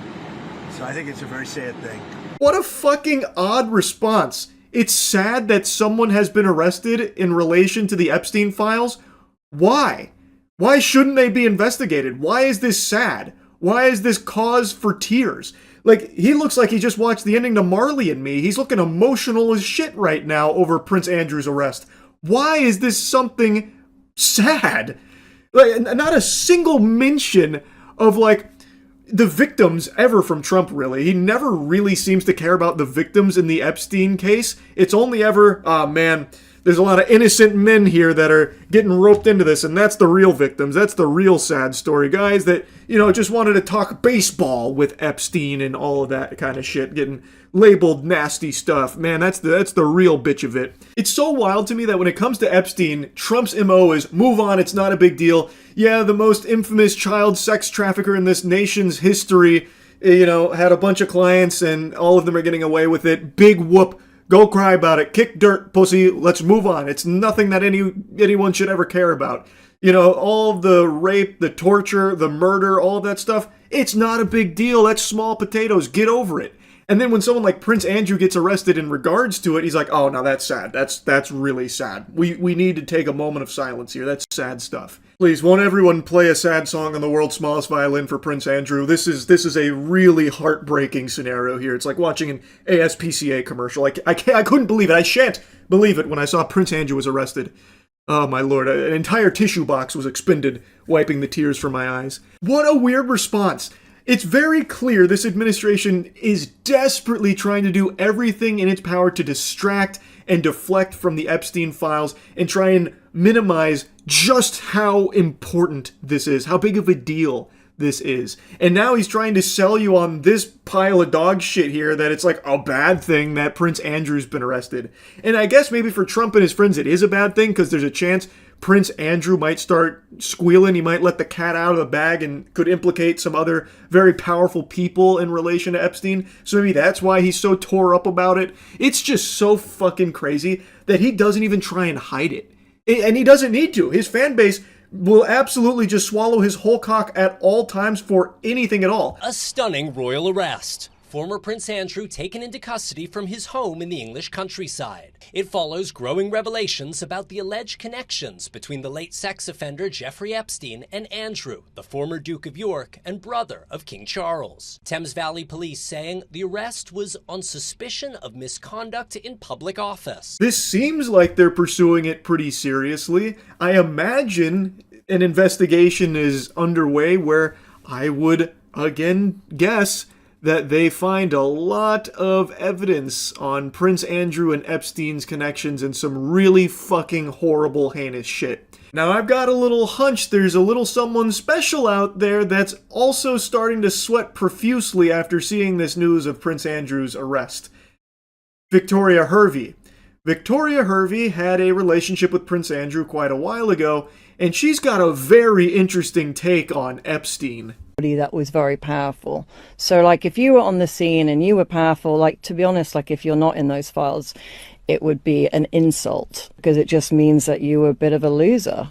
Right. So the people who aren't in the files are losers. Yes. Okay. Are you in the files? Well, of course I am, because it's any journalist that wrote about it.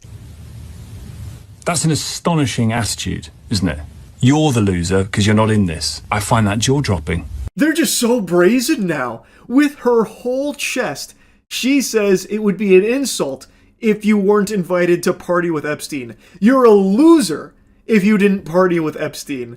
Police have been looking into emails in which Andrew apparently shared confidential government information with Epstein. The latest batch of released files showing Andrew forwarded reports about foreign countries and trade opportunities to Epstein in 2010, when he was serving as a UK trade envoy. Charles, how long have you known about Andrew and Epstein? But the scandal has been growing for years. That clip they show in the segment right there where someone said, how long have you known about Andrew and Epstein? And the crowd like erupts in shock and awe and disgust. Like they're upset that someone said something about it.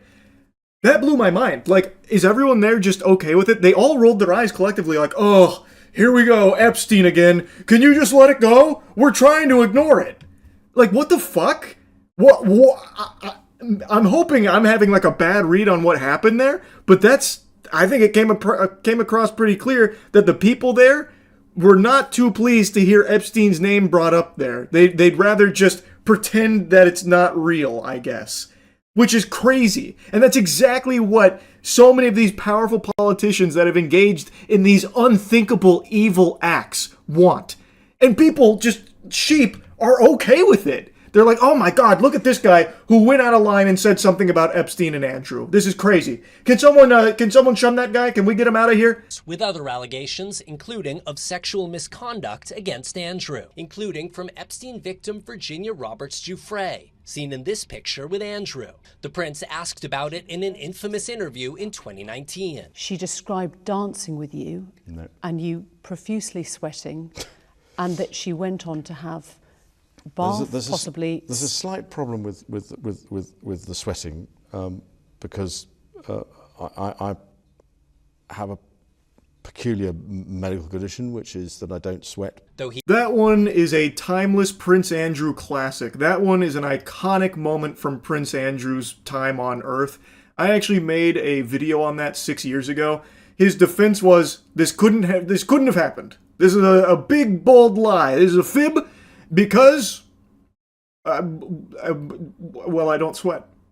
Even though there is so much proof of him sweating, this guy sweats. He's a fucking sweater. He sweats a lot, actually.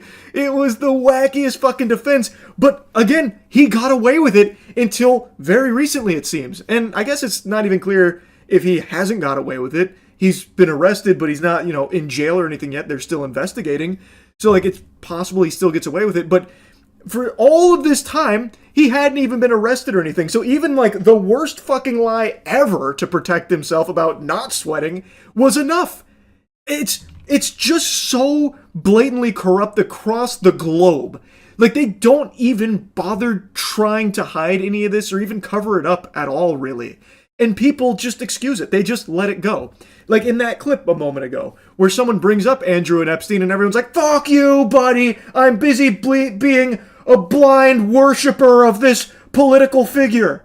Come on, man. I'm busy trying to not think for myself. It's so sad and scary. Now, anyway, in America, obviously there haven't been any Epstein-related arrests since Maxwell, of course, and if Todd Blanche and the rest of the administration is anything to go by, it doesn't seem like they're interested at all in pursuing anything Epstein-related with clients or co-conspirators, anything like that. It doesn't seem like they're actually pursuing justice in any way, shape, or form. They're trying to hammer home the point that you shouldn't care about it, get over it. They are literally saying that. So it doesn't seem like there's any arrests coming to anyone there. And there have been a couple of very powerful people that have lost some of their positions at the corporations that they were a part of as a result of the Epstein files due to public pressure and scrutiny. So there have been some people that stepped down here, but again, no investigations, no arrests or anything like that. So it looks like they're still getting away with it. Even though they might not be at those mega corporations anymore, they still have unfathomable wealth and are not punished for their involvement in these Epstein files and all of their fucking crimes or anything. The administration is not interested in pursuing it, it seems. But who knows? Maybe Prince Andrew's arrest is the first domino to fall, and we'll see tons more arrests of these evil, vile people that are pulling the strings behind the curtain that have gotten away with this evil for so long. Now, I want to put a little bonus clip in here because something else has just recently happened. A new name, well, I guess not a new name, but more information has come out with about Leslie Wexner and his involvement in the Epstein case, and a very interesting moment has just unfolded as he was being asked questions. It was just regularly done.